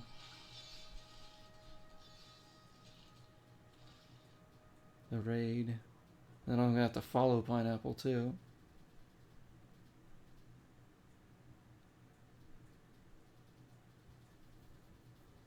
Let me put this in. Alright, so I have to go here. It's so weird I have to do it. Oh yeah, no problem. Thank you, thank you. You can't wait for more Alex Walking 2? Alex Walking 2. Alex Waking? Alex Sleeping, maybe. Alan Sleep. Maybe Alan Sleep. Baby. Alright. Oh, I'm tired. I'm tired. I'm getting like all befuddled here. I have to do... It's weird because like the chat on Twitch is so strange to make me do it like this. We'll see if I sleep. I probably won't even sleep yet. That's the thing. Like I'll want to, but I probably won't be able to sleep for like an hour or so. Alright, so from here I have to do raid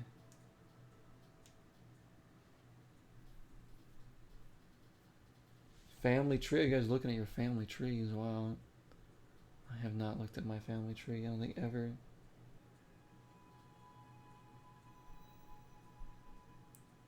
Alright, raid Pineapple. I gotta make sure I get the name right. 2 L's. All caps with the 3.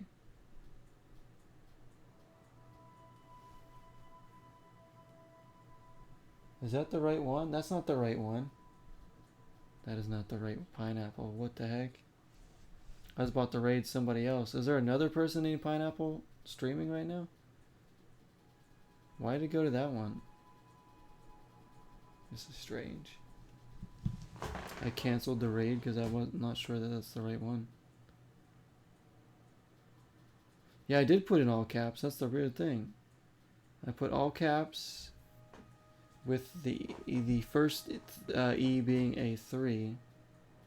And then it's... Maybe my phone's doing like stupid autocorrect or something. Let's try this one. There we go. That's the right one. Alright, that's the right one. Alright.